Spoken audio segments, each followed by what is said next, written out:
Sunga o whenga whakao e lo kawale fo maunga Max Ila. Senga o ka amilo e au kilangi. Mo koe foi mai lava i o Tara i le Tire World and Auto Limited. Lea ma o aiso skoi ngā meg ma pa o kawale. A o le me Pico City. E ngā le lua lima ka alalwa ia so le kokongi. Le Tire World and Auto Limited e te moa i ta avale ma pa o tau ngofie ia New Zealand antoa. Mo fo i se ti mag wheels mo so se i tu ai ngā ta avale ma le telo isi au unanga. Warren Up Fitness i le na o le se fulu tala pia i wha i lo i eina e wha afafonga le Radio Samoa i nei wha abitoa.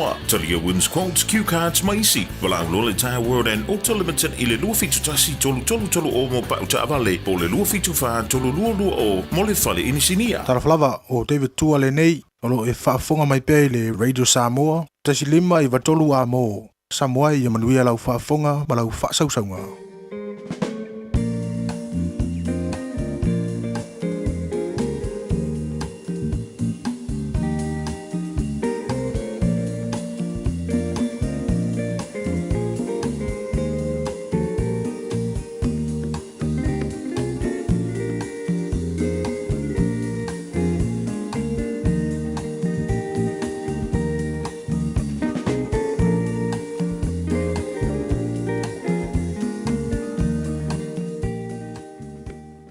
Ua na o le Radio Samoa se furulima iwa toru a mo e tautuaina o e ilaungangana fitu aso le vai aso.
malama ia ma lo ola tanga.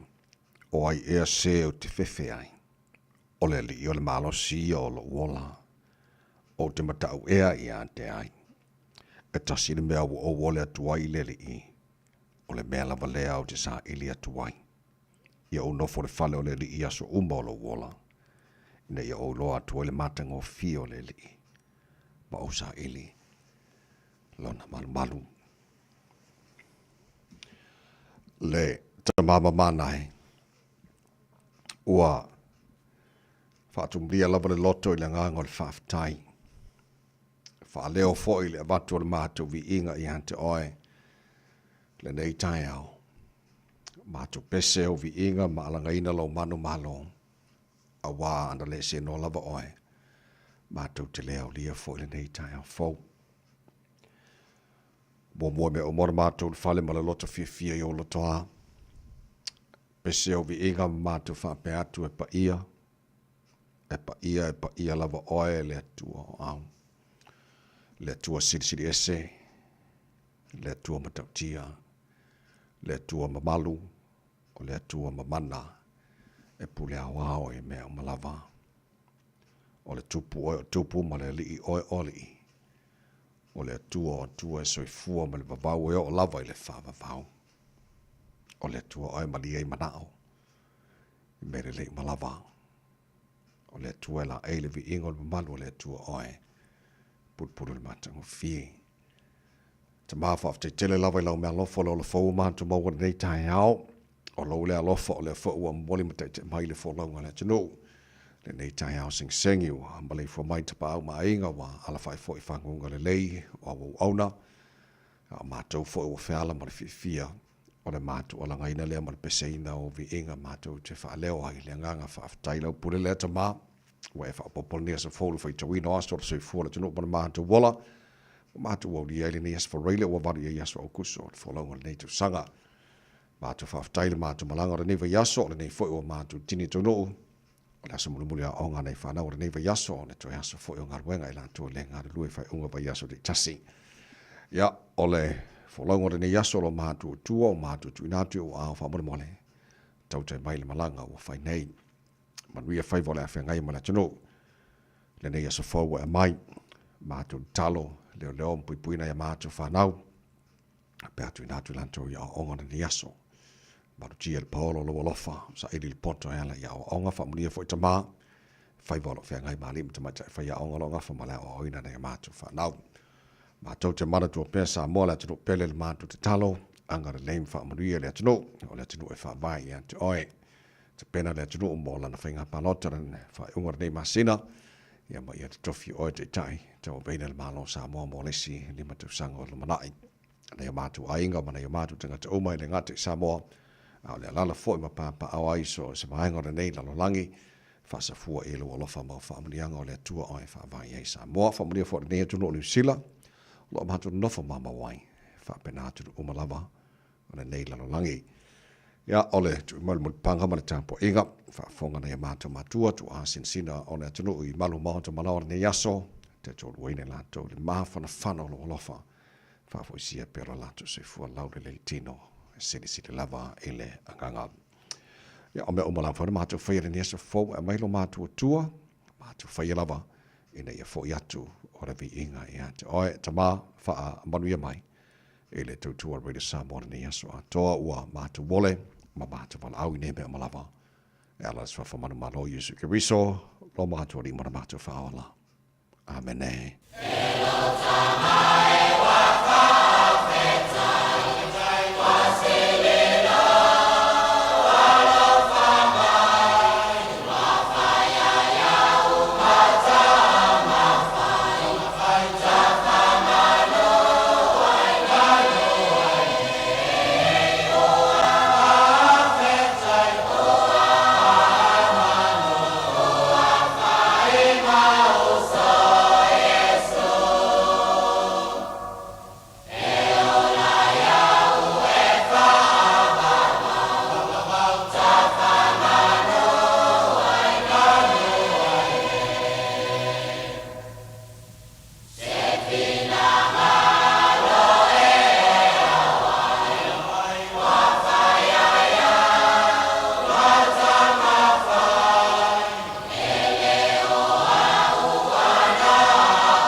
Tomai ua whawhetai o le vi inga le tua langina a whapese kolisi whawhaia o ngai Samoa le tautua mo arwiri Samoa's whalima I matolo a mo o tātonu le July ono.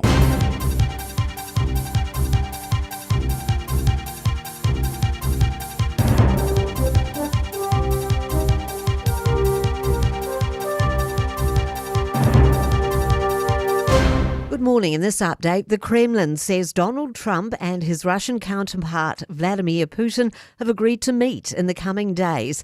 This comes after Trump said there was a good chance he could meet Putin and Ukrainian President Volodymyr Zelensky very soon to discuss ending the war in Ukraine. Zelensky indicated support for that idea, while Putin said he wasn't against meeting the Ukrainian leader, but this was very far from it happening. Meanwhile, Israel's Prime Minister Benjamin Netanyahu intends to take control of all of Gaza, but doesn't want to keep it. His comments come as he meets with his security cabinet to discuss a complete military takeover. The United Nations warns the move could risk catastrophic consequences. Confirmation Labour's education spokesperson declined numerous government requests for collaboration on NCEA reform. Documents show Willow Jean Prime didn't answer texts and emails from Education Minister Erica Stanford and her office on planned changes to NCEA. The Labour MP then declined an advisor's meeting request from Stanford's office. Herald reporter Jamie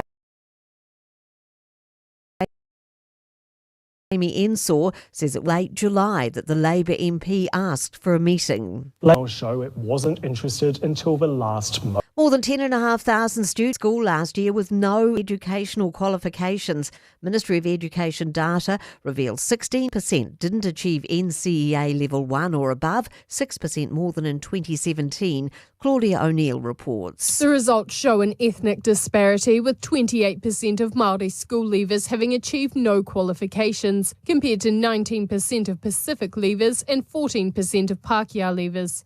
Meanwhile, 76% of school leavers successfully achieved at least NCEA Level 2 and 56% achieved Level 3. And that's news. In sport, the Black Caps are already on their way to a big lead in the second and final cricket test against Zimbabwe. The Tourists have a 49-run lead at the close of day one after skittling the hosts for 125. The Black Caps are 174 for 1 at stumps. The Melbourne Storm have thumped the Broncos 22-2 at Amy Park to move provisionally top of the NRL ladder. Craig Bellamy, you've got another win, and the dominance of Melbourne over Brisbane continues. It ends up a night of high drama and cost for Brisbane. And the Tall Blacks have gone 2 from 2 at basketball's Asia Cup in Saudi Arabia, hanging on for a 94-86 win over the Philippines. That's sport. Ua na ole Radio Samoa se furulima iwa toru a mo e tautuaina o e ilaungangana fitu aso le vai aso.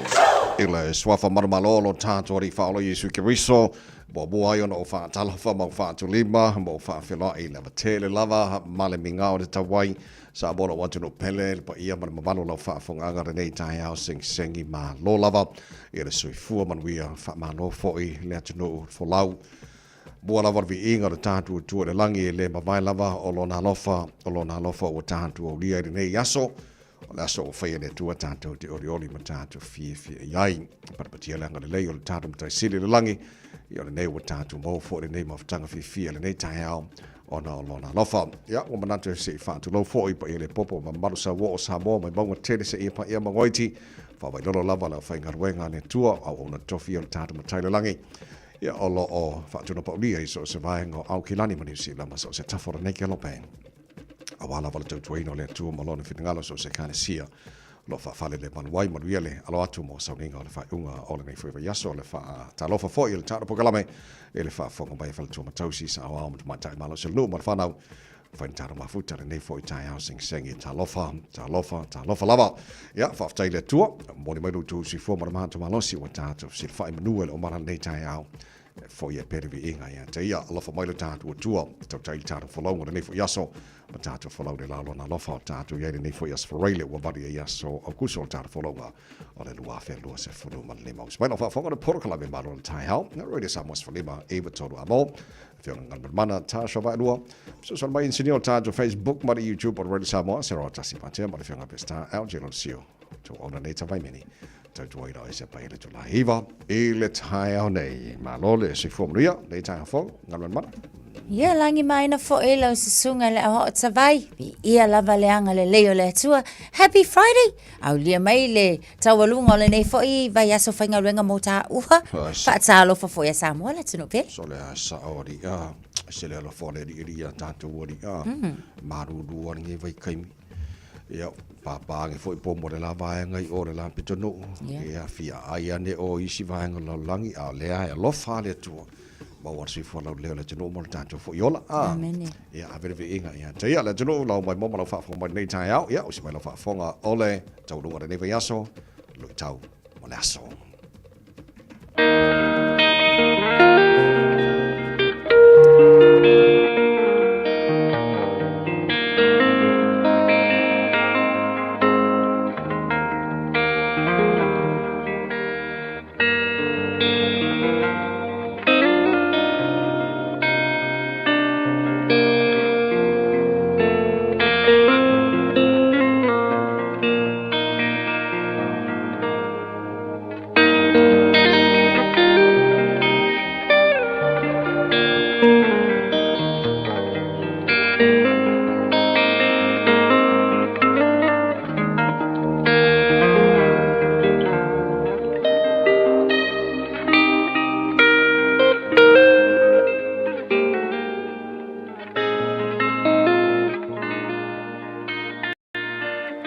tau mo le aso.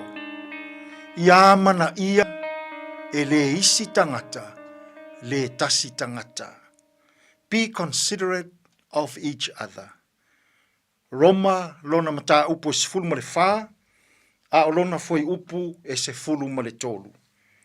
O le nei, aua nei tātou toe whewha masino ai, ai le lei ina ia manatu i le nei lava mea. Aua nei tu wane se tasi se mea e tau su ai ai, po o se mea e tau teva ai lo nauso.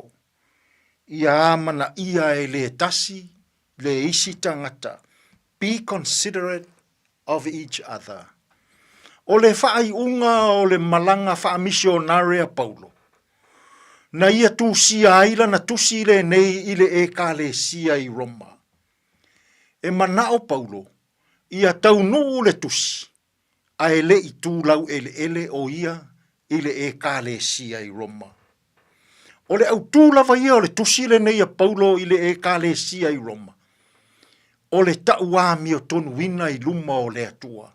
Fai mai le finau ngā Paulo.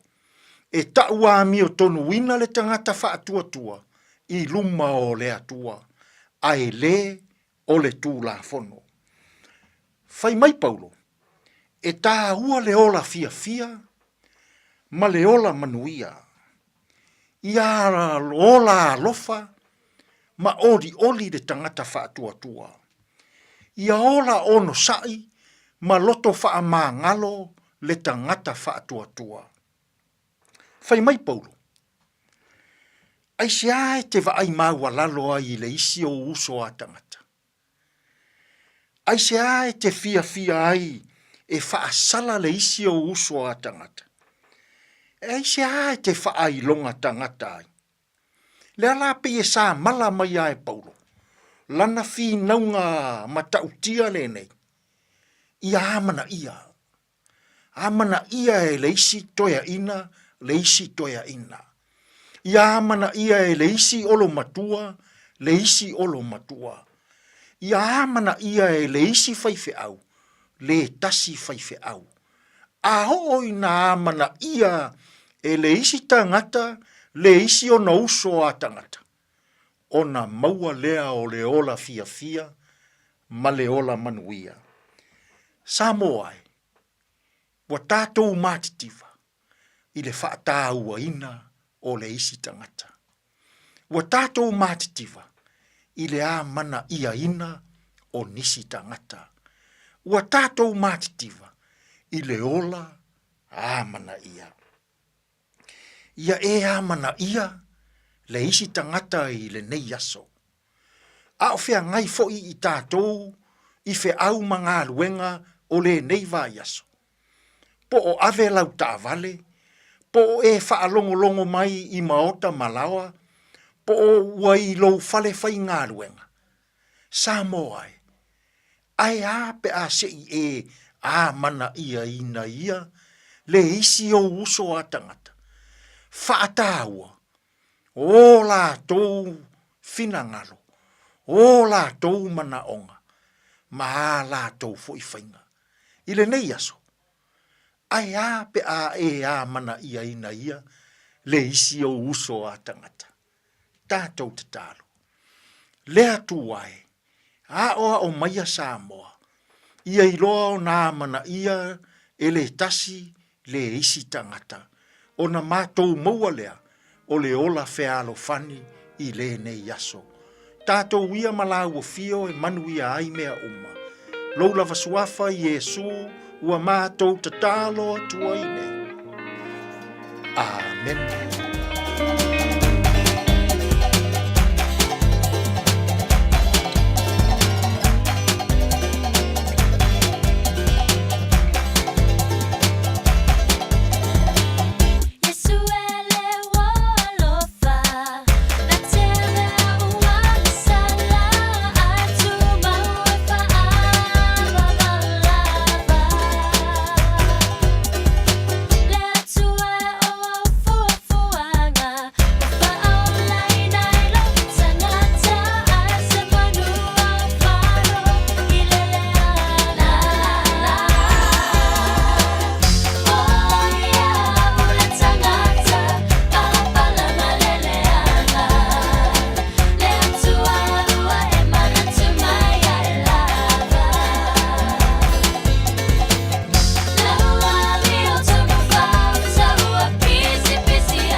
Any grace, maripese, yes, we le wo alofa, mai ai tātou lui tau moneso, ora ni fo i tai au, mori ni whafti tere lava, se wai whawhengainga, Reverend Eti Sonengafa, whaftai mo le te peneina, Lui tau mo le aso le ngata nei tai hao au le nei foi vai aso a toa le tau mo le Samoa Sfaliba e ba tolu amos fulu fama la fala wati aneli tulai ono ya o nai minuti foi ya onga makwa fa pa o rodor ka ko musika le nei tai hao makwa fa si vai o te ai ma li nei foi tai hao ma lu ya fa mara si au le tenu i ke o e mo umele e lo se long ki en tau te yai on se mai fa mun ta tu vai aso ya te kwata fitu le tau nei fa mo le fa no mai so taimi tau lunga nei vai aso le tato pokalame a reto o le ola ia o le tato malu ta alfa na nganga na mo nias forile te pena mai le sunga pasta la fa na copa today in history tato va vai pona mena tupu la so valu o kuso e le telo te sanga mo vai o le tai na fitu e le ta nei fa po ta foling al protania pa ta fitu tato pokalame na e amatai e le tato tai le poti mai no na bola nei tai alfa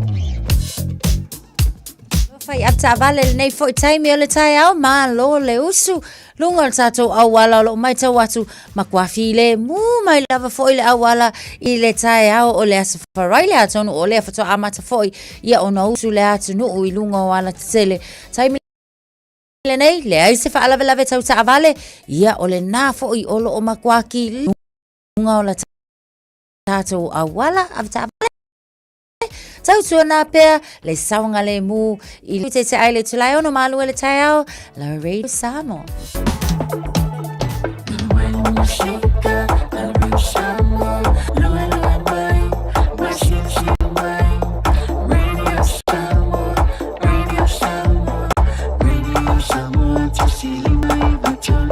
Radio Samoa.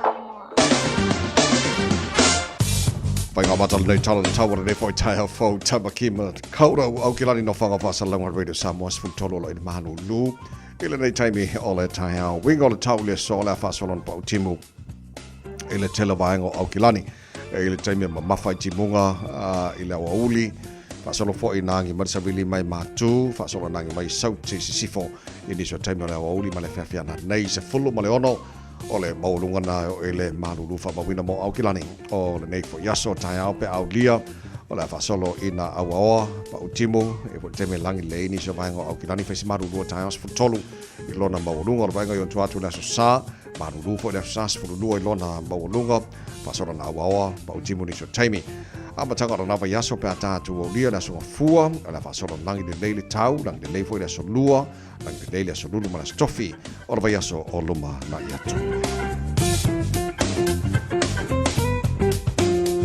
Ua o taltala ia te oe wa lau fa fonga mai malo sit fia nei tai hao tulanga I fa momonga la mai tau tuna mai ile nei fo I tai hao fo ia a fanga solo fo le tanto por kalame le manu le tai hao ile nei tai hao fo la point tar pa bai tulanga ile tau tilo si vai ngā Sila ma pena fo le tau Samoa ma se vai ngā o le Kelopan se furu para baru wa tia nei tula e ono Dennis Ayek le tai hao o le pese talaina fa fi fianga Radio Samoa nei tai hao fo Le tunu anga juju manga wenga o nei tai hao ma lo lava fa ma losi ma lo tawa tai Maria fa nei aso pese le mo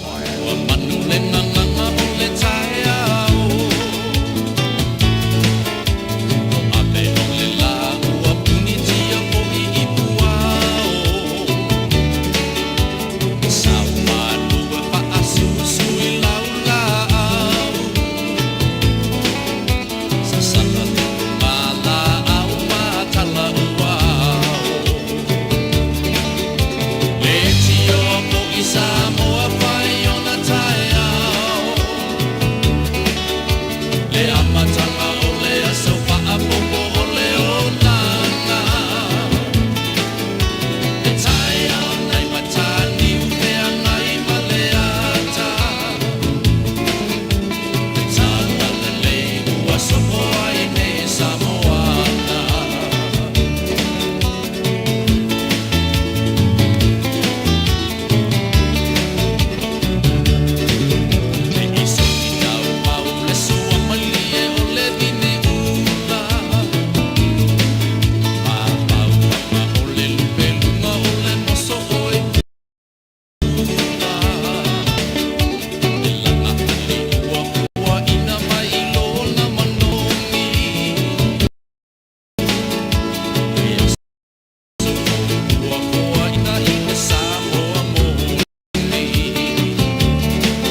ia.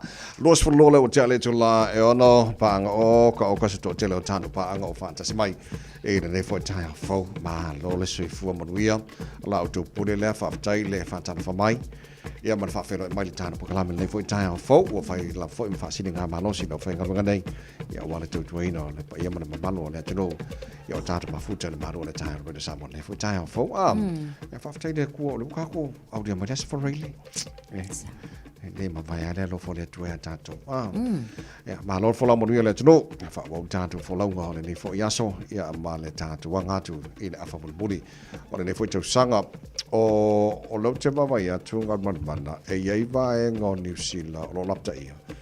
Tu langa o le tau o le aile I longa ona o tato I se tau e le lei o le wingo le tala ia taimi pa o mai timunga ma no sit sabili ma nei foi mole fa ai no mole fa fo mai na tru nei tai ho o le o toi amatana toi fa amana to mai foi le official va ai tau ia ni usila lava la tau ia o le foi o toi anga mai swing o le tau ia e pe ona salangi le leni sia sol neva ia so o nei le weekend amata mai lana po o I le vaenga le o tago le sa ia le lapta inga foi o ti munga mamafa ana po so sa taulana amatana po se ia le nei le tau le valu le tau ia ona I lo ai foi le po la se swing o le ai la tau ai mo tatou au kilani o le fo o ai la fo tatou ia mai ana nafi lapta inga le na alu le Northland au kilani Waikato North Island tatou umala o afia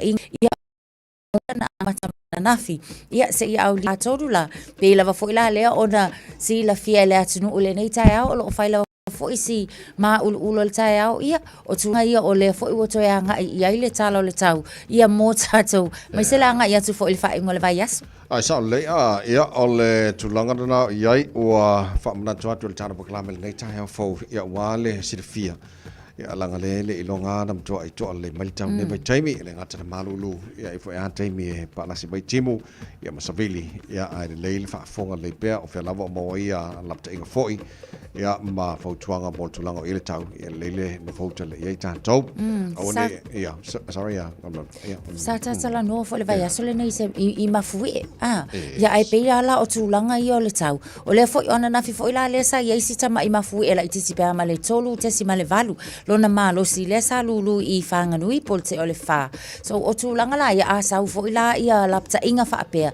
e ta ua lava le utangia ia wai le mai lo lava le taimi tu puai ia asa le ia so o le tulanga na iai mantua le me tau tele au ia lapta inga ia lo le me tau na fai fia tatou I tulanga ia tasina vanga tau tele mo tatou sila le lei po fe ma waia fautuanga o me tauna iai o le alted phone tauna vili ia ma vaenga mo fa pena so soni atu next door neighbor amana vile so soni la next door neighbor so soni atu iai fa mon mon so soni fo la ko ya ka ko pe amana mi fo tatou so soni o le tuinga suifuanga le mana mi tatou pe o le fa lu tau le so ni fo tai ia consider le stangata ma ngalu fa tasi mo le stangata ai wa ke fai anga o wa pe a o le kor ngila lo langi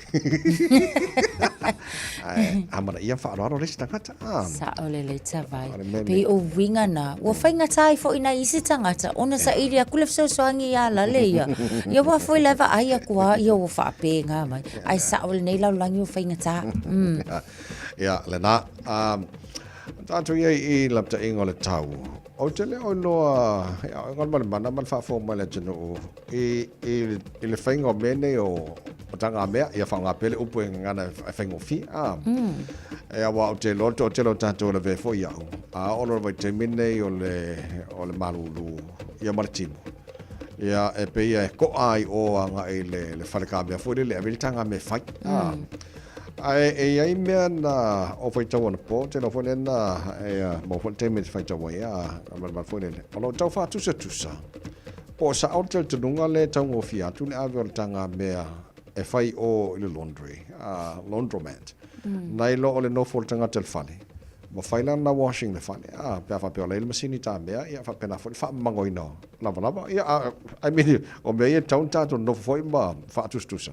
Po fer vai nga wala nga mana mia tatou le take o le mea silo tau fi E pe o tilo foi le pe na faalia foi se sasi o tangata e o ngā se na te o nina ia se fale tā mea i le vaenga le Mount Roscoe.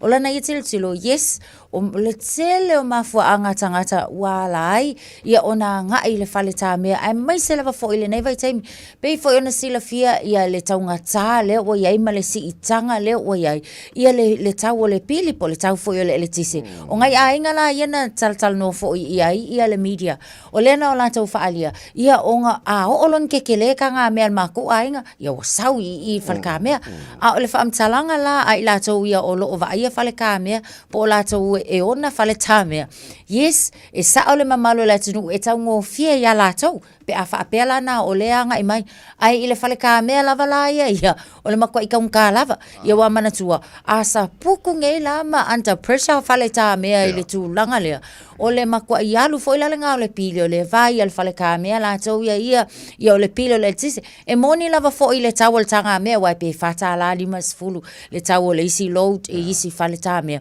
e le kai la o nga whakia ai fo ia le pili al whale tā mea lava lātou ia pe a whaapea whaatusa tusa la i le taltonunga o tangata e ka ungo fie pe a alfalka mea ia alfalta mea e haki len kaunga fo okay so I mean in the lefone le wine no fata toma fatustusa po fele vaenga e tongo fie e wa a fai fola tanga mele fale ia e alu le vai e alu le power ia o me umana e fone le tate no fon fatustusa foile ia po fele vaenga e tongo fie o le me silin tongo fie o le mena e le mo tato le vai taimi a o to fa fo mai o lo telen tana no fon por kala mele asa mana asa le cost of living po le tau sui fuanga lo tato i nei lono winga e tilo ala tato po fele me sili ona tongo fie ia o le mena tau ona fa ngaina o atata vai wo ke ile masina lente atu sia ki akunga la upili yo wasa ya tem foi pe ia fa ku ka nga ia ve fa mango mai ole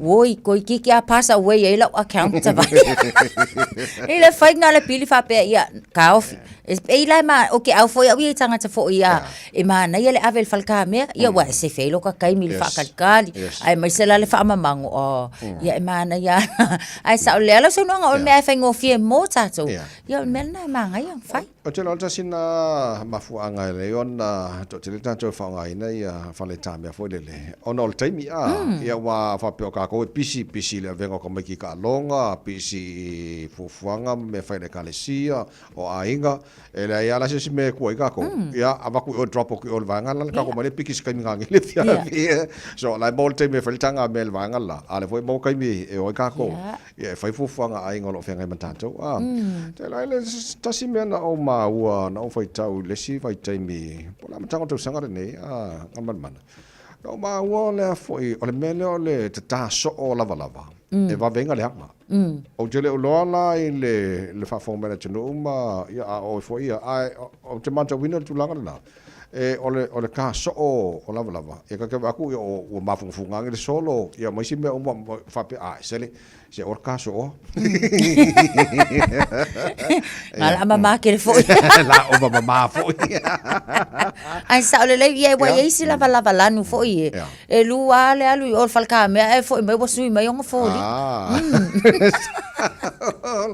Mai ano fai tau atu ana po i se na vivesina tupu mai tamatia o le makawa o le kai o Kengal Kalama Auckland Girls Io e tawai o lea fatu au mai fo i fala wa tele mai fafo le media but na tu lai fala vele les foraile na se ima vai atu nei io ia o se fala vele e o fai fo le mafau fau ona o le mawalunga o le fao o lima ia ma le soli tu la fono le nei o le fasi le isika mai kiki o le isika mai kiki ia wale pe mai tawatu ia mana tu fo ila o le onga le nei o lea o lo i ena o le onga mo tamaita ai a fuala ile mawalunga tele o fa o nga lima ia na fai ile taimi le mal fatino ina o se tulanga e ma o fa ile ma fau a peita ia nela ia o la sa ta fa fetai onga o videos fo ia manga kua nei ka mai kia onga vai kai mile ngai pe se mea vave fo ngale nga onga kupu al fusu anga pu ia wa video Ia ai wale lei fo ile video le nei. Ua mawhai ai ona whisoswani leo. Ai mai se oi lato uma e tatau ona whisoswani whatasi. Ina ia fo ia tūlanga ia awai lele ku wakura kamale makua e alu lea onga. Ia ai sau wala vea mai. Ia ole whautuanga fo i mo tātou tama mteine a onga. Se wha amole mole ngā oe a onga ole a onga. Io e. Ku ngisi mea ai whai mō mole ape male pengi. Lele wha le kongu malika ko lichisi. Ia malika ko NCEA ia ai wha amole mole o sa ole a onga. Whai le a onga. Ia.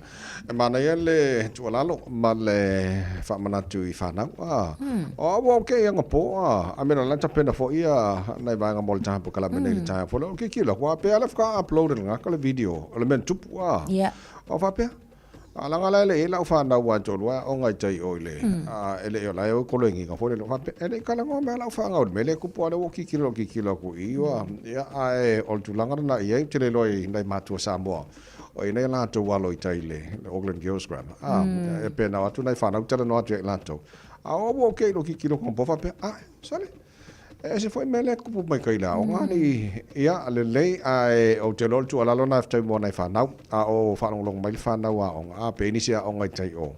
Ia po nai matua foi. E mana ia le fusu li pengi mana api. Ia. O le mesidi ananta we alwa ngal ku pe ngai maku o lo tongi. E wha o ngai nei whanau.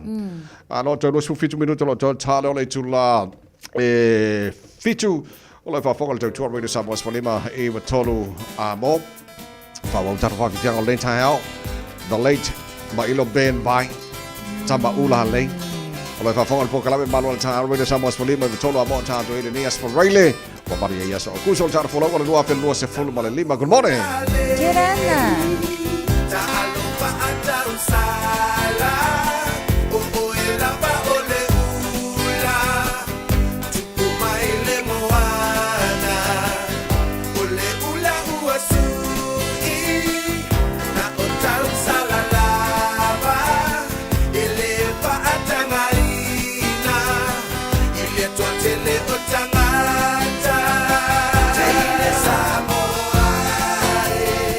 Oh my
If it helps them feel safe, they can keep the light on all night long. Contact donates the energy to Power Women's Refuge and their safe houses nationwide to support the vital work they do in Aotearoa, New Zealand. O fia maua sau ta vale po sau piki apu. Ai tongi ta iwa yaso, lua va yaso, pe ta imasina. O le sleek cars o le a maua ai le fisoswani. O ta pena le au whainga ruenga a le sleek cars mo oi malo a inga. Aua e te popole i se mea e tasi. Te tala fitu aso, mai le sifulu i le tai au, angai le afo le ono le afiafi. Tele la lai au kilani i saute, vili mai loa, i le o lua tasi, tasi faa, fitu lua selau, po le o lua o, fa lima, tasi lima tasi. Pwede sama sulima i betola mo male tau tuare nei taima le tai au toi lua se fulu male lua minuto lo tuare ta leo le tula fitu leo tu maona tu ina tu loa leo le tau lua nei vai aso le tana pakalame a reto o leola. Ia mai pasta la faile kopa fatalo fai on primary school tanto lo fa formal pakalame nei tai au fo te no lo ngamel mana fai on o titi lo atu e pe ai lo talia e fai on primary school ele au fale na mai ele tanga venga fo kasi pasenge o fu mo fa pe sole ai so le pongi be ula engei meari o fengsi kanga kasi pasenge ni tena sonu la patsa vai io le tele male hano no hai o ngaluenga fai o lo o expect na malo e fa tau no ina nei fai a onga me sera foi fai a onga on tulanga lua ai sa unga le la ko ka ma fai fo le fai mai o le la fai sitang e na o le tasi pasene le kalia fai a o le solulu la le va sole nei le na ta na fa ngata inai ia le palo ta fai a onga ma o le ala fo i olo o mai tawatu o le to a tele o faya onga tulanga lua le na au tasi lava fo e avele la to palota le ai fa fekai fa fo ya kul ko kasi pasenge io ile la ngona faya onga o le kasi pasenge pe ya kangia mai ele ai se fa ta wa ina tele o le ngaluenga le faya onga le o faya so ile manata to faya onga e ka kau le malo au mai le kokongi e loai o le ai la to te value ina mato male au nanga ya mesel tau ina o kamaiki au ke faya kutavai e ka ilo fo ya io ile ngaluenga nei faya onga le tau mafainga o tamaiti ia wale ngata tau mafaya o kamaiki ki ile pengi male api lava ia a ole a mio fo ya kamaiki o io singa ilo faya e ke er ko no la kol faya o kal fa le fie ka ko le va fa be besi la like le ma fa vol faya o ia a sa le ele fa ngo fie so ngal ben ngani faya o ngani ia fia la amba ngi kas pasenge fa kus kus bangi kas pasenge e fa yo ka fa ko mai kia la o ngo fo e popoko ka lo fa ia o sai ingui for fa la o lo sai sere o fa ka o po ka va pe sele yo pe fa ngi ka kasi pasenge ri pengi be una ge me ari tarsia la ga monia ai men ko ai se lau pasene lo tal tanonga ele fa ngo fie fa vola fa ngai ma fa ya le ngata preschool primary fa sola twai lunga fa ngata te le tulanga lo yai se alo fa ngai fa ngai pasenge ka fio lo fa mo mala to ka fia fue le ngau mai lang kasi ilang kasi pasenge to se fulma leva biro tolo talo le tula e fitu malo fa tai le tulu lo fa mai e le fo tai fo a mai fa fanga mai a wailo e nei tai au so Malaysian ta to le poti mai lunga ola wala ona tu ina ko lo tau lunga le yaso ko kalame a reto ola mai fa sta la fa le ko pa lo la versi fo manuia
tu mau le feo lolo lunga wa tatou au wala le taimi le nei ave ta vale ia o leo lo mai ta watu fo ile nei taimi o le tai au o le lava wa faisi feo lolo o le pisi ia ai le o fa pe wa poloka nisi o au wala ia o lo mai ta watu ia le sfala lava ta vale o lo na winga tau tu ana pe ia tau sisia le saunga le mu i lunga o le au wala le nei taimi o le tai au manu ia tele lava la tau o suato nisi fo ile na wa amata ona toe fo i ainga ia wa uma le po ana po ma lo le ono sai vai si fia moe i lunga le foi ulio le tavale ma lo le tala radio Samoa ina o just for 5 minutes ona tale o le tula fitu Talofa, we're the Katinas and you're listening to Radio Samoa on 1593 AM. Bread of life sent down from glory. Many things you were on earth, a holy king, a carpenter, but you are the living word. Say it now. Come on.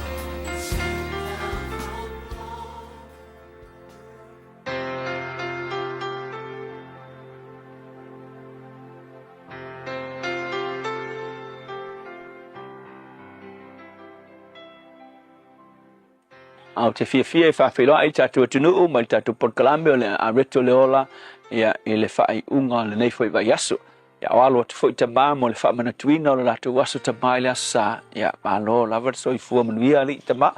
O le tuse ke nese lua whai pasfulu li mai whapea ua ave fo i le tangata o a tamu lea e iova le atua pa ua tuu ia te ia i le whato angai e tena e ngā lue ai ma leo ai. O le upu mo e ta maa le nei aso o le ta maa na te leo i lona a inga. O le security leo le a inga. O na nafi sa ta ua e foi upu lava le tasi. Fai mai na ave le tua le ta maa i e tena na ave ina ia ngā lue. Melo na lua la o nafi la o le ta maa ngā lue. A o nei o le isi vai ngā ta ua leo le ta maa o le leo. E ai lona na tura foi lea le awareness le ta maa. E leo ai mea. E al me sili lan taua leo lona ainga. Ina lua I matafa yoi leo le taba o le ngalue ma le leo. O le matafa yoi na design le tua mai le amatanga. Ai le tupu mea umalava ele iai se eva, ele iai le angasala, ele iai ni a na mua lava o na wha mea alofa ele tua le taba I le maa losi le po le ability lea e ngalue ai ma leo.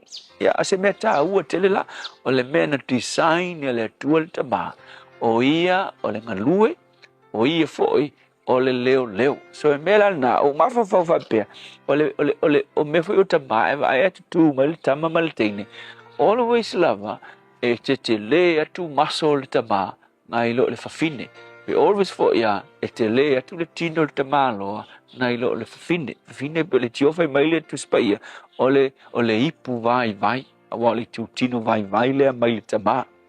So e mafuana o le design na fai le tua ona e fatatau I tiute ma matafa yoi o maso mo le tama ona o ia ngalue o ia foi e pui lo na ainga a oso mai se manu e fasile ainga e oso aku kama pingi le mangi kai fau e le oso aku tina awa e le lava paso tina o le mafu anga foi na e tu la fono foi le fa le malo e fa sai se tane po se tama ona fasi se tene mai lava lo titi ya so lo titi tala na lo tama awa la veke lu fusu maskenge o le kama pala ai kama fusu markenge awa foi o le tene e vai ia o fa fenga o sok mga paso ke kele e facial teine so le mela o le design le tua o vai le mele nga kupunga le olympic le alu e news matala tangata ma o le teine fa mai o le mea sa o le kama ai o fia teine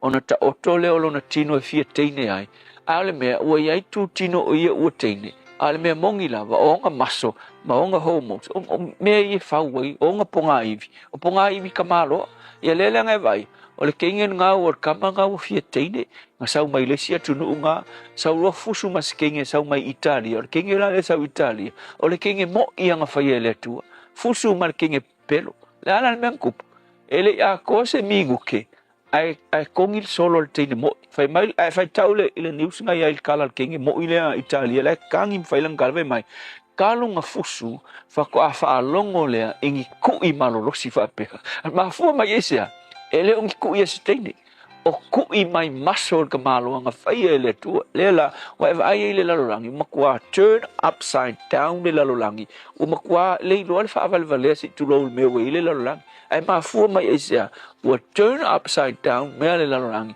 o nga wo ese mai le design ale tu ka malo ai nga ola ka malo o oil ka malo ai ola mai fa finge o oil fa finge ai inga ua fa fe ka I tangata malangona e fu I langona tangata ai le fu I le fina ngalo le tua la la me okup ia le wole ro olimpika pe fa fe ko fa paling ai ka uma fai ai tangata e ka uma fai e justify ia ole kenge ia e we ai singa ai le ai ole ka malo o masol ka malo lela o masonga mata o maso ele au mai fasinga ngakape ai o maso nga vakwele tua ele o leo ai lo ainga so elmela ertemalo o maso o fa manuyanga mai le tua e pui ai lo ai elena o maso foi la latino ale winga le upu maso o le ability po le effort fa pitoa a vakwele tua ma fa fa le tama fa leadership e vakwele tua le tama e ta elon ainga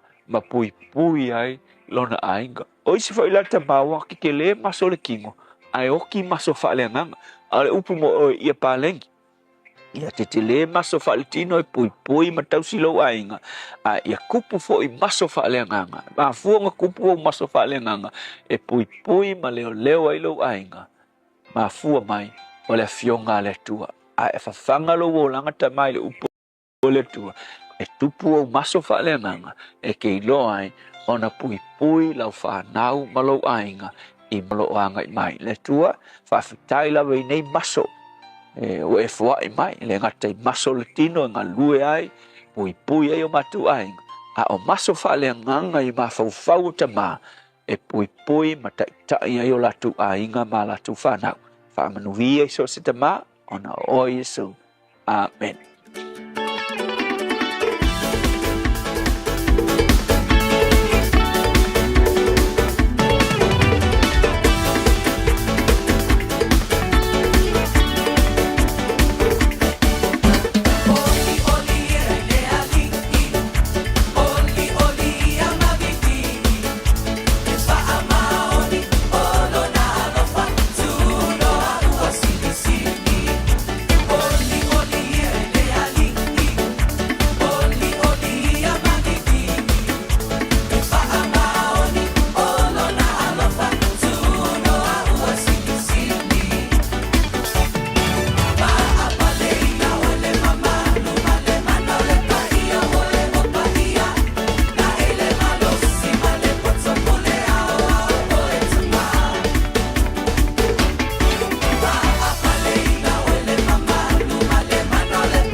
Hallelujah worship team, Oli Leli, Famai El Tanto, Porcalame, Reto, Olola Nefo Taya, Mbale Tawunga, for El Porcalame Nefo Vayaso, Belfafte, Televan Sung of Fafanga, Pasta La Copa Malo Faftai, Mollet Penal Tan Porcalame Netaya, Nevayaso Ator, Money for Santa Maisa Moa, Lele, Oli Leli, and Malusia Masofa Langa.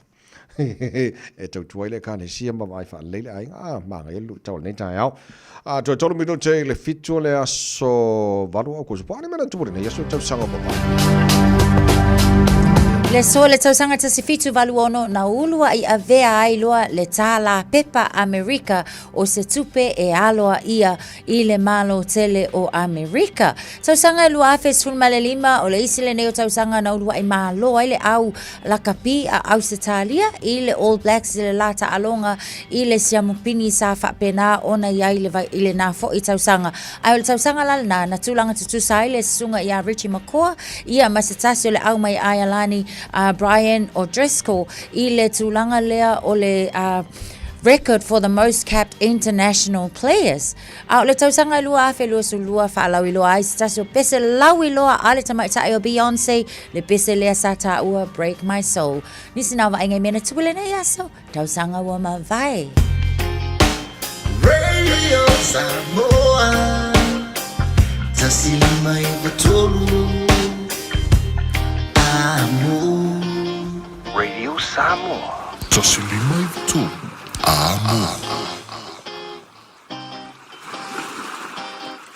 Whafonga mai atina matamaita I tutoa ma malolosi o le Pasifika ua lātou lawea ina lalangi.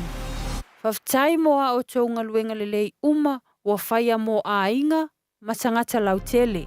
Ae peitai, tu salava pe tutoa ma malolosi tina matamaita. E lātou te moomia lava una whaia lātou siaki whafoma. A whai ua whasfulu lima I le ono sfulu iwa tausanga le matua o lo soifua. Whaatonu nei loa so ua wanoa siaki fua ai o susu, mo le siaki ina, pe ua afia I le kānesa o susu. I le pressed, screen, Aotearoa. Wala awane I le numera. Oval se lau, lua fitu o, lua o. Awa, o le whaia o le siaki mawhaata o susu I le aso.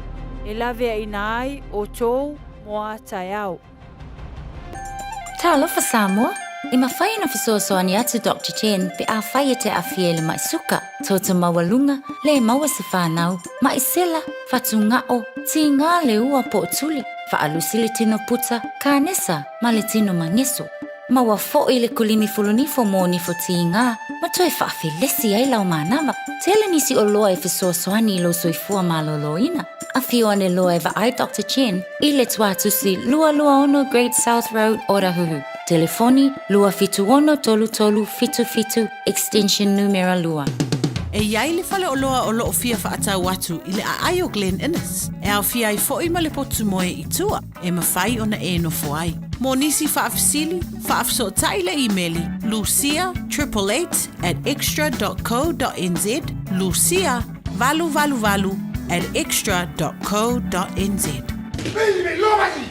Hey! Oh!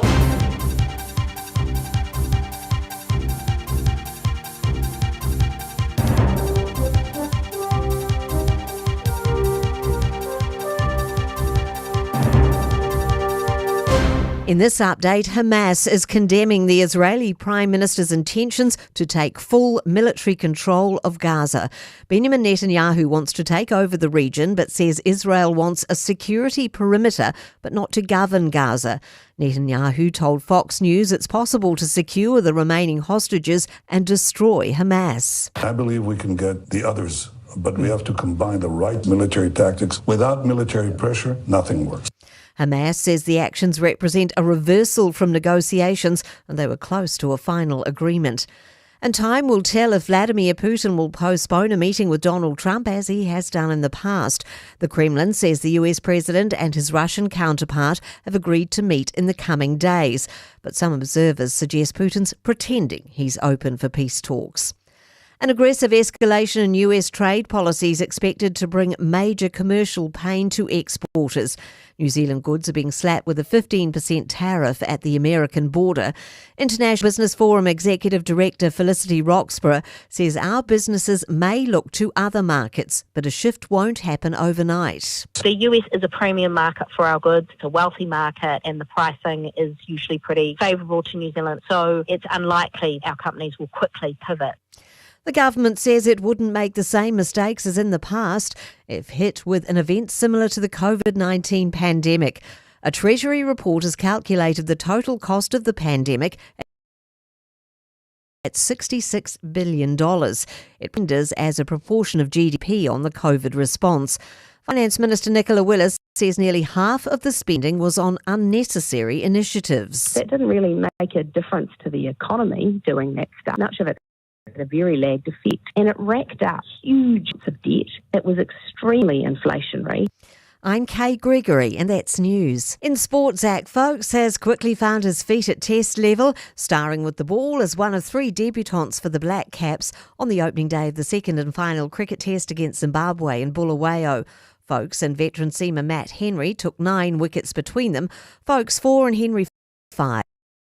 As they dismissed the hosts for 125. The Black Caps are 101 in response, a lead of 49. The Tall Blacks have at basketball's Asia Cup in Saudi Arabia, hanging on for a 94-86 win over the for Ryan Fox has battled to a 2-over to open the first PGA Tour playoffs event in the Broncos 22-2 at Amy Park to move provisionally top of the NRL ladder. That's Ua na ole Radio Samoa se furulima iwa toru a mo e tautuai na oe I laungangana fitwa so le vai aso. E leo yeise swinga tele o lunga wa tātou au wala le taimi nei ave taavale o leo lo mai tau atu o le nā lava o lo o feo lolo le tele o vaenga o le tātou au wala na o enga le nā Western Springs I lunga o le tātou State Highways funma le ono ia paule nā o le vaenga le nā ua mumu mai lunga o fo I o le tātou waka kotahi map o nisi o vaenga uma ia o le nā lava o lo o tu mau I le feo lolo a tavalava o le saunga le mua I lunga o le ala tele 5 minute ta ile tulai fitu ma le Taolo Radio Samoa. Radio Samoa. Taslima ivatolu amo.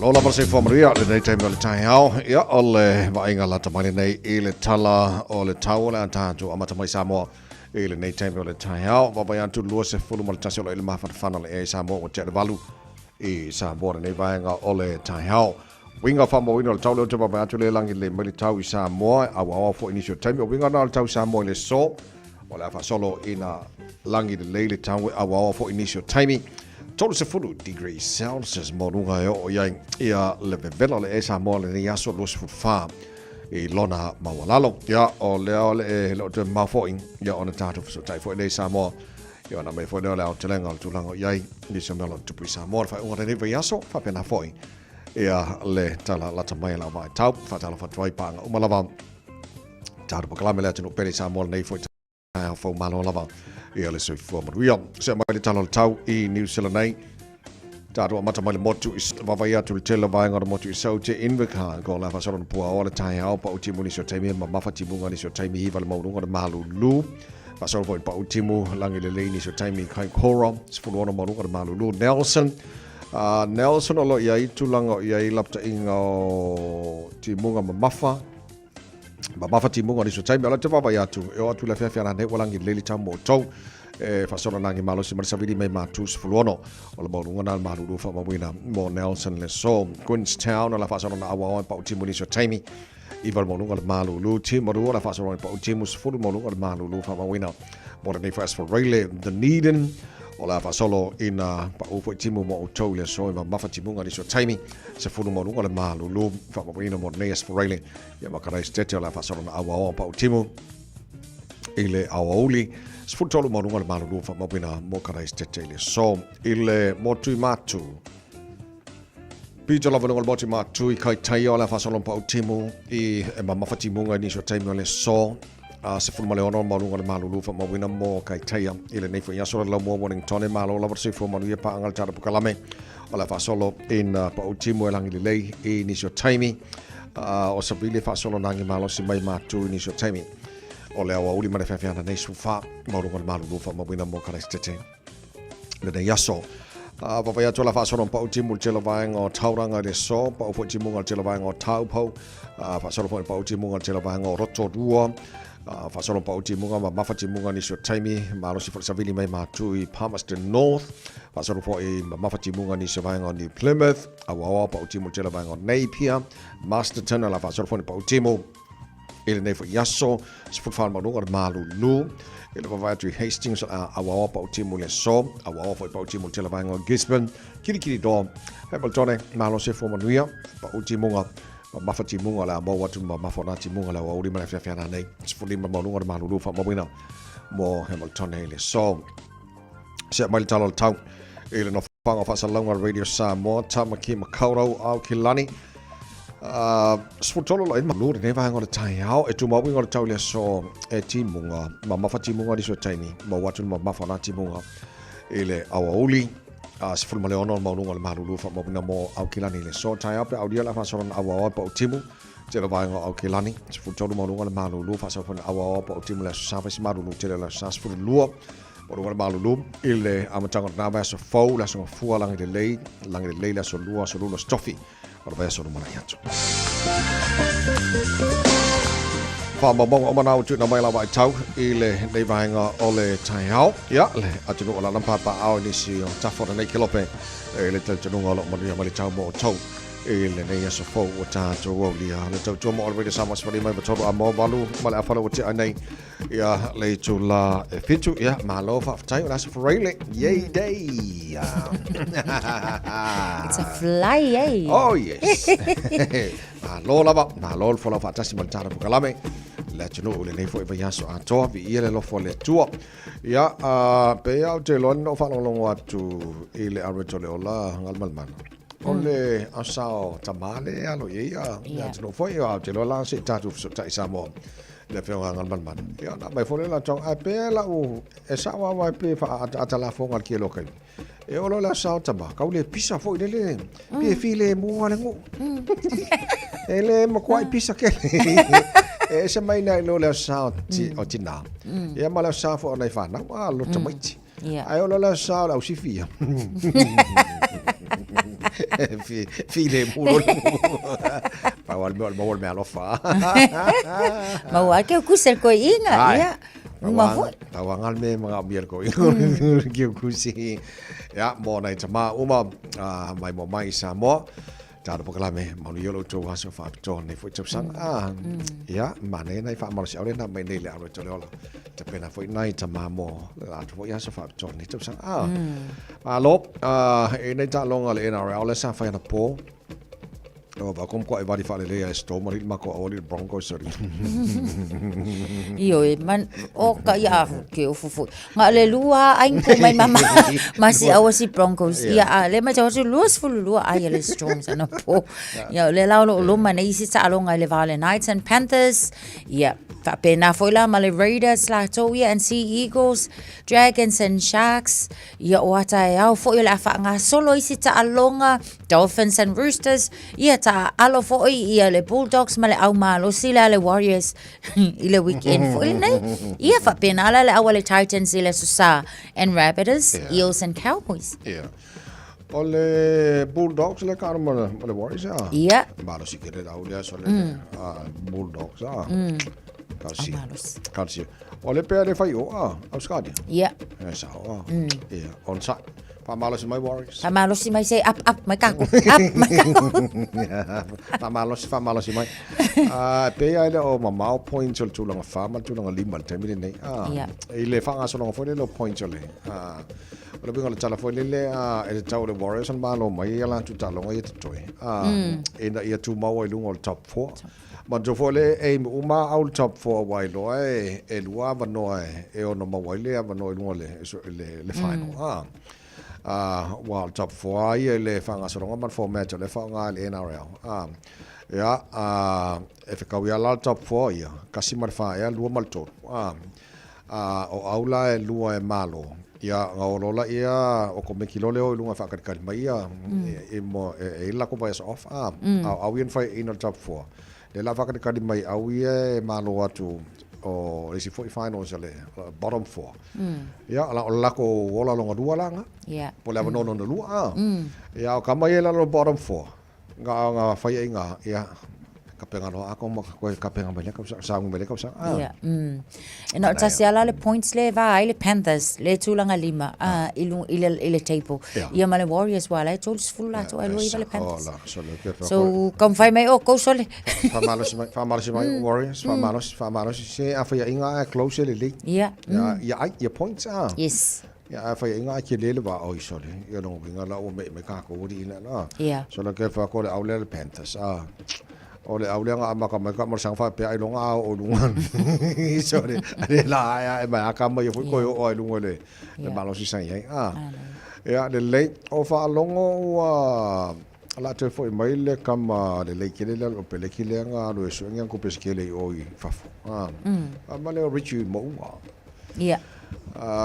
ole ala pe foringa mai li potino titi lo tuena po nga mana po le lua fe male ono le sau ta alo ta mo sang fo le NPC nga ka alo lo sau ni lo le mo le super rugby sa po le lua fe lo fitu po fa so fo nga ba kamari man fa so fo ko inga a foi mai la le la wale wo man choi sangi la lang kon kala kele choi ta alo fo i so ni a foi mai lo la ta alo i le vainga le Crusaders Canterbury pe nga le aka alo fo ia ai maisela yo ko fia la coach le All Blacks o le ko fo merkama wa ela tilo wa afa pe le wa tolu se fulu ko se fulu ka minga la binga yo atu lua fe lua fitu o tolu lua o fa so nga makua e al mele mana bi lo pele ki ka minga o le pikio kama fo ia le e televo ia e umiona ta veina ia la tutulanga tonu o pele ki ya ai manto fo ke mi fili ka mai o peleki ya sele ya me no fa ya on o peleki ole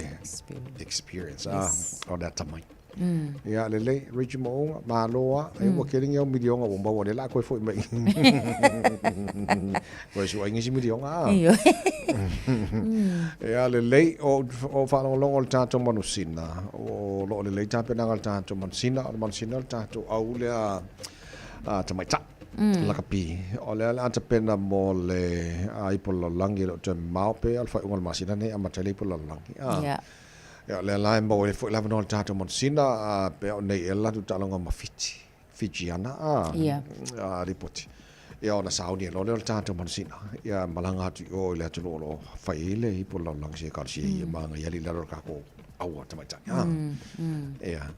ya le late so onai vanga na ta longa ne te mo ta ya ingis vanga ta longa o talonga kirikiti lau te vai ato le e lead mai ia le au kirikiti New Zealand ia Zimbabwe le fa solo la to talonga le la wa fast full weaver ia le lead ai nei fo ila ia se tato au ma nei fo ile mai ta watu talonga kirikiti la to onisi talonga le rugby union ne fa solo fo ile weekend NPC le tato ia o le la mai ta watu o le amata nei o Northland ia and Southland o le ta alo ia fa nga reile la tau alonga le na fa solo atu Auckland Storm and Waikato Women ia le so atai au fo le na o le fa nga solo o le sto na ia fa penale Taranaki o lo mai tau atu tatou la counties Manukau Heat ma le Bay of Plenty o le ta alo i le so le fa ia la tau alonga North Harbour and Taranaki ia o le so na i fo ia o le ta alo ai o telena o le makwai ke la tatou alonga ia le la kapile o le afa solo nei foi i le weekend ta vai mana ia lei sfolo no lo chale to la fitu ma lo fa tele to lo fa fo mai nei mai ngor ta a mai fa fi man 5 stars ya ona so lo le mal tolu ngol le mai so tar po klam ngal ta ne think a minute mai na tar so tai lo le samo ona fi ngal lo le fa ngal mana tu mal va o tanga vai tipi o tanga vai sur ro samo e pia para tele me lo tupu samo ya ma tu lang fo ia tala ta pena ia wal tau lunga lantou tu e taro tala mai samo pe tala valu le ta nei ma lo fa te tele lava le tino no fa te smile nei tai au fo yo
Talo falava o a ola pimerana, mau belo li tio. Ile Radio Samoa tasili mai tolu amo. Just think a minute.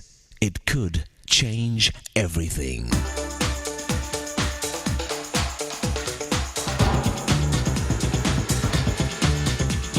Think a minute. How early in life did you learn that you don't always get what you want? Unfair bad breaks happen to all of us. But when you learn how to use them, they can actually make you stronger and wiser as you move on to a life of real success and satisfaction. Here are some ways to help bounce back from disappointment. Number 1, stay physically active. Take a 30-minute walk or run, swim, bike, or play a sport you enjoy. Second, after your bad break, take a break. Be nice to yourself. Relax by doing what you most enjoy, whether it's listening to music or entertainment, shopping, your favorite hobby, or take a short holiday. Third, laugh. Laughing releases endorphins, which are our body's natural painkillers. A 4-year-old child laughs about 300 times a day. Spend time with fun people you enjoy. No doubt your friends have suffered setbacks too, so learn from them, or at least laugh together at your mistakes. Learn to see the humor in life, and don't take yourself too seriously.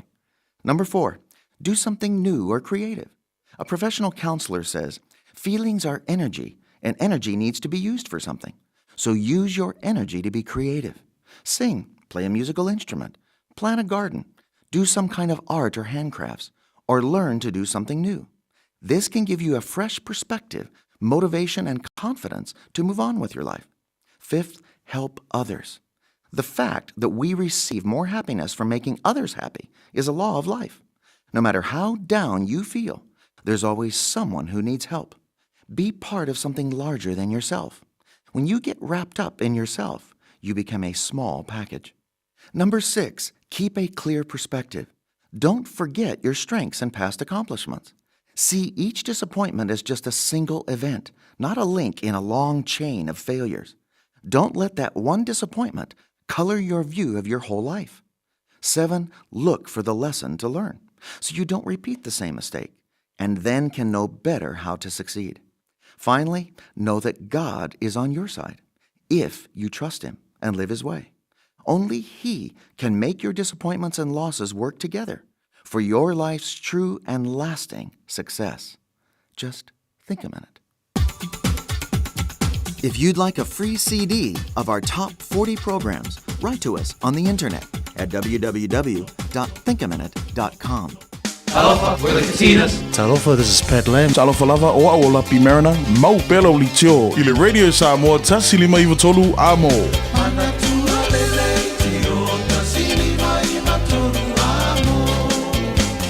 Los from Malona will tell you to like fit to Ngalman Manolo, Fatas may for Lefangale, Aloli Pulo, Minol to Suel Tan to read some way. Pia, yeah, I want for Tato such a Ingale, or Nevaso Tato Yang. Patalo fatilo fioga le pulo tato wala leo maina. Malo say for man, yeah, happy Friday. Yeah. If I pay now, what I was for the yeah, more fire. Say for man, we are just to sell up before the Sule at the bike, Malone, the one time Malone, the Malu. Malo, for less for Maria Malto to Maltato. La se tatu mata la wa fionga ngal man mana ile nei fo itai ao. Mai tau atu au tape nei fo ia le atunu u ila na fainga palota. Ile fata wa ina fo ile o le ya tata wa tangata. Ya mai se fo ila le au fa sala la o mai tau atu mana ia tele fo ia le fa mafala na wa ia ale ofisa o komisina o sulfa inga. Ile fata wa ina o le fo itu.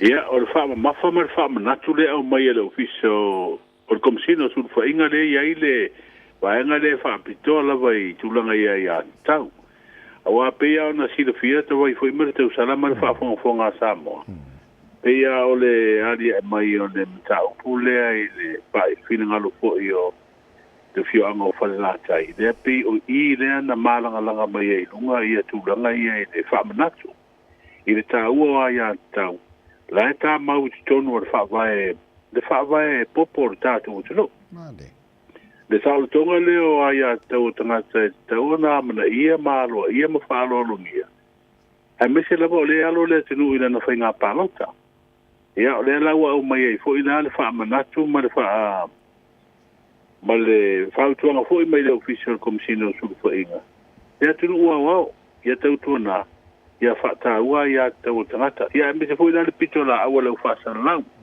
ia wane I a fia fo ina ni tulanga ini aula pe fo ni fina ngalo lua o le fa nga solo ta pena ngal ta ko palo ya me se la bai nga ya tu le so patino il fa mo na se nga ngal mana le ma wan tolo o su le fa msino ngo fo le montanga matai le sa fa pesa o la we sa fa mo ni la va o se ta se su ta va mo le pa no tolo lo mane ya de wa ve sidi mai ta vai tulanga le o ho le sa ta to o le tele amata upule I lumar whamasino ngā mata upu nei o life sealingi ai ia anga waa ho I o sui whaatu.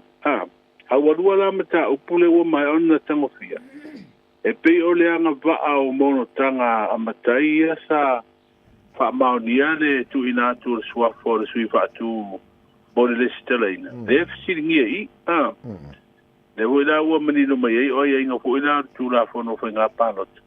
Ele ngata te una family ina le nga va o le suile fi alu le palo le tofio le tu maro a o mataina nei e o tu e hoile e fa mauli e seini e le tau ho na family ina la tu nga va o la fa la tu montanga tono no ia ma usier tu tu sanga o la fa le montanga pe o ina I la uva va ia ingo tu la fono o I fo ile pui ai le mo le ho ile matai o le fialu le palota ai le pule la e maingi makai le fai mo kanga e lo mai matai o la ko ura le mo kanga e mo ko sisi ba ngole tino e saingi le fa mauni na pepa o le stala fa urwa pe o ba nga uma ia la uba ba ia fam sino ia mo tuata pena le tu la fono tu langa ia mo tino wa ne ia se ba nga e fa le ton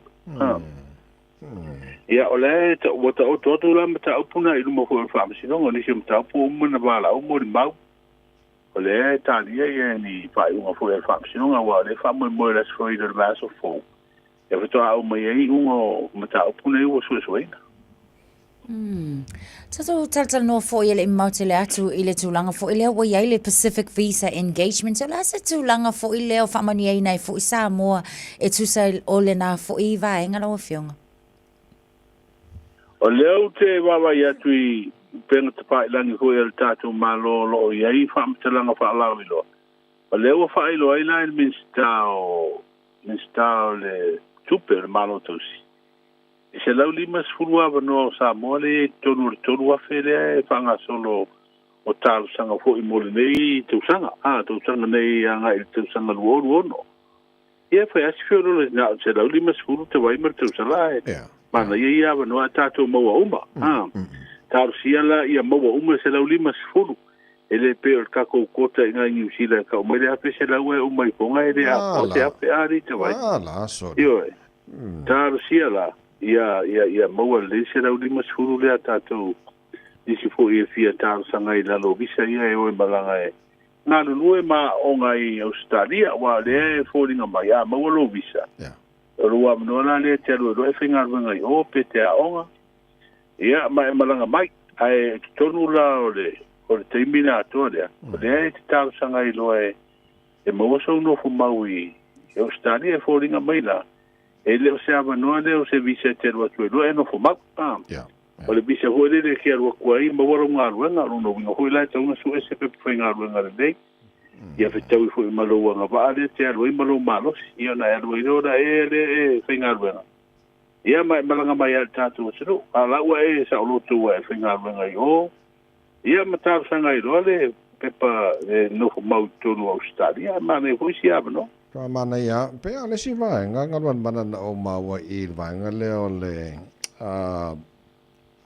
visa lea, le Pacific Visa Engagement Australia. Em fai a inga wa matu foi o le winga la ofisili, foi le langa o ngaluenga fa vai temi le telen tatu tal noi, o te na fai na ia maftanga a inga foi le. Ale si me mana ia le la titi lo pe fa pesa o. Ala fai na o ia le inga ato, o ia fa muni nai. Ala fai na ave foi mala inga ato, foi le. Ia, o la wawaia tunu nai po kalamele, em whaina malangai a inga. Em whaina o ele unga li ima le whanau. Ia ai sa oi lau whinangalo te vai. O ta ua lea wawa tele whawhitau li tupu mai I le po kalame fo ngā runga whawai teimi. O le wako resi ko kasi e ngofo resi to tasi. Ai wharongo akur ko kasi le ngofo ngai o ko rua mai lai o I whina pa Australia.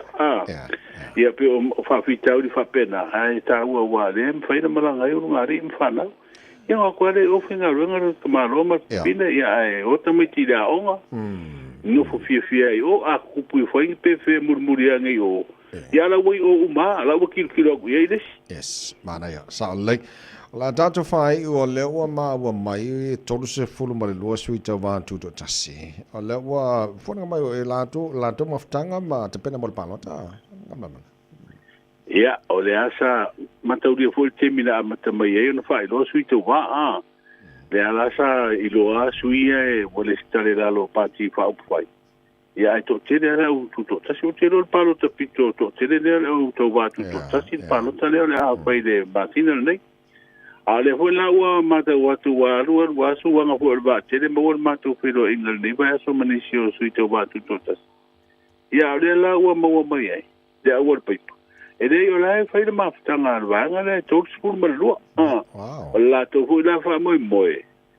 Ia tala no ho de ngalu fa tasi le fina wino no foi tu malole te vai ma ia te fai po o ai la to e manu malono mai le camp ma futa fa tasi ia ma vai le pati pa fai nei po ai o fiololo no fo ho de na mia la to ho de ma wel no me la fusia fusia se malo po io na tapena le la to po la to ngai a power tu langa le o ma otima a o ina isi tu ranga wha petu. E le o e avea masui o se patina, e mana awa tu to tasiana tau. Wow. Ia no whaidere lato whenga inga fo I ma se pati wha upuai. Ia ona ole whaidere maro, pe o lato mau. Ia tau mwhai a hui le awane I to e mawara tu ranga hui le e ke sengi loa o el kuko kasi e alu e avea masui o le pati wha upuai. Mawalo mal numela. O akura kongo whanga soro le malo. Ngalo ror tembi den kausu e koe se wa koe wha a koe mo mela. Asa lea. Awa avatu roa o e waku e alu roi lunga o. Uta ia la pati wha upwhai. La tau la mau. E lea ia tuto tasi a la tau. A ia whausia se tūlanga hoi le whai se whai ngā malo so pata. Ia ona mwhai leo na monitor na le tūlanga hoi nei o le check and balance ma le le good governance, transparency ma le accountability. E le mwhai foi la le pati whai ona sona malosi mai se leo I lau tuto tasi. Pe o le ngangana la tau tāpenanga lai whaatino. Ia e wai o tūlanga ia le o mautino pe tofia e manu maro mai le parota o tūlanga hoi leo tu whaatasi ma tāpena. Ia wale roa po wheme aru e le pengi o le kisi. Ai sa le o te nola e se mai nei no o isi sui o leo tuto tasi foi lene. O la o di klea la tau o ai ale pāki e malo o mako ngā. Ia ole tala foi na leo mo mai e ai tuto tasi uso ta ia tu ia o la o whaelo ifo. O la tau lai tau wawa tuto tasi. A o iei pāti e o iei pēwha pēmenuia. Ia. Ia a o vanga la le. Ya, o le ai le party ho e mo tino le o mai ma to pa ta si ma fa ta tari po fair party o le ai se no me la le. Fo si ai se so fa ta si mo se malo fo. Ia pe ta penanga na nei te me ka ke le lo. Ya. E ge wa ka ko ngai ia le tulanga e tupu mai le palota. Ia ke usau. Ai.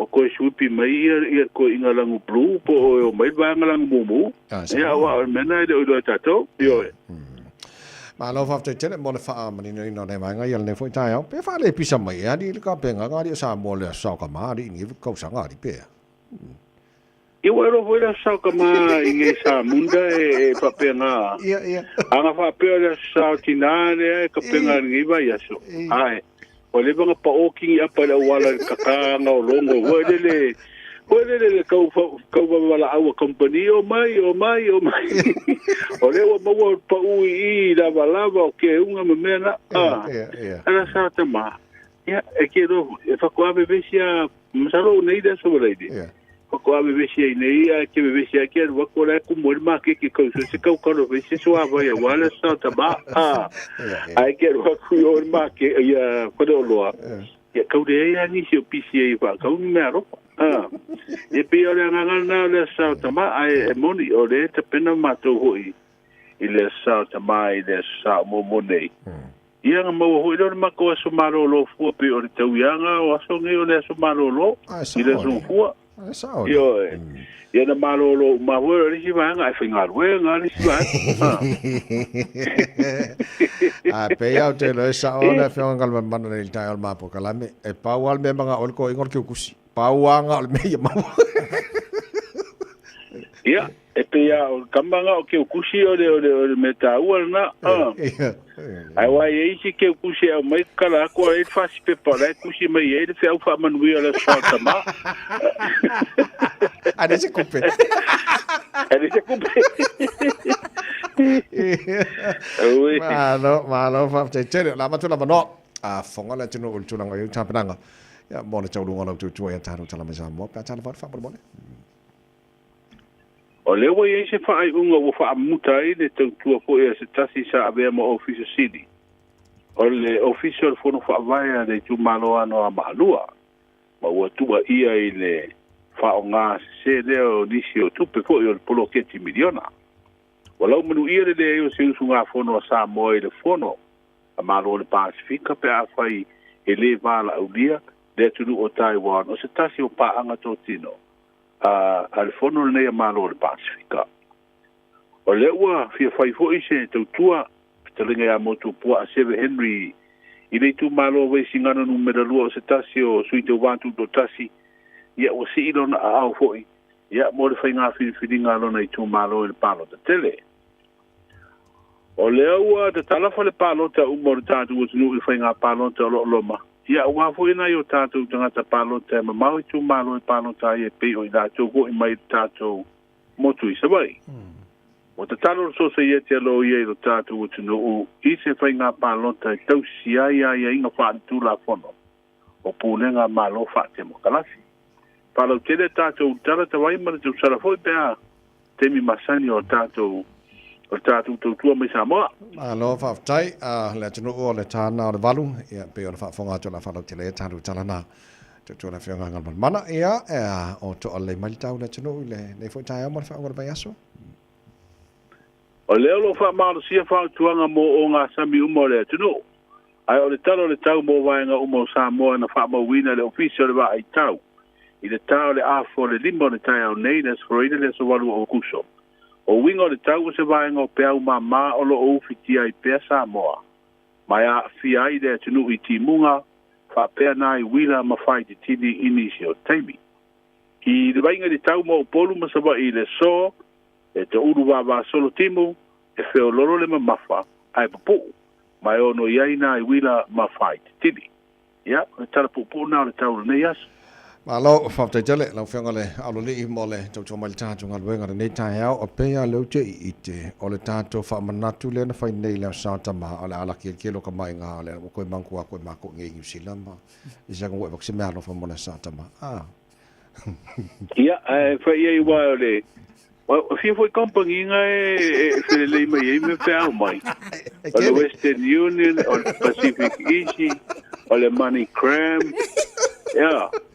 O pea o kompanginga Yeah. O company kau fa mga ko mai ngo company ai si ba ngo wangalo. Wangalo ya. Wale ba le ko yo ai company nga. Uso malo fa te mo nei tai out, mo na sound tamam, mo ni 45 ngora verso. Ja, so foi te vai mal te sala. So foi ole afionga ngamal manamata do so ta ingora nei foi tai out fo, ora na ba tu anta do tala fa lo tele. Ele tana valu taulunga elanto tua taro tala mai sa. Mo to mo re samos forima I tolu a mo mo taimi o famonianga o fana.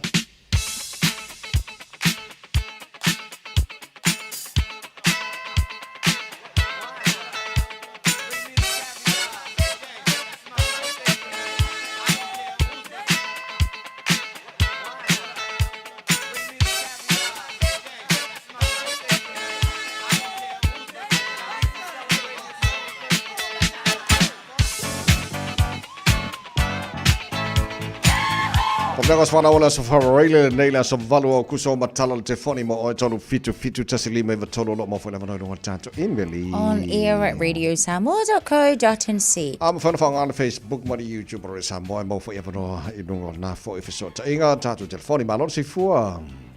Talo whala sunga lea o tawai. Talo si fua. Pape hoi whaltua ya na tas malon ngā lua nei tai au. Tai.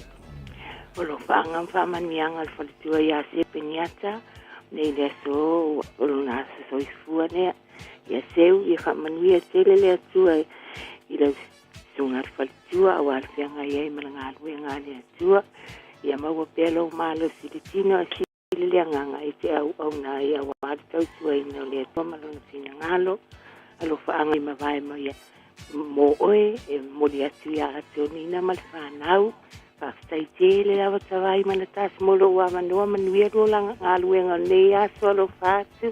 Tai. Mo nei tai ho fo, ja, pe ai ta fam nenga ni on Facebook. Ja, ola tato fa manuanga le na mai atu taima tala lupe. Whaamani atu la sofanau o la whawhine ia whaasisili o no upule Gloria tala lupe o mua mua. O le solenei ua atua iai le lua se fulu tausanga o la whawhine ia ngalelei le atua ia te oe au whianga iai ma o onga. Whaaftai le atua I nei tausanga ua whaau pōpo mo oe. Tu maupea I o winga tausa a fia, whaamua mua le atua I mea uma a wā o onga o whianga iai ma oe. Whaamanianga ma lo whaanga mai a tino, taima, Whaapea la whawhine ia Luisa. Ia, whaamanuia tele le tua I le aswhanau. And it's from the Angalemaya Nua Tofi. Nua Tofi, Jeremiah 29, verse 11. For I know the plans I have for you, declares the Lord. Plans to prosper you and not to harm you. Plans to give you a hope and a future. This is the day the Lord has made. We will rejoice and be glad in it. O le vi inga e whaafo I le tua I lana tausinga, malana puipuinga I lana whanau, whaaftai ai le alofa o le tua, ona ua mawhai se tasi o le whanau, o le wii fo I le whanau, ona eo le mai lo whātau sanga I le nei aso, le tamaita I a Sapi a Anita Tongisia Dennis. Whaaftai nei tau sanga wa whaau pōpo I lo o langa, ia eo lai ma au nai le tua I se taimi o iluma. Ia baby boss, ia manu I tele lo aso whanau, tu ule ai tele ma le tautala so anga lea onga whaapea lea onga sa pati.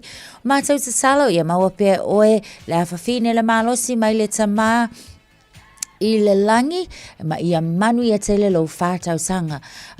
O lo whaangana, mai o tuangane, Danela, o uso ia Unaila, ma ina leia, ai whaasilisili ai a lo whaanga mai o mātua, o tongisia manua, e mai seu ainga atua umalava. We love you. Yeah, putting about data from them, but now they die. Yeah. Yeah, Lily, let you know from another to was a fan now, so. Ya, avele inga mana whaftai le tua, wale poisi se wala mai from the lowest whanau leo family atu pūlenga mana whainga wenga rede Samoa, mal tāra pukala me marwal taha mo oi. Nia tere, whanau nei aswa. Yes. Hari huri tau kia koe.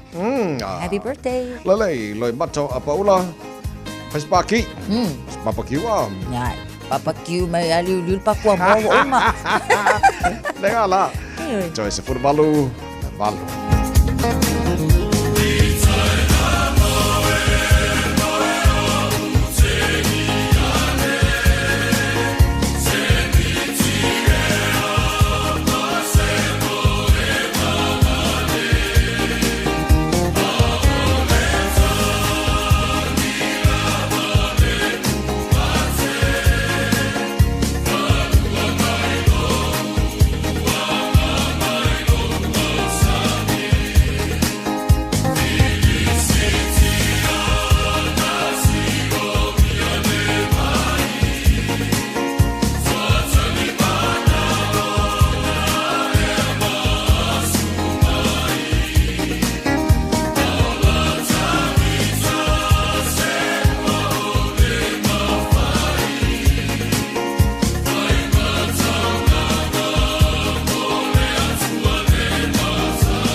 Eva Malipese, Malol Fafonfonga Samoa, Malo Foileva ile musika, Radio Samoa #1 New Zealand Akoa, Simpson. Constellation Drive on State Highway 1 le nasa iai se taavale fo'i na lavea le ima maute le atu se taimi o le nei tae au. So expect lati le se tatou i le southbound i le taimi le nei. Whapena fo'i mai tawatu Lincoln Road to te ara tu off-ramp southbound o le nā fo'i o lo iai se si whaalavlave tau taavale ia ma o le nā la fo'i lo tapunia fo'i ia le tatou southbound lanes le nā se ia tau kilia fo'i ia lunga o le awala i le nei fo'i taimi o le tae au ia o le ala o mai tawatu whailasi pisi ia lunga o le tatou State Highways fun ma le ono alu atu ina le concourse whaasolo solo atu ai le anga ia tu i Messi ia o lo o whailasi poloka mai i le taimi le nei o le tae au lunga o le tatou State Highway 1 o lo mai tawatu le taimi le nei Ellerslie Pam Miwa whaisi pisi o tatou Wilkinson Road ia o lea fo'i lo mai tawatu nei vaenga na o lo pisi i lunga o le tatou Southern Motorway le nei fo'i taimi o le tae au lunga o le tatou State Highway luas fulu o le ngala ma ngai ka ko le taimi le nei Mills i Takanini Mill Road i Takanini faisi pisi le taimi le nei fa pena fo ila Takanini on State Highway 1 ia male vaenga na Conifer Grove ia le taula inga na wala ina le vaenga na fai la faisi pisi taimi le nei pauna na swinga o lo ia tatou i lunga o le awala tautua na aveta avale faisi suol nei fo itai au ia lava le on sai level fa au tauta manu ia tele fainga malanga o le tai au malu le tai Radio Samoa se fululua minuta na talea o le tulai valu Malo soy fua o se fufonga Samoa Radio Samoa tasilima ivatolu amo se kia Radio Samoa Oceania Career Academy Saudi Ko oi kaule kaua Hai na foi Waste no magai maguia A whaia sa ili se la asanga fau mo e, a waloe te no whai. O le OCA e au tawina ai o e imtata e sese. Maua visenga fau fale, vali fale, palasa, male soifua maloloina. O le nei avanoa e anga wa aitanga tano fo mau masiti seni New Zealand o loo halala i au kilani. Le sitala nei loa i le OCA, i le go.oca.nz/apply, po le vili mai i le o varselau o no lua lua valo fitu tasi. O varselau o no lua lua valo fitu tasi. Ang whaialo esa ilina lau papalelei maanangata mo Whale Samoa, New Zealand, po le Pasifika, o le Woodmart i Penrose wa whainatile nei tautua ini tautau ngofie, ma wale finance whaapitoa se fululua masina ilea se interest, peha o vai le 5 awhita la le whatau. E ka le sia, ma wale 5% to e whaafo i molenga wenga le tua, su mai le 5 fitutasi Great South Road, Penrose, Bevala au ia Chris Ulberg, ile numera o luatasi, lua whaono, 5 fitu. Woodmart, laupa angai lau papalelei. Talofa Samoa, o Atish Narayan, o le Licensed Immigration Advisor mo le Auckland South Immigration Consultants. E visosoani mo so se tu ai ngā visa e malanga mai New Zealand po Australia. Telefoni mai nei loa i le o valu o tasi o no valu whawhitulua. Po le olua tasi o no valu fitulua tolu o.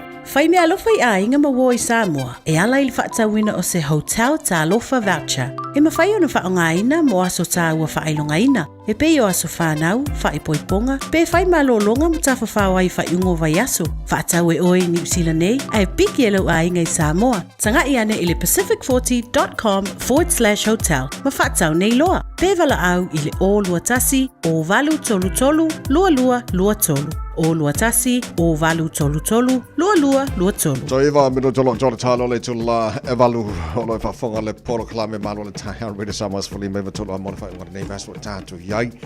Fa ngor fa samo manto in New Zealand ma Australia ia ma Samoa ia te lol vanga lai o i Hawaii vanga mo America mai sita fa langi e per na boa stofi la to ia ma ko la le wo de fa ngor fa yaso mo kwai ala langa fie la usu kai au ni fa yaso ia la malo lo fo le ngata malo lo te peneiro nei fa na ula onga ia ai marolo me fo inga wenga so le mele yeli pe a umba kunga wenga las foroi sorry se pe la ka kialo mo le pingi aurori pe la ka kialo fale mo le pingi aulo so le umba va yaso ora ka sia ia mo yena sa na ta mai sa mo ia Pe au te loa lo tau I te atua ngaman mana. E sa awana ukara neng whainga le fiong fo lo li Samoa. Ia. O ka ko fa mangaku neng whainga ka ya. O la makwa I kelengi. Kelengi ki uku siang I ka mai Samoa. Ai tar sia. Ai sa ole le so le langa fa ale. E pi fa ale hangwa ngo ke fo ili la tu no li. Na sana tama ai o ye fam talanga uma. Ele o tu la fo ina na ya lo fo ma fa na ia la yo la tu a ma sa na to le Samoa ya man tu to ina yo e manga ya lo fa ngole sa fa pe ta la tu ke fo ngi mo ka ko lo fa nga ia la ngo Facebook por ka ko kai ya ma si mem kwa ile fia fa fo fo nga mar ko inga Samoa ngi lo fa nga de ku pe pera nga de lisia ku pe fa mo mori kan ka de ko inga po kai la ku lo so fa ngo le ku pe fa mo mori ya ya ai allo fane mo ta jolo ina yo tu a foi I Samoa ya allo fane ya si me allo fane mo na to ni fu tu sang Sau nola sunga la o la le ke whakakat awai mo ia ele pisa kele o kaimi lau sau nginga fo ia whainga ai ke mala kama paulanga ku le la se o whakalikali awa o inga e maku ai kakala I ka lengi ana isi fo itama ia nga whako ako e ka mo e lola lo makua vai le ula lola ko inga o kankanga ia ko ai lali ele ai makua ai okay ia ko inga yang kaling o te no sina ta penanga fo le ai ka le sia sa mo te fo te mi ya wa mo le no 19 si fa si ai te mana ya fa fi te ma ya ke fo si ka le sia e ko pa u alu ru la ngai ka mai o fa sala ko ai te ma ya o la tu hana le aso ai pe ma a fa pe la sa ka ma mo ko fu ki ngai fa si ai ke ma ma ya fa fi te ma la ko so fa ko fo ya ai ka ru no ya o to te ma o mo le ka le sia ya tu la mai ala wa tu lo swa fa na tu la mai le ai ya na tu la mai e ba ko la ula lo alo ka penga la ula lo e ku sa ku ne ku fa pe ke ku sit mera la ba le lo ula lo na fa una ya le au ye nai tama fa fo mai Samoa ta pu kala me ya alo fa tele mo to alo fa le tua ya mata pena fo io to I ngal wenga le u tu tu te fa tono ai nga mai kalesia ya fa lo ngai la sa ta ba le fo ya tu sang ta tu yai te pena ia tātou local elections o le sa tana no fo I le whionga whi pule mangele tāpo kala mana whia ngana mana ia le maunga Lydia Sosene mana I fo I olan wha manatu o le mana ia o I langa upulan fsilia I le whionga whi pule mana whia o te lola na langa upu tau amvea le pea fo ilon soi fua tautua mai o le ala le pule le tautua e te mantua la o le tautua fo I tono local boards ia sa te fono fo I local boards I nei vanga I saute ya le pale a foi pale I tofi fai pule so le winga fam talanga foi le wa lana alanga upule foi le fi tele o le ala le pule le tu wala ngala mbul mo bina I lona I foi so fu ai o le tapena tatu mo finga palo to local boss o te le yo le nga finga palo te pe fol fam na to le finga pule na le fai o tatu palota fa di volta tu sao ele ngata na lango mo tamali I malo tam fa no Samoa le tam mo mai e fia vea ba local board members ya ai la foi fa le o tanto foi mana onga I me fa le I tono si manga lo la papa o le tino tanto no foi so na banga na so mantua le wa tapuni le te lo tapuni le no mo le skala fa nga palo ka ngu aku ka ko pe papa lo tam sa po le aso pa o se tema la tu di jelo se so va ya kwa po fele ka ko pamphlet le sai o le palo tam voting paper sent to enrolled Aucklanders la soivo September okay o ile al masen fo te fama yaso after to no atun paper palota o palota tapunias frulo la uri la sfutasi o ke topa ya ma progress results published la sfutasi o ke topa ya final results announced in la sfutvalu o ke topa Yo na vanga tawana na mole fainga palota foi le fa petolo e tu malo ai ele sui le fia ka mo lo wedding kongi ya la ko kwa e kolosia la wala la inga le fia ele e fa sa kongo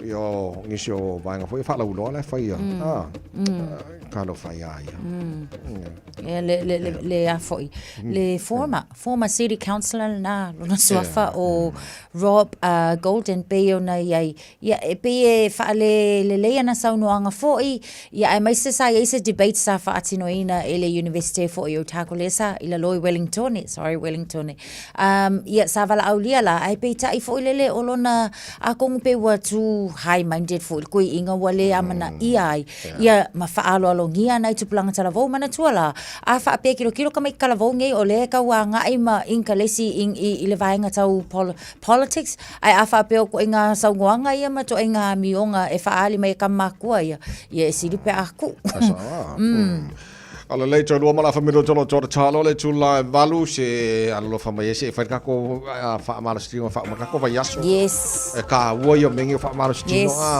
oka ka fifi kele lo ka wa ko pe ia le ka wo ia ta chama kama ia alu ka ko ngala o mala fa mala stringo sa tala mai samo nei tai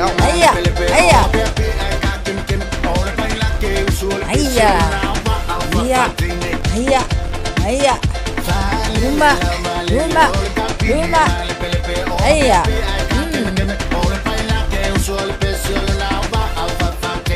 Iya. Iya. Altafa. Yo. Iya. Yo.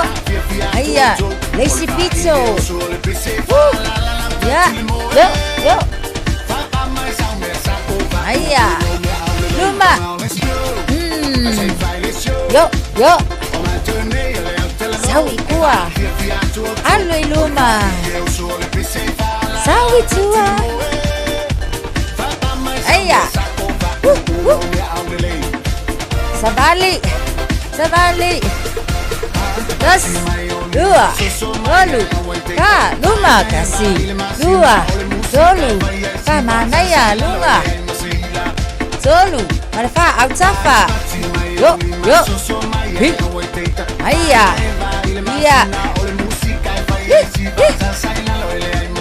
Iya, mana ya? Fawau. Yo.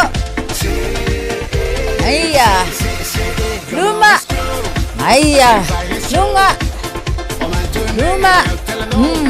Lunga. Awoya luma. Oh lunga. Yo. Luma.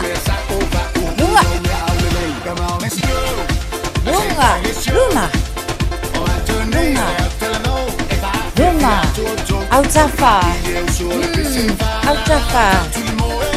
Luma. Sepuluh sekon ya baila lemah ngaya. Ya malo. Mafatsono. Ko mai le sela fa fatsono. Manu ia tsele langa ya tu kai mal bayaso. Soi fuia Manuela Satsama.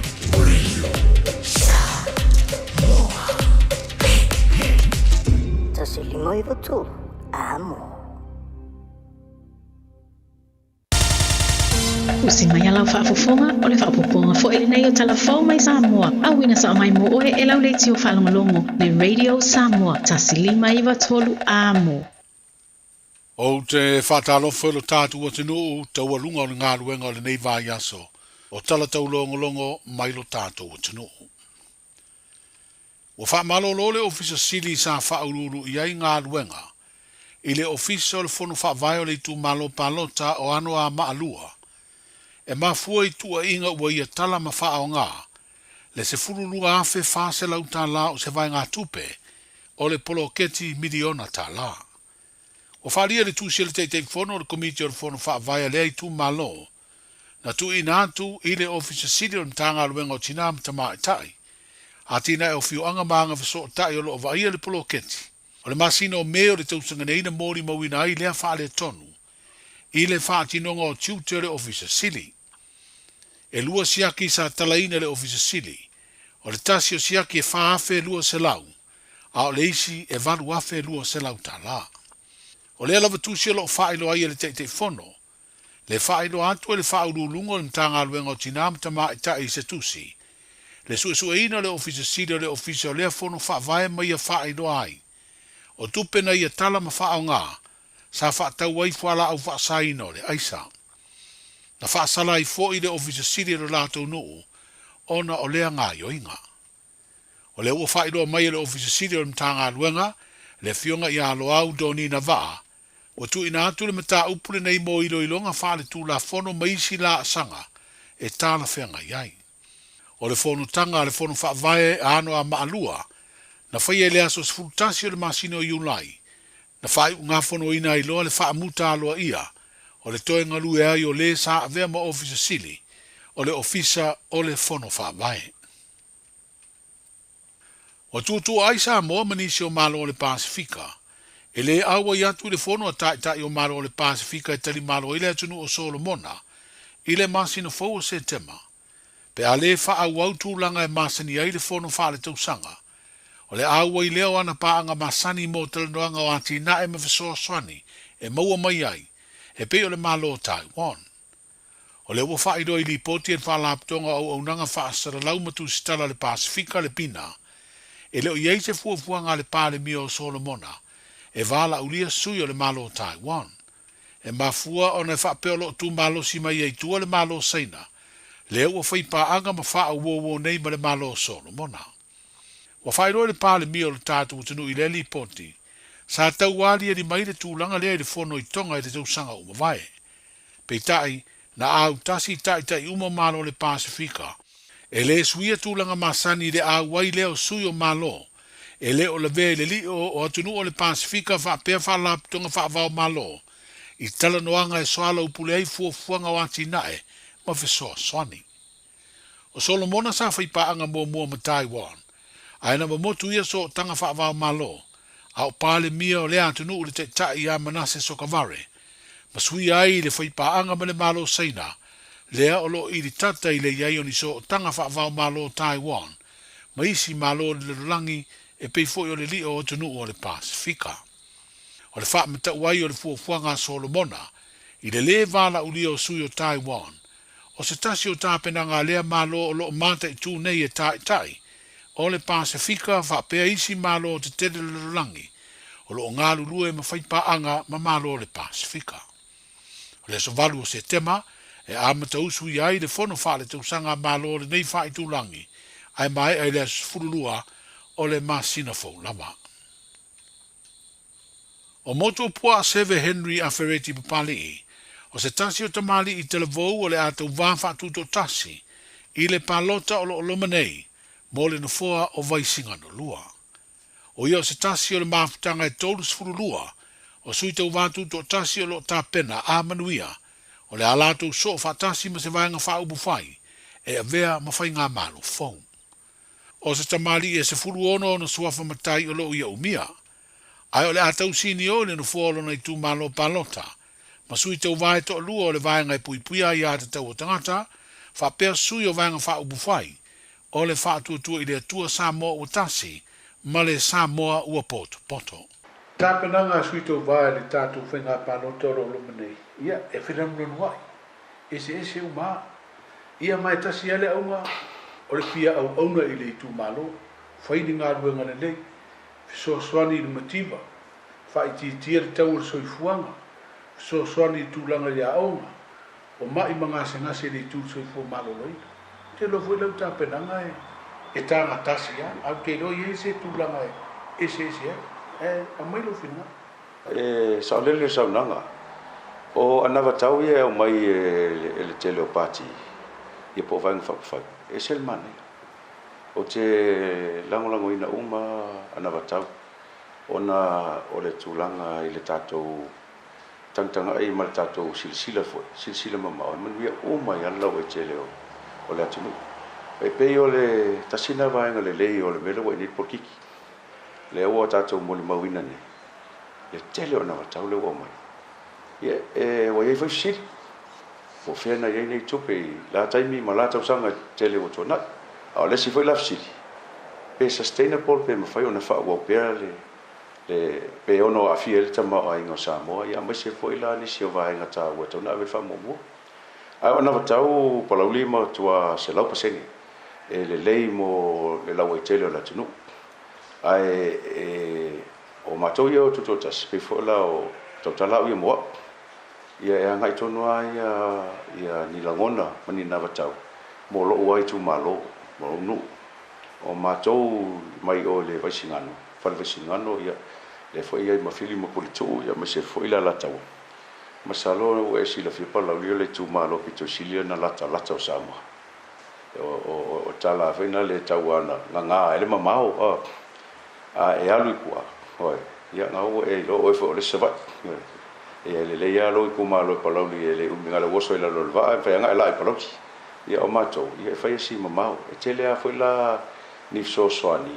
e mo mia i tua i si o mato tu malo ia ele ngatala oni na vatau mo mato ia e nga mole i tua sau atoa a mata mai i asau si pa ia fale lima e nga mole mato tu malo ia la nga fo ia mato nga lu fatas manai sui tau va lo o ai lava tu lai mai a ele la nga ia mato nga lu fatas i pe nga lu fatas we wale la pela la vatu la tala o te tu lai le ai o la nga ia fai maloto mo lalo ia o ai fo i tu lai mai i le matou fo'i a fale lima pa to lima leo ia ai ia mafaina nga lo fatasi se fa pena na tanga lo tu se le matou tu malo ia manisi o sui fo le mania mai si no o le matou tu malo se fa tel nanga ma le sui tu vatu do tasi mo le no fo vai singa no lua le sunga motu o pua a 7 Henry a fereti papali o le ave seo ai inga wha le tū la whono na wha malu si ai. Le te tau o nā ngai o tangata pālota o alale upori o lātu i tū malo i sawa i e pālota ai. O se suinga le lei lea i le whai ngā pālota tere o lo manei. A wā le a mawhai o na pālota i so o se whare pālota. O se suinga le a tau fi ai le tau mawhai e maua se avanua i le waa. Pu ei leo le pasi i sa le longa ma tiri anu anu. E fia whai lana pālota. O le pālota tere o lua o lua tasi. Sa iai whaale tonu na tutupu e mafu i lea tūlanga. O nisi na maua le waa ai taunu watu i sāre longa o le maua se a wala yanga ia i tū malo e whai ala tū pālota. So se whare pāloka e mwhainga kāsele pāloka. A whare ngofu e ripaka ke pāloka e whare arupu. E whainga pāloka me ripaka. I treat it as a special vote. Pāloka me ripaka. So se whare pāloka a wefo ke sa vai e ke pāloka i whareaka. Whare kāsmi sa vai ilo pāloka e special vote. Mea ngai renga rua pusa pāloka i kong whare pāloka. Pāloka i kākauri kumalo. Ma pāloka rare special vote. So au whapo le maro le tunu. So se whare pāloka i whainga e pāloka i. A re fwoi whai le bu whapikoa musaba. Whai o i ko ngai mako. I le mako bu whlai e ofisa. La i le bu whapikoa mo laku. E whia anga i aku iai. Whai ai ma maor me kei ai. Ngā roki whai kwas whare pāloka i kuku malo. Whakasa ngā lo pāloka. Le komisina o whainga pālota, le fionga tole a fōa tui e whelolo Alexander John Stanley. Wa o mai whalau i te lese whina ngalo na so se ie te alo i e tātu utino. Wa tālu sanga ina i le tau si o le malu pui pui o ai e inga o whainga pālota, mō le so longa le lei o whainga whiriwhiri ngā mi o tonu. O le whainga malo wha te mokalasi a Samoa, o lo o mausari ai le a ia malea ngā vaa tutusa o tangata uma, e whiriwhiri o lātu tai po sui whiriwhiria, i to tonu o le whainga malo. I le tausanga e awhi se lau iwa sifuru, e peona to e whaamana tumai e so se iete, sa whaatino ai se peripesiti as wha iloa manino ai e tangata anu, o lo tātu o tunu le lātu langi a te tau, o whainga pālota. O le whaavaile ana sui ai le tū la whono, ina i amana ia le ai a te tau le tangata anu Samoa, ua atoa le lua sfultasi tau sanga e whaatino ai, lana pālota. O le ai a te tau o whainga pālota lau tele, o le maa turi manu po le malo sianga lea, o lo o whaavai ai whainga malo whaate mokalasi, ma o lo o muri tai ai le whiriwhiringa o le pāle mene. O whiriwhiringa tonu ma le sa loto, e tau lai me whiso tai i ai a te tau whaavai, E pei o le aia te tau e whaaso ai manatu ma le aia te tau. E awa iai i le whiwhilinga o whainga malo. E pei ona wha mausa di ina i lalo le wha vai o le malo Samoa. Mō te ngata anu umole tino. E au fia i fo i le sa o tonga o le tautala, o le wha poto, wha la tonga ma le whenga solo ai. O nei vaenga tā ua lo wha vai ai whainga wha te mokalasia Samoa. E pei ona wha ilo ai e le Palestine o le Society alo ia, le tamai tai o fiona i. O whainga wha te mukalasi ma losi ma mausali e ao na wha iloa manino, amana ia ma wha alo alungia, le wha soa ina o manatu. O whainga whiwhiringa tonu, e te tau na amana i aire sa alo tonga mō tū sitala, e wha tino aire lātou upito la au e au noa ma le wha amatau, e tāo fi ai tangata, ia po sui fo i le tari atu. E langolango ina ai e le Society alo ia, le vala au ma le tau alanga le Official Commissioner o Sudu Whainga, po le whala tonga o aia te tau o Samoa, le National Human Rights Institution, ina ia whaatanga ina le sao le tonga o le tangata o Samoa e whaatino lana aia te tau, wha le malo, e peo na ta ua ai e Anne Matalasi Fata, o le sui Palestine o le Society alo ia. O le pule le tūla fono e wha vai le ami o tonu ma le toa file mua o la la whanga, e tu sa lea ma se whainga malo e lima te ina i pūlenga le lei, ma tu la fono ami o tonu. Ua te talo atua i neire Society alo ia mō tangata anu umo Samoa, ina ia amana ia ma whaalo alungia le sao tonga, o whiniwhininga o whainga malo ma le aia te tau, e aua ia i tau arumanga umo le whainga palota, mō le malu pui pui o whainga whate mo kalasi. O le Society alo ia i Samoa, o le whala tonga leo lo ia umo le tinu, o se tasi ona matafa ioi, o le whau fautua mo le pule o le tūla fono, ma le tausisi o le whaavae, ma tūla fono a Samoa. Ea, manu ia le whaingo o le vai aso isi o tātu o tino uwhenua i le vai asa fō, soifuia. Talofa, we're the Katinas. Talofa, this is Pat Lam. Talofa lava o aola pi Mariner, mau pelo li tio. I le Radio Samoa, tasilima iwa tolu amo.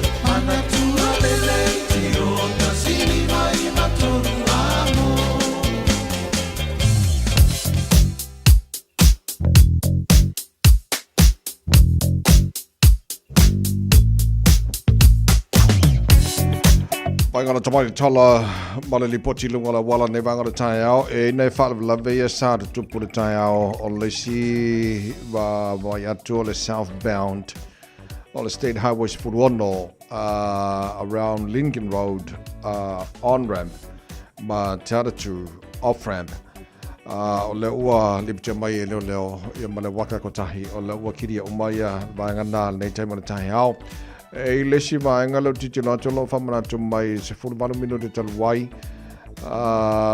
the Harbour Bridge southbound le foi sa poloka ya le wa foringa mai lo kilia ya nai ta vale na beai ya la fo la poloka la titi ale malanga mai i North Shore ngal talanga kilani lunga la wala papa ya pa na vaenga lo titi no tolo le mumu mai so tanto umolo malanga mai North Shore o le tulanga na pe ona fa ali mai famana to mai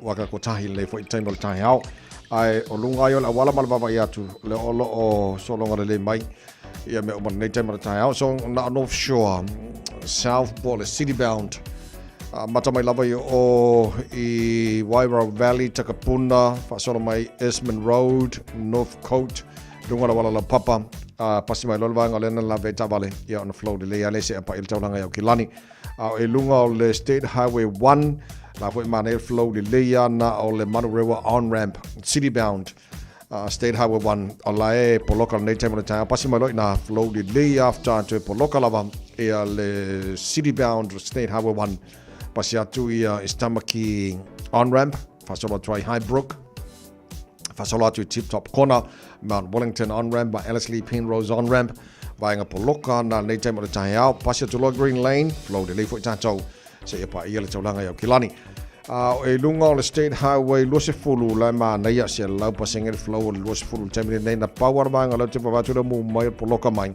o le pasi mai o Lambie Drive on ramp fa solo le link o le Losefulu anga i southbound State Highway 1 pa na vanga le poloka mai otherwise te le vanga la wala so longa le lem sanga le mu me o man nei time le tai au after vale to all time level on the side va vai atolo fa isi ma se o la wala nei vanga le tai au so for it sa o lo sa mo sa ngore mo fa mo mo le poti la tamani na ilunga ole awala Tasilima Ivatolu Amo Radio Samoa.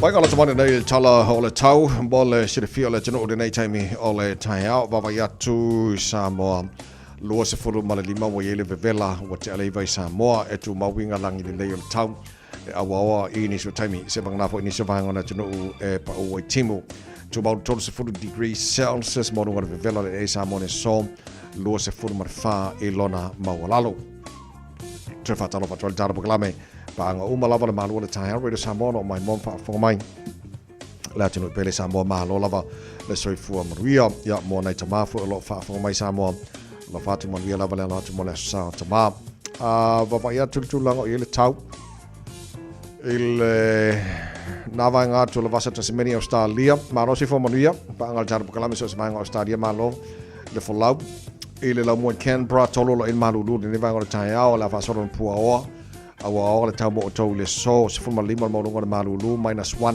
lona mawalalo le si vanga malulu Hobart fu fa mo ngona malulu le awa le tau ne yaso fa so le tau le malulu Adelaide se fu lima mo ngona le so ma telefon awa le tau fa si malulu fo Melbourne se fu lona mo ngona malulu le nei fo Australia fo ma telefon awa fo le tau mo Melbourne le so malulu fo sini Australia awa pa utimu ni so taimi pa angal taru programa so semanga sini Australia malo la vale so fo maruia nei tai fox football o le malu ngana malu do fo mawina mo sini Australia Brisbane fa fisi malu do o to ai ona fa soron awa pa utimu los fo malu ngana ma fa fana yo yai ia tanto i Brisbane mo Perth Australia los utasi malu ngana ma fa fana le so la fa soron awa pa utimu Martin o firse sulo le la de la yo e Darwin todos fo tolu o vainga mana o stadia matulanga ile tau ia mo ne fa Australia wa tato lia ya tato foi mai le no fanga fa salanga radio Samoa fu tolo ile maru lu ne vanga le tai ava vai atu o fa audi mai tai ava fa yampa utimu ne nei tai ava o winga na tau le so e pa utimu nga ma fa timunga ni so taimi ya mo watu ma fa na timunga ni so taimi la wauli sfuluano mo na maru lu fa mawina mo au kirani ile nei fo yaso iva lana mawara lo ta pa o lia la fa so fo awa pa o timu tena vanga au kirani sfu tolu fa si maru lu telo ta hao pa so fo pa o timu na so sa maru lu fo na sa sfu tolu na maulunga aso fo pa o lia na va yaso na langi de le tau langi de le ya tu la so lua aso lu ma stofi na yaso no mana ya tu pa ta tu o lia lo tu se fo ma to manos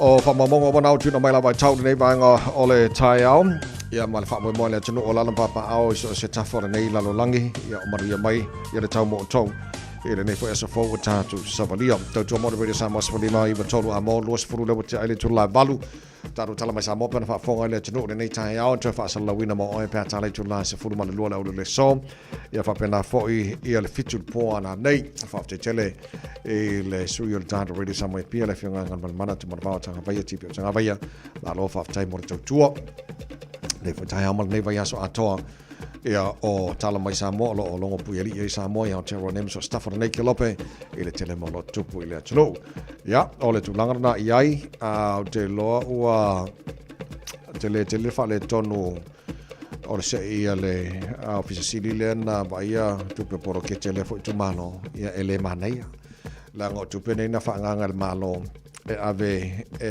atina e a fioanga a inga o fioanga mai tu malo ya le fa ile vi le fo tangata ya ka sia langa le fa ino mai lona swafa o tulanga na o yai mana ia le tulanga o ile fo fanga le komsino fanga palota pe te ala sa vai ia o la sa fanga palota fa na palo ko ia pia ia po fela vete ia wala ile pusa fa to special votes na ia tele na se fe foi le po le va con ka fo va ai o i se voi mo tele sa la fai le palota ma na tele na fo fanga ia pe ona fa fonga tele te no ma fa longo twai fa o fa ia el komsino fanga palota ya man viele ala tola teno molan fanga palota la solos fu rival ne fa masina o kuso to mo re samos for lima e batolo amo e na wolos fu tasi o tele to la valu so fa fonga to ro ne va yaso ta to ma fa samo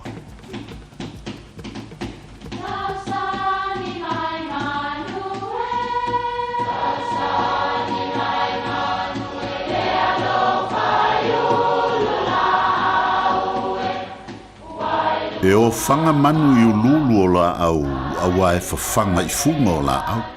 A o le tangata e whawhanga I upu matala. O le mawhileo o alanga upu mamuanga ngana Samoa maona whaapongai e a fua I lona sio mianga. O lona lea sao I le whaatufunganga o le iloa whaale aso mai le tautua se ia o ina pule. O alanga upu mamuanga ngana ua lanto mamanuina le tō whamanino a Samoa mana tua foi e tāo fitau muli le atunu. Ua sau fia lele le manu na yutufiu. O le taimi e whapea o tū le malo o tangaloa fune ai a o nofo I le tolo whasale le anga ingo o tufiu. Whapea la le tala I aise aso na tō ai aise urungali ina malanga mai fiti. O le urungali ina ia ingoa ia mua mai le tamaloa a o muri mai le fafine. Na o mai malela manulele e nofo ai tutonu o le la o le ofanga na o mai e le urungali. Tilo antu ia tangaloa I leisi aso. Ua a mata o na a pata mai ampa au o le manu. Ia masau solo e fōlinga ua fia lele. Ua fia lele ese ma le ofanga. O ila na mawai le upu nei, ua sau fia lele le manu na yutufiu. O upu e winga I se fesile whainga u taunu umanuia, o le nei lava aso mai tawatu ua sau fia lele nei le manu na yutufiu. Awa ua tala ngā le tua efu ai sapo ali seu I tua mafa fili malae. Ai ale vi inga o le tua lea ua pi ilangi, so langi, tau ilangi. Ia, awani manu whaifo mai langi mo le tātou wha moe. Ua sau fia lele le manu na yutufiu. Manuia lau wha sau ma le nei aso.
Radio Samoa.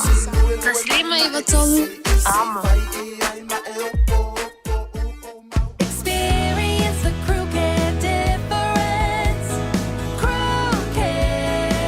Looking for an opportunity to build your own business? Start your own cleaning business with Crew Care. You'll be joining one of New Zealand's fastest growing commercial cleaning companies with 12 weeks professional training, flexible working hours and a guaranteed income after 2 years. Find out more today. Experience the Crew Care difference. crewcare.co.nz. Fai mea alofa I ainga maua I Samoa, e ala I le whaatawina o se hotel ta alofa voucher. E mawhai ona whaongaina mo aso ta ua whailongaina. E pei o aso whanau, whaipoiponga, pe fai malolonga mo ta whawhawai whaiungo vai aso. Whaatau e oi New Zealand nei, ai piki e lau ainga I Samoa. Tanga I ane I le pacific40.com/hotel. Ma whaatau nei loa. Pe vala au I le o lua tasi, o valu tolu tolu, lua lua lua tolu. O lua tasi, o valu tolu tolu, lua lua lua tolu. O le aho nanga le sabe mawai o loa ananga tae peo TV, speaker JBL, telefoni Samsung, moenga Sleepwell, City no 4, pusa aisa ma o loa o ngā I leo mukuka. Maua foi o lotu aisa, vai tau mawha maisi. Tutongi I nei New Zealand e piki e lau ainga I Samoa. Whapso tai mai le Facebook po le Instagram a le Sapa Pia Samoa, pe emaili mai I le buy@sap.ws. Sap, lau fale o loa numeratasi I Samoa.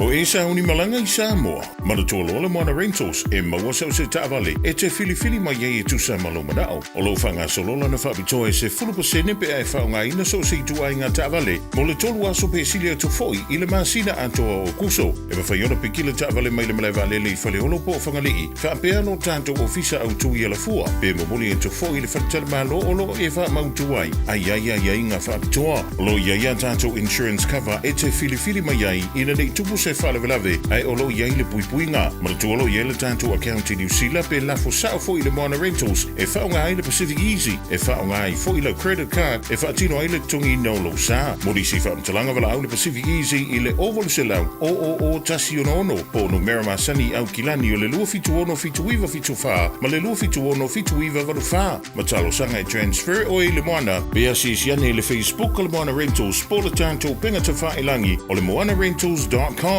Moana Rentals o laupa anga I taitoloina oe a o e malanga asiasi I Samoa.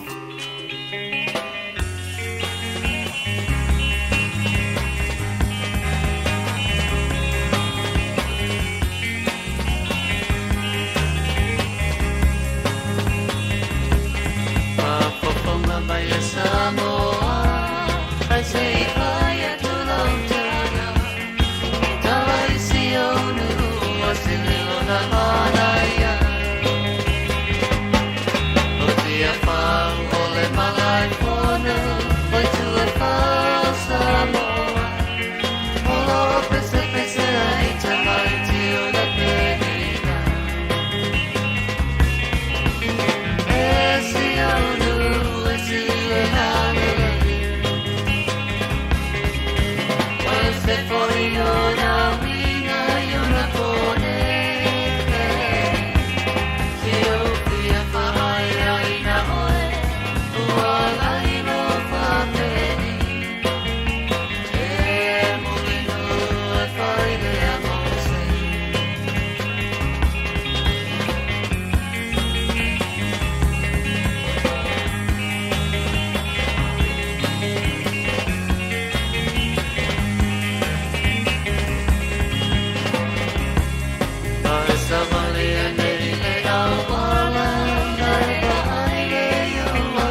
Feni no tia fau fa mai Samoa le tautua mo already Samoa's for lima to mo mal pol kala me malo le tai out ni as for Riley. As for Riley te jasol ta to kala me wale simos oi so alo se tumole fa te mai le foi tai fo so alo ma lo al si fo mo le tai. Morning te vai. Alo. Fa fela ia tu le nganga mo le fa alo.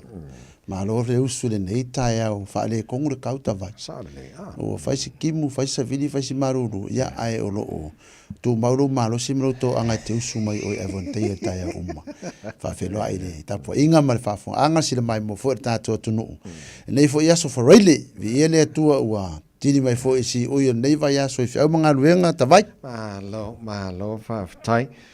Ja, fafte fo ile to le mo so lo so fo la le e ka felo e fo il tapo kala me masani. Ben masani ya la fo mo so fo la le la no ta to fo lo so a fo mo to sanga ka ko. Ke ro a kwai ngo le screen ko ke ro so fo le le o ngo respond mai fo ngale ka ko le ka ya. Ya vi ele to ta vai po le ama le ai. Ka ko masangi anga fa ke sango le ko. E ke le ngisir ko sa. Ai ke va vele lo fa e u il fa le ko ngo so alum ka vai marka ko. Aro le liu ese fo ngalo fo le ko ta vai.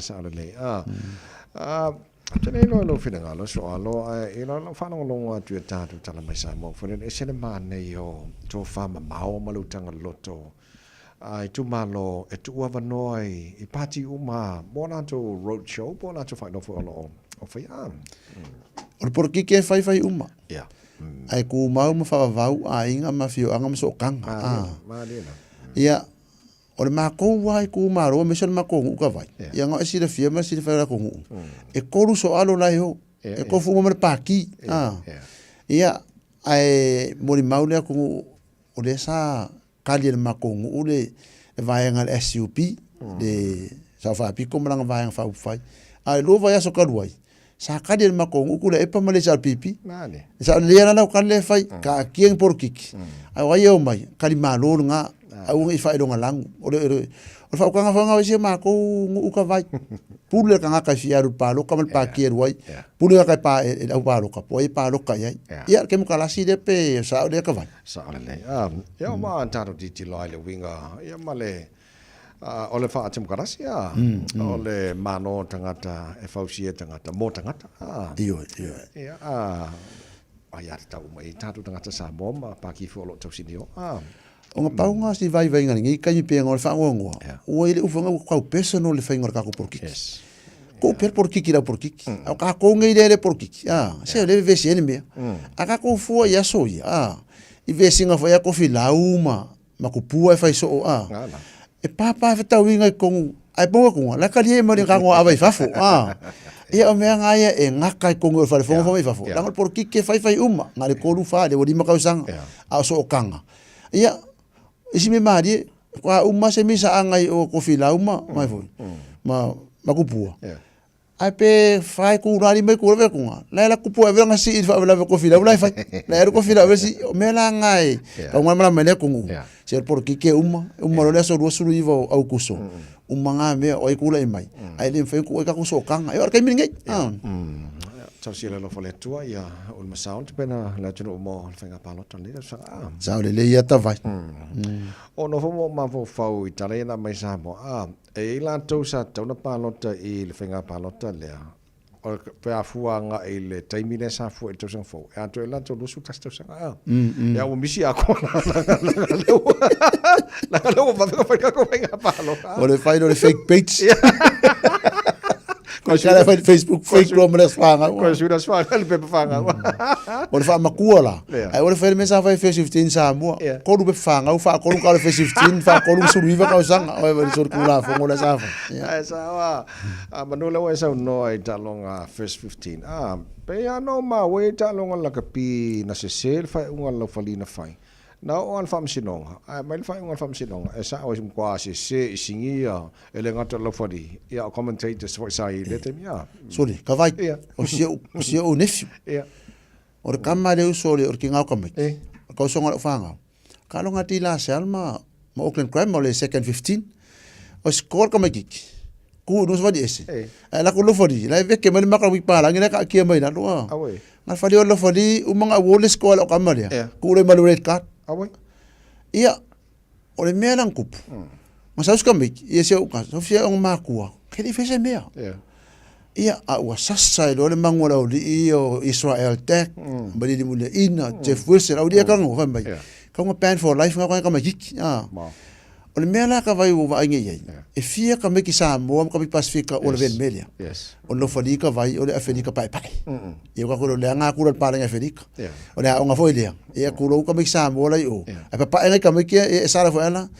o le mea la ku o fai le case fai le famsingonga e lakia e ia vai nga le nga puea ma wale footage nga si ko ha ku lunga la iki le sa vai ese au di pa lange fele le ko pu neng fe ko ai uru ve kel ma ko la ko mane ka gilan ki le ko pa lang sa lo foli that was his assumption se me ku wai ia sa kawala ia ele ki o si fai ki on Paul me ku ai wala ki footage ia o me la ia e ala un ka ku fai ki ngale ka le anga ma ku mama se des ma ku le kala kampa se fa un lo foli ya ele nga ka ko ai fu le test le series le li nga Australia ka maro Australia ai fu la scoring maro ele ka ngolonga dua sa ka nga sala ia red card la fo le ways le ia ole nga le level ka me kia onga mo ola le top level o ro fa le kunga fai unga o le mele ngai o le upe control e lo fo di ma TMOs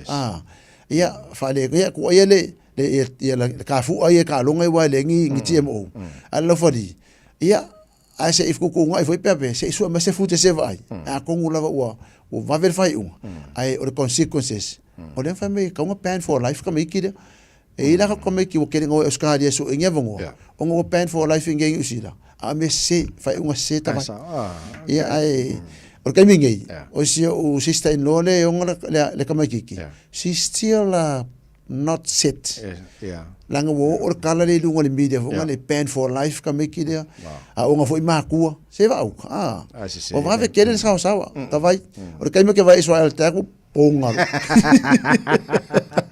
ai ka maro ka lo posen bi mari sini soli ku ro foi mari soli o le mere ma ko o le pingsi di va de wo ya ma eu foi fi ngau e pe fa le final mo ai a ver fa malo ya pension pi ka vai pe eu ke lo kilingo pension pi e ti vise se umor ngi causa ya malo foi au lunga ya me se fa ngau le como me la kapi ya o anga le fa ko anga fai ko ngau ngam fai ko ngau tanta no for kala pule pension pi o tamanta wina po wa tolu fa tau sanga taluai o fa pe ala no ku pia pension pi di wa mga mai suburbs ya makupi ko sifo ya oso mai nge ya Manuka Rovers something ya so ole lua Manuka Rovers le la ko fo mai pia pension pi di ko ma ai le kala ngala Jerome Great o tele ya lu tafa tele ma mau ngor ka fa por me ngale sa ye el kit cats af se break up pension pi ya le la ko fo mai pension pi pe masangia ma tala normal fe ngol fit pu le mango Lydia Sosina na fia so ano ale mana i ola na so no fo le sa ole umale por kalame sa file no so fu atu tua mai la vai mene o local boards le wo pale mai fai pule ilo na tu malo so ela na nga upu fifia ai o le ala le pule le tu ia man campaign ale al fal tu ni te vai e ka na le vai le ho ala preso ale fe campaign no ko lu ia fa mai kuna e pa le vi o sis se alo fanga ko ke campaign ko ru ai ngama le pai mange le mo tau o le afia le aso ko nga ingei o la fa le loan sale le pai mange le mo tau i le malai fa ka ver polo le i polling club yo tau na ko la ku ko le unto pero ko o nga tau mange nga la fa de fe ko nga ile kura yongo o la loan sa ngala ko campaign ia o lo ia kinga a inga ia talei ia la fionga pali kele ia la fulafu ia male fionga ia ke o Harry tole fu o sui o Samoa o lo i le loko ko vela mangele mo tau e fiku ia pa lo kai fai e ko fiku le loko po ka unga e representinga i mangele mo tau e koru Samoa la ia fa elingi we lima la lokonga o ngor konga fiku palang a fu la ia kolu Samoa ala ka iko kasi mo siwa e ka wala nge o le pike so population na ngi silo Pacifica o Samoa ya le la o fa ngalo o fa so pe la ia campaign ngai kai o la so valu na masinga fo ka ngo ko pe palo ka le pusa meli fa ile palo kam ko la fo ale ikapungia o le aso mule ka ngai o la so fiko ke topa e ka nga so furu wa ko mo le unga longa winga a o se fulu e manguia campaign ia longa winga o winga o sal ki nga ka meki kongo le local port o la o faire kala le seri I will be a private servant of a public servant.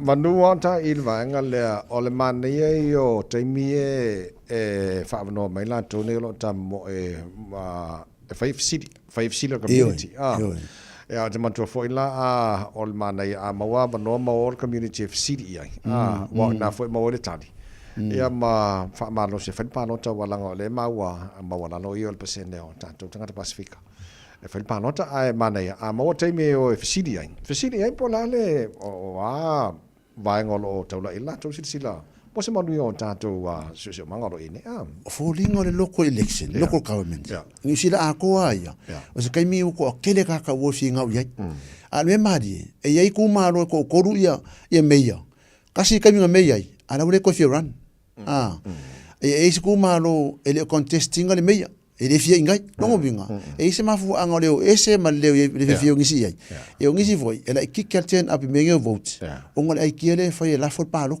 a fai pe le teno election foi de e kasela so e palo ke lo ke le ten out wa ngale ko veka vai nga kulo national party a fai teno election kakalo ya kim wa kim lo so palo ka fai mo Pacifica era palo nge palo ko mena ka lo national party ya kimu ya kele na palo ka ko e ka ko o esa mo mal Pacifica ya ko rai mai o mai fa ari da wa ya ka o local election va ngale nga fa mal va ingol so ole ka singo si o manga a wala pisi va ai a wala kele ya foot pa fo me penga modi e de fai pule pe o so sengi e de va nga wedding kong ka ko i de ke e pa o pisi ke ko o wala o sa ka vale ya local election men local port ta vai halo ala ta fai o boni la sene man ngal ngal ba ngale sa ka kar ngol ba so le sa o ne ele Martin Hodges be o pola sorulu sa fai fa un por graduation vai ngale ta vai sa ngalo fa ka sile Martin Hodges Foundation Trust e male Solomon Group i manbe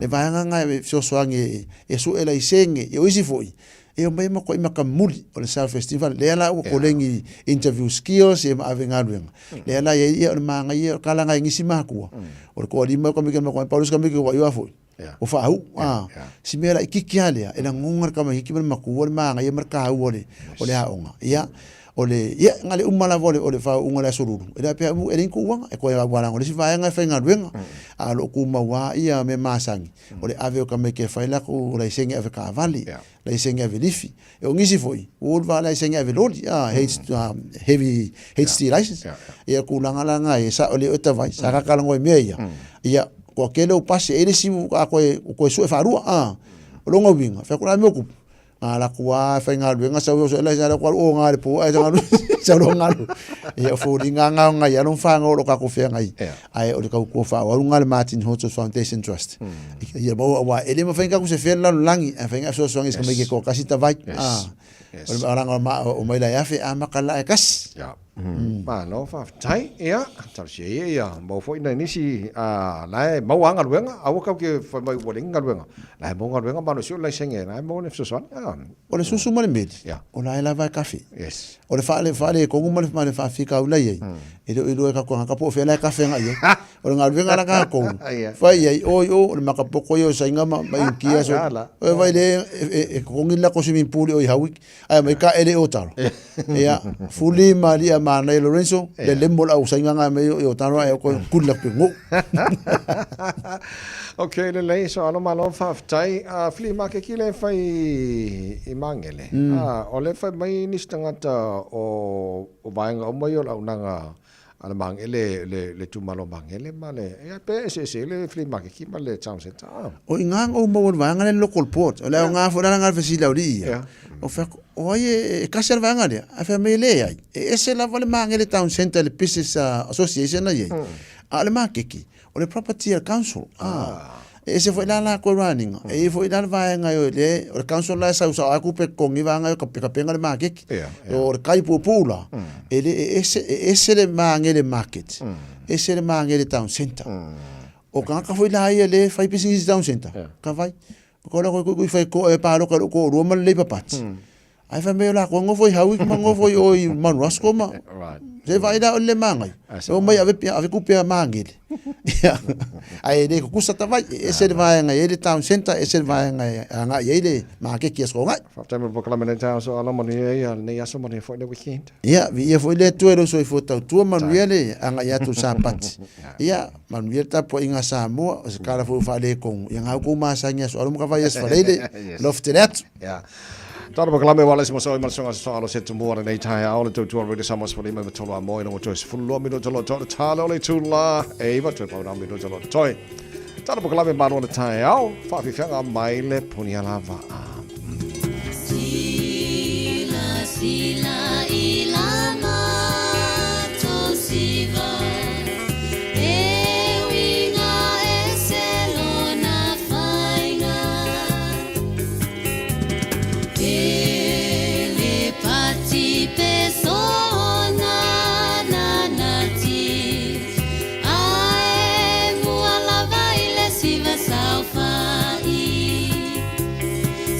Sila ia itanga le tene o le vaela ala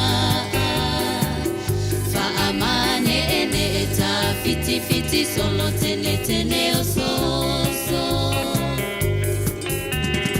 awala vane ie toi ofo ia ufainga e feolo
Mana jok so sorry cara musika ro tai au fa malas au le tunu le ne fo tai au timu malas savili ole ata to asia sile to tua ale diti cell mantua e mafayon e malanga i Samoa ma avela sim card along fai fo I on ave ia bandos in fai na fa tau ia fa ngai lau Facebook I Samoa pe malanga I Samoa ia ai ona fo ile official le diti cell I le taulanga I mangele ale fifira fa tsmari sunga de pole na pepe juna tala ilene fa mam la matele ni sifa hanga ona la to fo to to la pepe fa tsmo temi nei tai au balone se fo mori ia e whawhelo ea te lo sunga leo au, lau sumuta vai, whatalo whatufoi.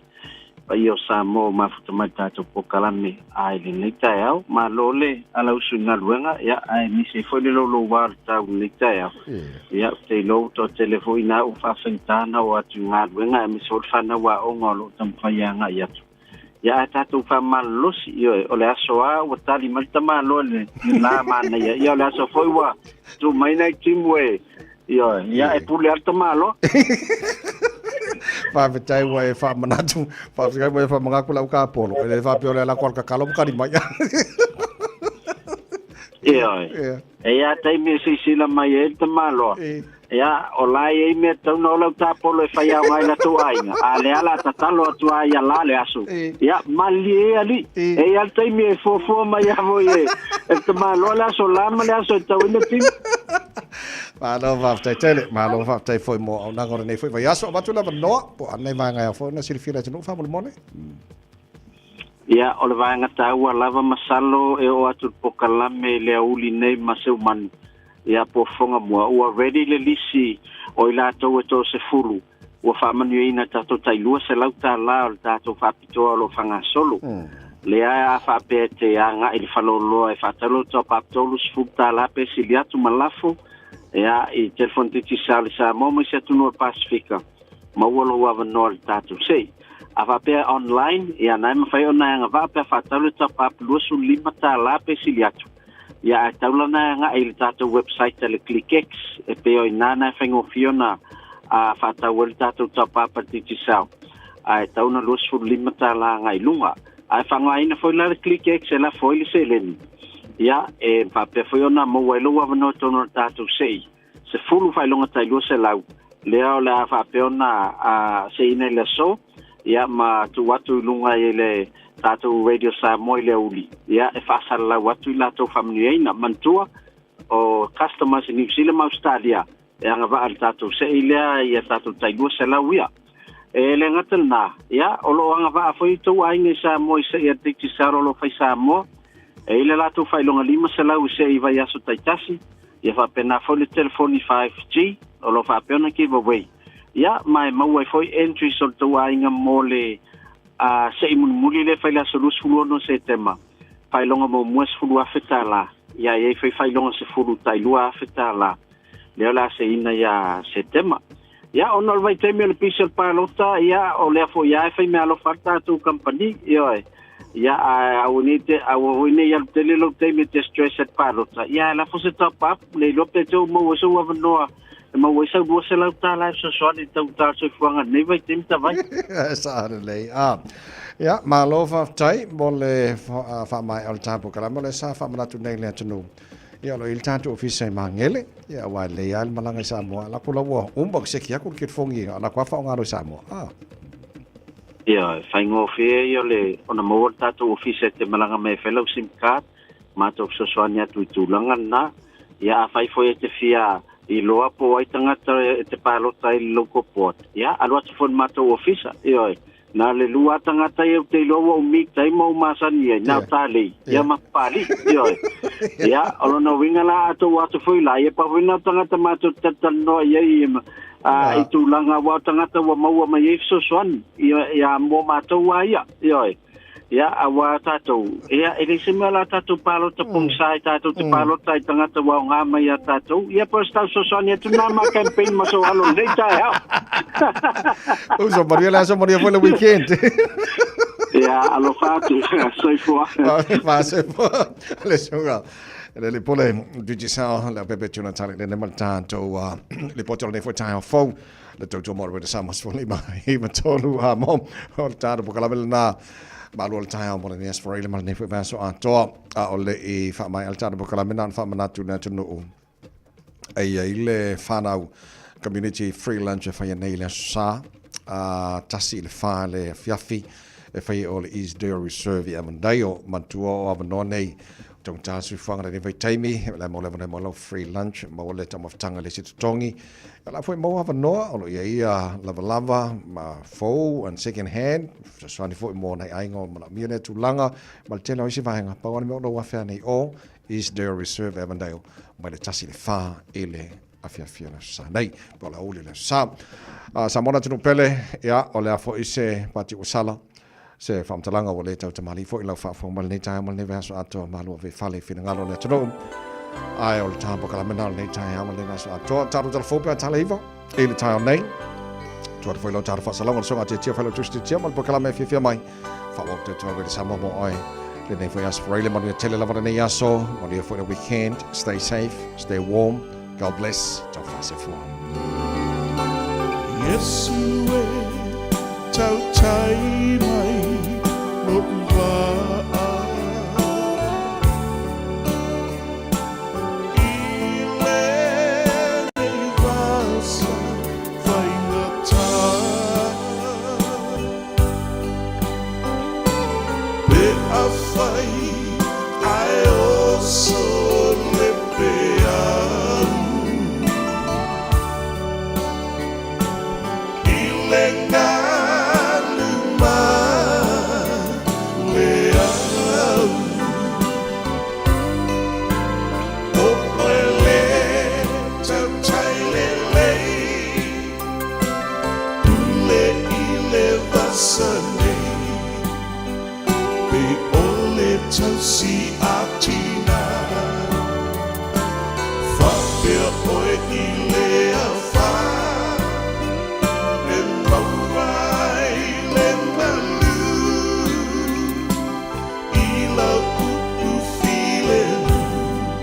Atutafia fia suli ole manuia.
Ia e whātutu atu so o manatu.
95.3 Amo. Radio Samoa. Nalofa Samoa. Waule ne yo kasu tialu. Awal suia lingila waule kio. Aeva eva mai ina se fudu lima iva kolu. Amo. Radio Samoa. Vevela a. Faitawina le upole poto no le tautua matavela linga Fusi and Sons Funeral Services I Mangele ma Samoa. I taimi o mawhatianga ma whaanoanoanga ona ole maliu. Mana tualinga Fusi and Sons malana au nanga. Ole a wha ma avenga atu mo oe male a inga. Wala au ile telefoni lua fitu lima tolu o fitu.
Whaafonga maia, I le upol poto mo oe le nei aso.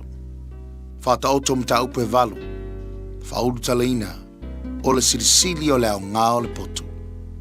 E le ua walau ea le poto, ma leo tele mai le whautauta. O lo tu o ie le tumutumu o mea mawalunga I tafutawhane o le ala. I le whetaula I ngā ala, ua langa o ie le tu o le puipui. I le ala o le ai, I le mea e uia tuai I le whaitatoa. O te walau atu, ia te outou tangata. Ma ule o tele atu I le whanau a tangata. O tou e whaingo fie, I outou I loa le whautauta. Ma outou e vale lea. Ia loto mātāla outou. I outou whaalongolongo mai. A wā o te tautalatala I mea sili. E tautala o lau ngutu I mea tonu. A wā e tautala lau ngutu ma le whaamaoni. A o lea mio leanga. E ino sia lea I o lau ngutu. O upu uma lau ngutu o tonu ia. E le o iai se upu wha ole ole ma le wha pio pio. E sao uma lava ia I le ua langona. E tonu foi ye ua maua le poto. I au tau talia la ua o atu. Ai aua le ario. Ma ia talia le poto e sili le auro e au pito le lei. Awa e sili ona le lei le poto I penina. Ma mea whawhia fia uma lava e le tusa maia. O au o le poto. Ma te mau ma le whautauta. O te maua fo le poto I mawhauwhau. O le matau I le li. O le ino lehe le leanga. O le wha mau lunga. Ma le loto fefete. Ma le a mio leanga. Ma le ngutu wha pio pio. O te ino iai. O ia te au le mawhauwhau ma le poto. O au nei le a tamai. O ia te au le malosi. O au e tupu ai tupu. E pule tonu ai fo I ali. O au e ali I ai ali sili ma ali. O whaamsino umma o le lalolangi. O te alofa atu I a te outou o e alofa mai I a te au. O e sa ili mai fo I a te au. La tau te maua au. O loo I a te au le oloa ma le mamalu. O le oloa angangata ma le amio tonu. O lau fua e sili ona le leilea I le auro. O le auro le lei lava, o mea fo I e tupu mai a te au. E sili ona le lei ia I le ario sili. O te savali I le ala o le amio tonu, I mga ala o le whaamsinonga. I nei au avatua le oloa, I e ua lofa I a te au. ia fai mo lātou, au te whaatumuina fo i mea e teu o lātou oa. Upo le poto le nāmo oe i le nei aso.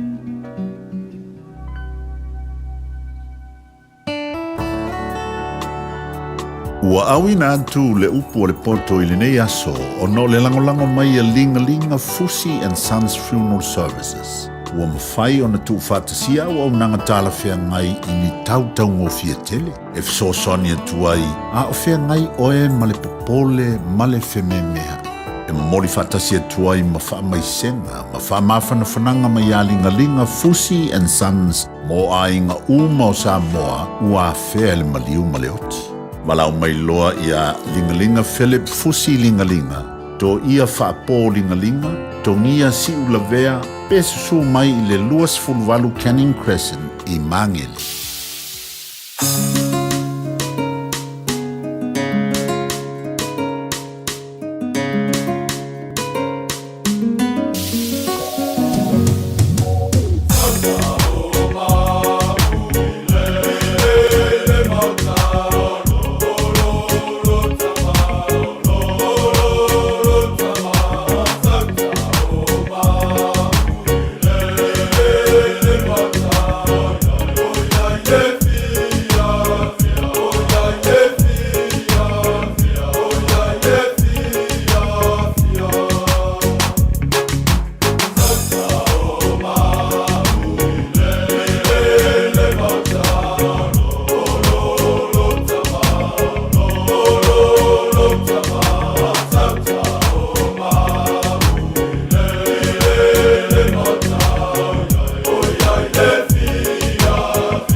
Ya, tolo tae mauli mali pensel na pere fa fonga ba yele nei foi tae au lo se mali mali te melewanti o se fonga mali va minuto te nei le tu live vai lungo tau tua male onanga na fa o pele rida Samoa mali mo tolo a mo mane po kalame nei foi tae au fo ya o por poto pe on yai yo le o foi tawina ai mo tanto le o por poto to sel fa o tolo mta pe valu Gracias fasilinga malosi mo tanto tatu savlinga ya o to lunga foi mali o por poto mo nei va yaso Paftai te Samoa le atunu pele mo tatu maftanga e maise i ale nei foi yaso sa fe ngari tatu atunu itute manga ruenga malo folau malo folo sai tiute ma fai valo filima pe ona ngaru ai ya fatalo fatu po kala nei tai fo maftama tatu atunu ile maftama nei tatu tu asin sida tu ama tu e moto malawa fatalo fatu po kala me titi nei tai au matango fi malo fa malo si malo folo sai ngaru ngale nei yaso ya ba se fo i ol tapo inga Bai pei ole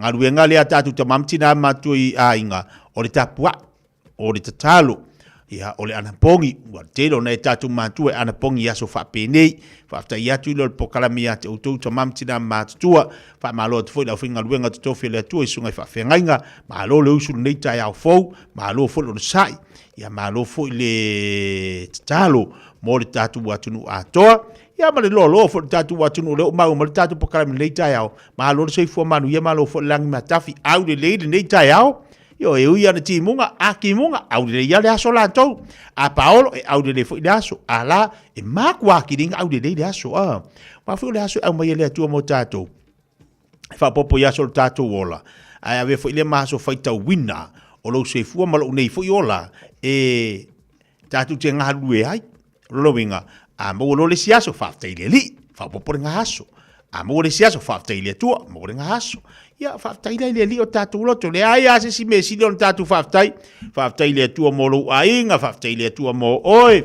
fa taile tu mo me uma o tapena ina mo tatu o mo le aso mo le aso ya ile ase si me si do le tau i lo wala fi le taiao ma velo fa taile tu yo pa vai por ase fa mal si au mo le fionga le li ta ya le fu lo fu lango mo lo sa valinga mo lias fa leile ta walunga i fu ia tiute manga luenga pe na masani ai tatou si ale mangi ras fa leile la ko pe ki mo ri kim keli pa talo fatu po kala me le ta ona i tatu pa anga uma la volunga tatu Facebook nei aso fo si u papa savidi male ma lor se fo maria le fatu si mai nei manukau tavo i ande eti ma lor se fo manuia Abri atu la satama e kalo fai a sa foi. La sane ta mai sa mo. Ia fatalo fatu foi ia le tama matua ia ulipa ia kasile kamale lei kele kamai kilo ulipa. Ia matato uma lava tatu pe tatu te nofu sa mo pe tatu te nofu ni. E afa manatu lo la satama sa mo. Ia o tatu fa manu ia foi ia tatu.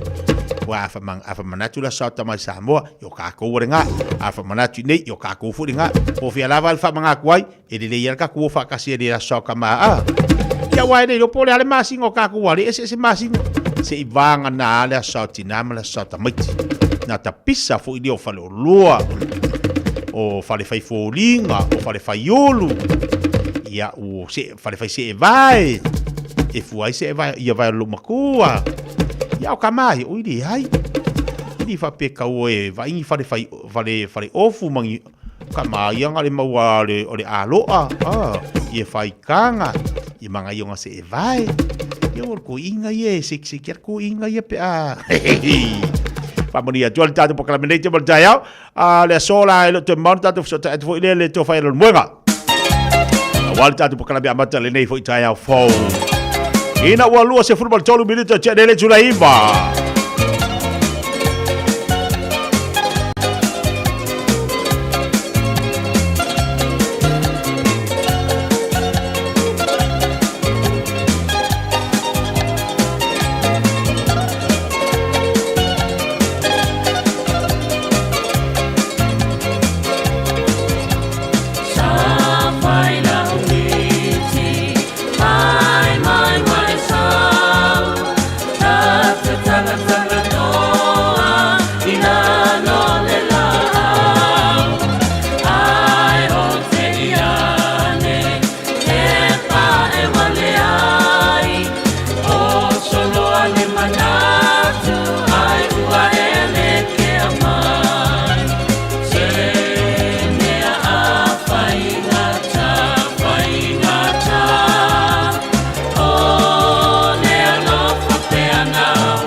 Talofa Samoa, o Atish Narayan, o le Licensed Immigration Advisor mo le Auckland South Immigration Consultants. E fesoasoani mo so se tuai ngā visa e malanga mai e New Zealand po Australia.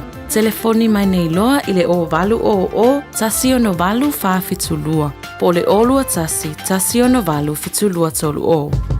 Beta Drive Doctors i le taulanga whaatau i mangele, whaapea manrua. Mo le vainga o so ngase pe amana o mia. E whaatino e fo i matupui pui o le whanau witi, o tupui pui le COVID is fluiva, mo i lato is fuluan tausanga malunga atu. Whaapea matupui pui o le flu. Wala au telefoni, 255-25 mo so wanoa e whaatino ai nei au nanga. O fisa fo mai i mangele i taftafane o le McDonald. Aman rewa i taftafane o le Faletusi po le Public Library. Beta Drive Doctors Clinics. Fai mea alofa I a inga maua I Samoa, e ala I le whaatawina o se hotel ta alofa voucher. E mawhai ona whaongaina mo aso ta ua whailongaina. E pei o aso whanau, whaipoiponga, pe fai malolonga mo ta whawhawai whaiungo vai aso. Whaatau e oe New Zealand nei, ai piki e lau a inga I Samoa. Tanga I ane I le pacific40.com/hotel. Ma whaatau nei loa. Pe vala au I le o lua tasi, o valu tolu tolu, lua lua lua tolu. O lua tasi, o valu tolu tolu, lua lua lua tolu. Whafonga mai atina matama ita I tutoa, ma malolosi o le Pasifika, wala tau lavea ina lalangi. Whaftai moa o tau ngaluenga lelei uma, wa whaia mo a inga, matangata lautele. Ae pe tai, tu salava pe tutoa ma malolosi tina matama ita. E la tau te mo mia lava, una whaia la tau siaki whafoma. A whai ua lima I le onos fuluiva tausanga le matua o lo soifua. Whaatonu nei loa so wawanoa siaki fua ai o susu, mo le siaki ina, pe ua afia I le kānesa o susu. I le pressed, screen, Aotearoa. Wala awane I le numera. Oval se lau, lua fitu o, lua o. Awa, o le whaia o le siaki mawhaata o susu I le aso. E lawe ina ai o tou moa tai au.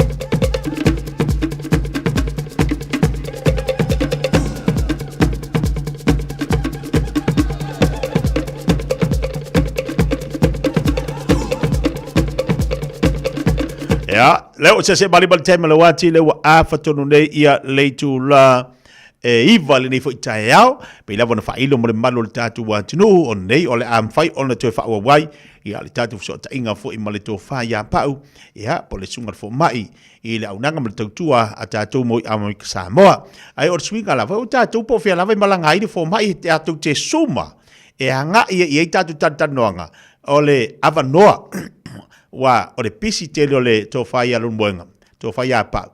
Ia na fonotanga, ai mai se fo fuanga fale ainga, fo fuanga fale kalisia o ngā luenga, ai whaavanga vanga mai lava lona taimi. Ia momoli ma whaauauri tātou pokalami, I meo lo tutupu I tonu Amerika Samoa la tau. Lea la ua moli tātou fsota inga nei tai au, o leo ia merepone I Australia ia le tofai alun moenga. Ia, asia atu fo inisio fo fuanga pe ona ye, au lea fu e mo lewa noa, e au mai mo tatu poklami. Ma fuanga na le o tatu fa so le aso nafi. Ai fa ftai le tua, le wa mo le ia vanoa ta ua le nei la o matango fie. Ia, u fa yona e mo lewa noa ma le to fa ia pau. Ia, o le tatu sui, mai Amerika Samoa, pe ona ye tatu so ta inga ia so tofi vasta I tas. Ia, lu tatu se ma les falaile. Le nganga fia ba le nganga fa ftai le tua, mo le avno tatu tu e fidoai. Tātou e whaua ori tāpo kalami nei tai au whaatalo whaatu lor moenga. Maalor se whopori nei tai au fau? Maalor se whotitia whaatalo whaatu fo I le whaafonga mai ma le mai mo mai al tātou tunu po whealava I le vaenga le lalolangi lo mo mai tāpolo kalama. Ia e whaapito al whaatalo whai tāpa anga masani. Awa le whau au sau I nei melpone vaenga le whaafonga le tunu. E telefo I tāpa anga tia na mātou whenua e na pō ma whaelo mai. Ia, o I lātou nisi o lo fia whaalongo le tāpolo kalama. O ina fo la no ulo ai. Ia, o le fo la whaatasi maua iatu Australia i le telo te meta te whaaso ai. Ia, maua le avanoa e whaafonga ai masilasila. Ia, inisi o vaenga e peo na tango fia matautalangia. I te miuma e tate mafutai, ma lor soifua. Ma lor fo lau ilangi maa. Ma lor soifua manuia. Sa o le leila usaunoanga le nei tai au. To tele o tapa anga e mata mai ma mau malta po kalame ina i Australia, Sydney, Brisbane, Canberra, ia o Melepone. Ale me whaftai ai. O le ala ua whaile ta whaasoa le nei tai au. O nawa ina i Melepone i Australia. Mo ila tau fo ila whafsiringi a wa o le tele lava tapa kalame e o lava. Tūlanga fo ila tamu whainga o pepa, ia o fisosani i malanga atu i Australia. Ia o lewa maua le apangoa. O kawa inga i Melepone. Ia tonu la to tero la to lo fa fonga mai le nei tai au. Ia wa tele lo para le umi o le fainga malanga nae malanga tuai. Ia a o ai fia mafutatu. Ia lo ngawe ngai mele ponge wa tele ta fa so e ma fai ona o ta fa so. Ma so sani fo ia la to fa pa. Ia nei o tatu ai nga fia malanga tu Australia. Ai ma nei o le wa tau nu i fanua i Australia. E male tau nai mele pone a lo mo.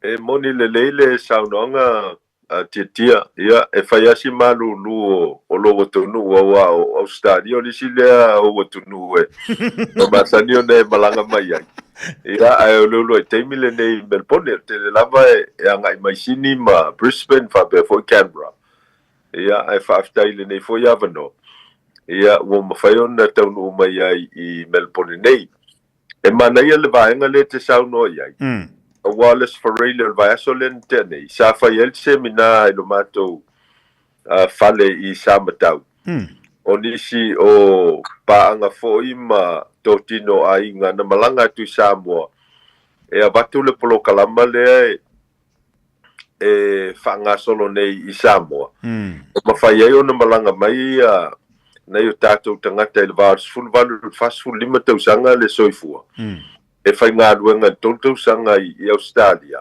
Umala tōtou sanga i solonga le pēl ngā ruenga na malanga mai ai. O na tālu sanga leo le pepa nofo mau i le tau sanga lona whā. Tālu sanga sitseni Australia le tau sanga lona 5. Ia, mai o loo wha ngā solo pēlo official temil nel plo kalamana wai o samatau whanla tai. Ia ato i masawai. Ia maniso i tu malo na ngai ai i lato na malanga atu. Ia mai o le tau o le plokalama lea o le ava noa te tala e le malo Australia ia mo alo mawhanau o le tatou watunu whape fo ia i latou mawhai on whamanu eina i le foi vaenga o tūla fono o mata uputau whe malanga inga ia lea e anga vai nei o tatou tangata o le mem tau tia vaene whaafonga le tunu tia to tele i o alo mawhana o le tonu na leolo i Australia el plokalama o ngalu ngawhawaiteng. Ta whisilingia i el plokalama lea. A wal plokalama whawaiteng. E umalo ale te mina e malanga mai ngalu. Ngai toi fo i Samoa. E le seaba noe e talo sangai ni pepa no fo maupo ni pepa sitseni. E tu sa ai malo uiloa i ingo plokalama o ngalu ngawhawaiteng. E taina al plokalama lea.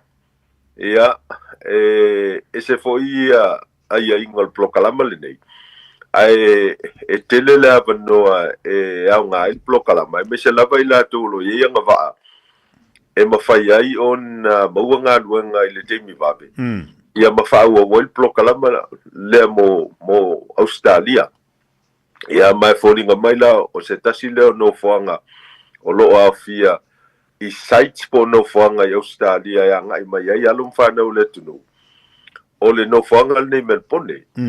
Ia, mai o te whaftaia o le malo Australia, mis foi o nei ainga uoma paanga sa malanga atu ma mātou whelo ai Samoa. Ma mawhai ai o na whaasolo le seminale nei. Ia, ma mawhai ai o na amata o na tu whaatasi pepa mana o mia. Ia, ma lafo mai le ofisa leo lo ngafa. Ma le whaatau tengal plokalama. Ia, ma amata i le lato ngā luenga. Ia o le ala i lau tel tonu. Ua le leila le. Ua whetau i le leila malanga atu o i lātou mai Australia. Ua o le vaenga le Pasty Brisbane. Ia malo sau whafo se i Melbourne. Ia ono tūlanga o o tapenanga o le whainga palota malo Samoa. Ia, ono le wha moe moe o lo uso matua o tele ai Christian au sangele o lo ta moe le sui o whalatai ma Samatau. Ia watu whatasi ai ai ngā uma I Samatau, ia o nisi mai le tu malo, ia whatasi e fwoi whalatai. Ia la lato siva I le poa tai au. Ia, wale mwhailaun malanga mai ia le tō whain tuea tele ai. Ia, o leo o usau. Ia, tali whalo alo I nei o mātou wainga, me sfoi o le pai o le tu malo. Ia, o nei whaifoi o le ngālu lue nei e whaatino le whamoe moe. Ia, e te tau fo nei eise si o maua. Ia, e whaingata tele ia le vātu no fo e mese o le tau whalo alo fo I le whaatala o latu malwala watu. Ia, ina ia awai I le whamoe moe. Ia, ai o na malanga mai ma le fionga I le whangwhitalai le sunga le pali. Ia, o le poa nanei. Ia, e whai e fo ia le whamoe moe o le fionga I le whangwhitalai. Ia, o le siva fo ia lona I tu malo. Oh, mani. Ia, lona I tu malo whasale anga. Ia, me se lava ia a fionga I peo o sa pali ima. A fionga whapalota le fionga le whangwhitalai. Ia, leo lo o I nei fo ia tama whanau lona I tu malo. Ia whatino ina le whamoe moe le poa na nei, ia o tai au. Ia o le tu malo Samatau mwhalatai. Ia whaila whafonga mai nisi le tāplo kalama. Ia. O lo ia lava I lātou o lo whamapopo ina siva nelua. Ia fio mai mtala mai au tātou te mafutai. Ia mamau fo I lava noa e wheloa ia I le fionga I le whangwhitalai. Ia mamoni e lau saunoanga. Ia matatou wheloa ia I pia whai o lo ia lava ia le tūlanga fsiringi ia pepa. Ia ele ngata pe whainga lunga mo Australia. Ia pepa no whamau. Wai e fo I lātou tia na wsauta ia tu mai nei Australia. Ia. Ia, ai me se lava I lātou lo mana. Mia le wsausani le whaatinonga o pepa no whamau ma pepsitseni. Ia a whai au le te no whanga le Melbourne. Ia wsautai mai. Ia na mauleo se amno tati whaso ai. Ia ma wsausani atu lau matau. E pela fon whailo atu le te mosolo. Ia o le na vatau lava ia ma le sunga le tia e al plo kalama whala wilo. Ia o le whawhaingo fio o mea whaingata. Ia ma soso ni atu ia te oi. Ia I so se vaenga e ma whai e o na whaatino le uamnanga. Ia ina ia whawhaingo fio mea umai lo so I whanga. Ia ma whai o na whatau nuina mo mtinga ma wha moe moenga. Mo le manuia o ema ma lo wainga.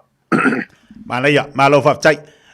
Te lola ato e muria ista tala I le neia tai au inunga le tāpo kalame ia mo le tātou a inga e maise wompa anga umalava ta mawhanau le tātou tu malo whalatem Samatau mo le tātou whamoe moe le laso tai au ia e maise fo le sunga le pari tele tunga pari ia po le whangwhitalai mo le whamoe moe le awhiawhiana nei o lenda tau whalongo doctor tulanga fo I lea I ta uai whapeo Amerika Samoa lewa awala tuweli aisa I to tono Samoa. O lewa I lunga upenga te whailangi wa whaasoa fori to telo I lantou. E whena tau o sau ruanga I la le vanga. Pe moni mwhamao ni e vanga. A ole ha fo I se vanga ole ata oto I ai se whai unga le malo o Amerika Samoa pe a whai ai moni le whamtalang. Ai a whai fu e le moni. O le se whai unga la o I ai. Pe a o lewa tau maua whapea o lewa au mai o Amerika Samoa le au ala tuai I le aisa I tono Samoa. Pafte atu tia o le mata upu le na au mai e le fionga le komsina o leo. Ia o ni mata upu foi le ngan whapertani very sensitive. Ia ona o le mafuanga le nei. So se mata upu e au fiai va whaale malo. E te tau ona iai ia ni mau wha mau nia. Ia pe au ina whaia la fonga wha penei. Ia mai e le whaingo fia fo I le whainga malo a tuila manua. E le whanisfulu mal motsa. Ia se sau noanga wha pe al komsina o leo. E peise I watua ina I Amerika Samoa. O le no whanga lea e anga I mai ai ia le tūlanga o whalau whasaina.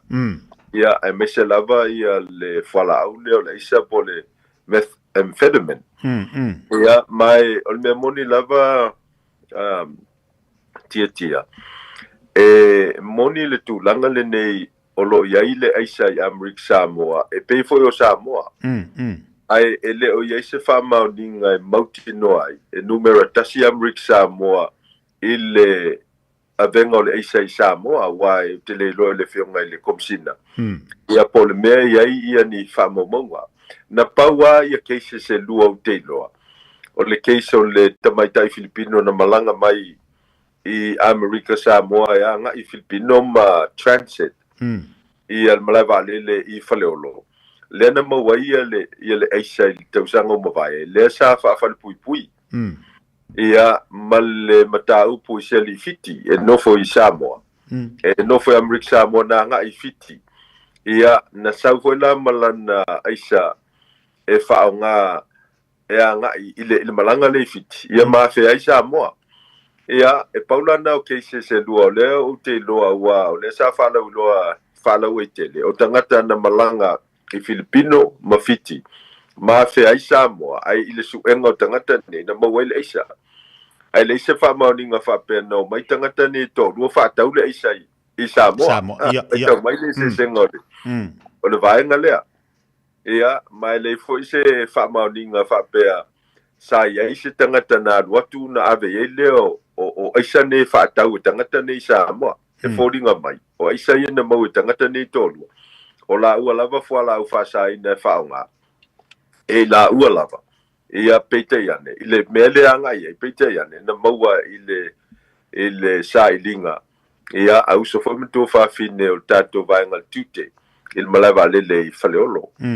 Au se wha maunga fo le tia po o se mea mautinoa fo lele whapea na au mai se aisa mai Samoa. Ia o te leilo le whenga komisina pesi wha mauninga whapena. O te loe nei mata upolo o i le whamsinonga Samoa. Lea sa iai ia aisa na maua i se container na mai Amerika. Ia, o lea la il whamaunga o te lolo o lo il whamsinonga mata upule na. Ia o aisa na mai container Amerika. Ai ele iai lau se mata upu whapea na iai se aisa na mai se container po se pailate mai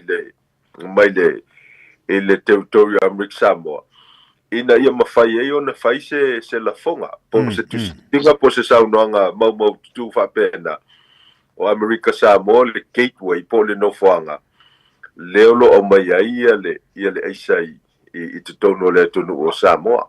Ia o le mea moni lava la. E iai le malosi i lalo tu la fono whaavao malo e mawhai ai e le vaenga a le fono whai tu la fono on whaile sapina e avatu ai le komisina o leo a Samoa e whesilingia i lana saunoanga le na whai e whatatau i aisa loa mai Amerika Samoa au te loa e eile tengi au whasolo mata upule nei suenga ale mauta fono pai tu la fono Amerika Samoa ala le mauta o senate ma le mauta o sui. Ia, e mawhai ai ona au mai le tusi vala au. Ia por sapina. E whatino ai ia vaenga ia. Ia atonu foi oina. O le amanino ai le mata upulea. Mai o le memoni foi la tia. Ia, au whafonga mai la tolo teita ia le whainga malo a Samoa. E te taula foi le palimia tausi na fisilingia.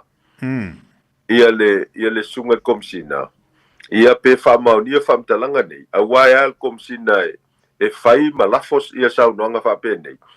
Ai manunu al to au le vahau te itai o maro. Io ia o te leo lola i le palimia tausi pola sona langona il mata upu ua tō lai mai. Ai o te loa. E le o le lei le i tai o le malo Amerika Samoa. Ia tua inga. Matu ia. I lo le teltonunga. Ia wafai nai le vata ule leia o Samoa ma Amerika Samoa. O le mea moni lava, o mata upo ngonga whapea. E te tau lava ne ini whamauninga mau tutu. E au mailu mamea, e pei o meia ni tātal no ai nei. Ia e mawhai ai o na langolango ina ni mau. E whamauni ai se saunoanga, tustusinga, ia mani la fonga. Ia mo le nofo le o malo e lu me moni lava e le ofisilingia le afai no sa mo na lu le isa ia e le ofisilingia tu langa na ai wo ofisilingia le tua ina o Amerika Samoa ile mai o le isa i Samoa ai le ia se fa ma ninga mo tu ia ai o te mana o lava ia ina ia pursue pele mata upulea awa o tato umolo ngā lulu e mol manui o le tunu. Tato te vava ai mata upu o ngā onga mamatu ia whape. Te tau na whai ele fufo. Ai le mawhai lau na whai ele fufo. Ia pe a le loa ia mea ia tau tato moa unga o le ngase. E fuanga ia ele fufo. A whai la e iai se wha maoninga o Amerika Samoa leo lo o ngā mai ai le tele o le whalau whasai no la isa mwha o ngai e tātou tangata e Samoa. Te taula o na whaise whailoa i ngā loa ia, whailoa i te itai o le malo, whailoa i komisina o leo leo wala e fo i. O lo o ngā lue malosi al tō whātou tō i ataanga, molinga o le komisina o leo leo Amerika Samoa. Pātasi mana sui komisina. Ma leo leo umo le vaenga o lo ngafa ma mata upu i whalau whasaina. Ina ia whaia so tanga nei ma le vaenga o le malo a Samoa. Ia, o na ngā lulue fo le whātasi ma vaenga o tute. Mai la tō uma lava le pui ia mo meo o tua oi. Ina ia mawhai e ona fo ia le whawhitau di. Awal mea moni. E leo se whawhitau di lai titin mata upu whalau whasaina i Samoa ma Amerika Samoa. Ai o le whaatal noanga te tau na whai. Ina ia pui ai ia tua oi borders i le vau Samoa ma Amerika Samoa. Pe a whai e iai se tūlanga whapea. Ia o loo whiawe iai ia whala au whasaina. Ile ngata o le eisa, ia o le lau le mea wana, ia maisi whala au. Ia leo lo sila fia e le tunu. Mo le pui ngau alo ma whanau o Samoa. Ia mai a fianga o le whala au whasaina. O le asa sau tau tilo po o sau sila fo ia lulu moenga. I tu tonu lava i o Amerika Samoa, le pui nga o le lau whaasaina. Pe a o na ho o atu tu tonu Amerika Samoa. O lo iei lava tu la fono tia vaene whaafonga le tonu o lo pui ai ia borders Amerika Samoa i le te lo whalau whaasaina le anga i mai Amerika Samoa mea wana. Ia, e masani lava o ngā lulue le vaenga o le pui ngā sanga le mulau tele. Ina ia i me foi le foi fai Samoa mo meo raids, police raids. Ia ino foanga o lo masalo mia o lo to ai le marijuana. Ia mai e le mapu foi le ngā lulu o le vaenga o le pui ngā sanga le mula o tele Amerika Samoa le tūlanga lea. E o foi la i le whala au le whasaina o le eisa. Ia o lo malo losi foi le vaenga le tute. Awa o vaenga nei e le fisilingia. E au mai e tonu whala au whasaina se atunu. Ia o le point of entry o le wafu. Ia o le point of entry o le malai waalele. Ia mai mawhai fōna whaangaina ia le whalimeli. Ia o mai ai whatasi matangata malanga. A whaila mai tau i le whaamtalanga le tatu no ai.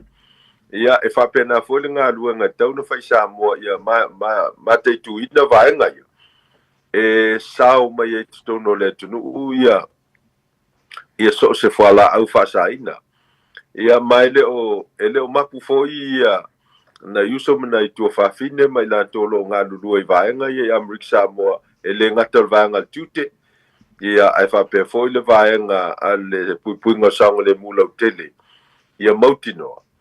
Ia tau fia uma vaenga nei. E aua nei ofi mai whala au whasaina i tono le tunu peitai tia. Mai ane whafonga o Samoa. Ia o ila tolo o ngafa ma le mea le o le whatauina o le whala au whasaina. Ele malo lo. Ia. E sa ibi lava e kama ia le awala e ofi mai ai ia le whala au whasaina i tonu o Samoa ma so se atunu. Ia mai sa ili so se to inga awala. Ia e mawhai ona sao ai. Au te tau fo i o tātou tangata. Ua uman whatau tō ina e pui le soi fo le tonu e ala i whala au whasaina e ofi mai. ona matua sa ili ia matapena ia wala e tawhia ai ia le ofi mai o whala au whasaine tono le tunu a mese lava sa mona lua ia mai e le au ia e le matupia le mana ia pe upo le tunu ia au le mea sili o na tau al tafasoa o le whamaoni o i lantou o lo ngafa mga luenga ma fatu ai nga tausi nei al malo ia mautino ia ua nei whatau o ina le tupe ia po nisi o tamau ai nga tui natu ia i lantou ia whaia le ngā luenga ma le whamaoni ia mautinoa ia tau fia le whaul whaleina ma le whau fina o whala au whasaine tono Samoa ma Amrik Samoa o le vaenga tāua o le mea fo ilea tati tilonga i ai le moenga. O au wala pe whatatainga o le wafu, ma le pālele, o le whalemeli. Ia, o le au wala tuai o whaito toa nā le oso tuai tonu. Ta te ofo fo ia taitele le maua. Ai pe whawhewhia na whai e to i ngā mea. Awa mana ia tere le vaenga le wa o i ilau saunuanga litai au tūlanga i le tā ua. Wau te iloa i le ono fono le lei i Amrika Samoa. I le tā ua o le alu atu o le whaituto o le aisa i tu tono o Samoa e mafu atu Amerika Samoa ia o le wai lunga o penga te whailangi wato te le fo i lato ia e peo wawawai e wale no fono fore le i Amerika Samoa lanto i la le vaenga ona o le tātaimi awa mane te le vaenga le ua ta whaaso iai to e o le tātala fo i lea mone o tātu tangata ia ngā rurue atu i nei Australia ia ona wawai atu o wawale tātaimi nei tai au la taua lunga le tāpo karami nei tai au fa mo moele fa le poata ya mata ngo fiele anga ia tu fo iole i to tu malo i tua ni so vai nga fa fa ia e moni le saunanga tia o fa mo nga ia o nei sui fa o lo fa nga nei nei o tato tangata i Australia ma New Zealand ia e taua wai o le me moni lava o sailinga se leni e sosoni ai i tau mwhainga i winga matu whapotiki. O i nai lo ai ia le lango o nei o tātou tangata, awan mea moni. Ia e tau mwhai lava e whaasao ia nei se leni e tui nātu i whamoemoenga nei o sailinga se leni. Ia mau melpone la. Ia o se tasil neo no whanga ia ngai mai o tātou tangata.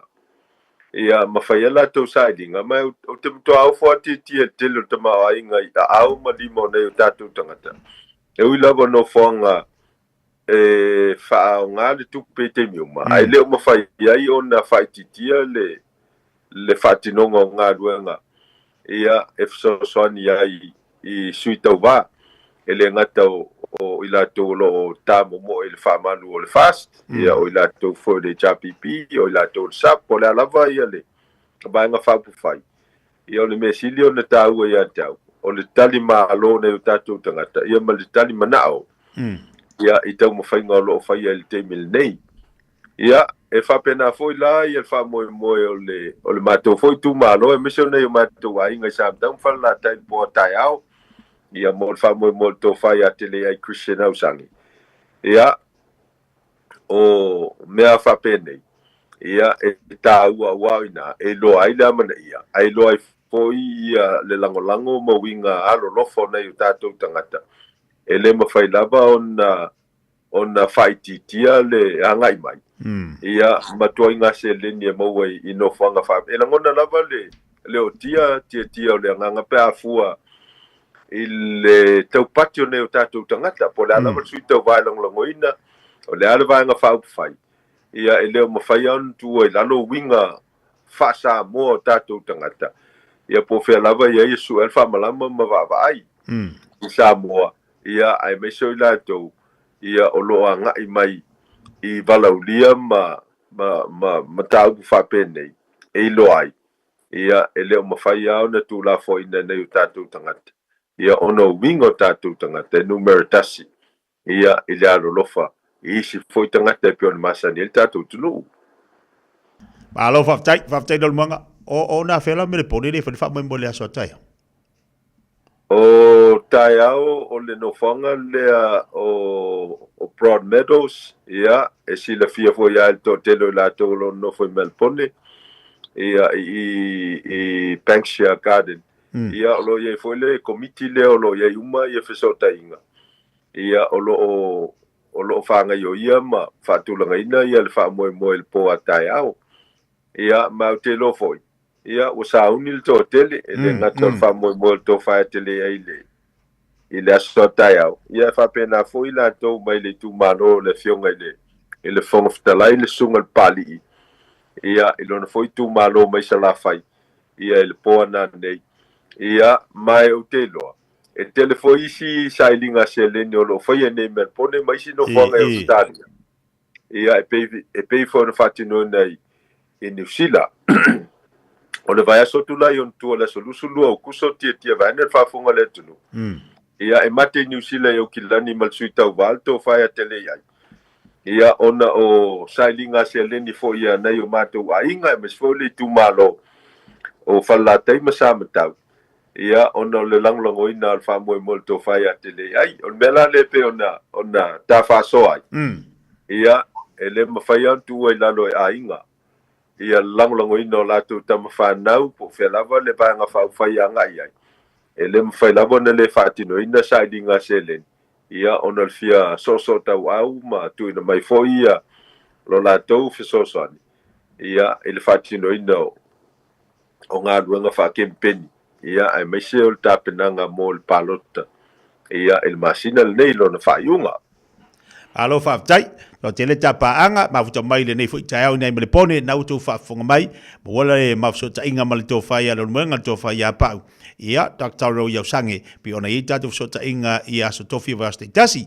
a whapela tele i whailua ili tō whai a lumwenga por tō whai a pau ia nau malanga atu mele pone awa no le leida le po atai awa nawa e si da fia le hall tatou wa levara no fai mele pone ia nawa e si da fia le hall e whani wha mo le aso atai au anga ilo lai ruru lima mai whawhilua i ma whatalofa i le fo mai ia ma whaise lua tala uma le po siva ia ma whafso taide e so kei le fia sau sa mo inga bunga whawai kaimi ke fiso so e au wala ese mai lava e le li aba noa mo tātou e mawhai ona e whailuai mai mafuta mai whasoa i manui o tātou ainga pe ona sau noa ia tere ai ia pau e uma ia whainga palo ta uma au le manui o tātou ainga e arua ia wai uma palo ka lasa rua iwa ia ngole o sui whai pule ngai palo ka ai o i tono premengi ia ahar ka mo whaingolo ainga i kolo angere ia pau ia arofa maisi o ka keire fiaru i askaria pa table ta whaasol nei tai au pa mo le atu e mo ta filo inga vas fo le lofa male anga le tua ia lo fangia fo le tua fa mo le aso tai au pe ona malanga tuai i melipone ia ma tau tonale tau marulu ni te ua a faina ni o le tau le tunu nei melipone ia malu pui alo soifua ia wa te lo foi la to tele tapa anga le la fatasi atu la so tai au le fa mo mo se to filo inga ai mo le to lo fa anga tapo kala bel nei aso ia paru ia foi le fa mo le aso tai au mo ia fa ingol ve aso pa te tele la tia ia faaftai foi nei tapaanga e mesel tatou tunu o loo silsila mafaafoga mai tapolokalama ia e moni le lau saunoaga o ai lava o loo fia faasoa i mataupu o femalagaʻiga e pe ona tautalagia le taeao lenei ia e augofia lava i le talitonuga o le polokalama lenei o le polokalama e faafaigofia ai mea faigatā ia afai la ua malia le faafogaga ma le silasila ia anga le i lava singa o le whaiunga o le vai aso a fia mai tātou te mafuta i le poa tai au ia ma mau foi le avanoa ia tātou te whasoa i nisi o mataupu e ma whai au na whasoani nisi foi tangata pei lava o le atunu ia o lo manao mia le whasoani whaftai tel tia molo teimi ia mātou malo lo atu nei ia e ui lava le tau malo lu ia e le mwhai lava ia o na tuua tiu te mawhaiva e fatino ina e alto singa o ainga e mesio le atunu matou malolo atu i le alofa o le atua ia soifua mai manuia ia soifua mai ia manuia ia le lei faaftai le mafutama le tatou atunu le lei fai aso Lua minuta leo te nei ia le tu lies follow. Pede fa fonga mo ele filo inga foi mal so ta inga male to fa ya pau. Ya bol sunga fo forma ilunga tatu te tua pe ona masani ai tatou ya so tofio va ya so tai. Tasi tatu taliwatu mo tatu tale vai fanua ile nei tai. We're the Katinas, and you're listening to Radio Samoa on 1593 AM.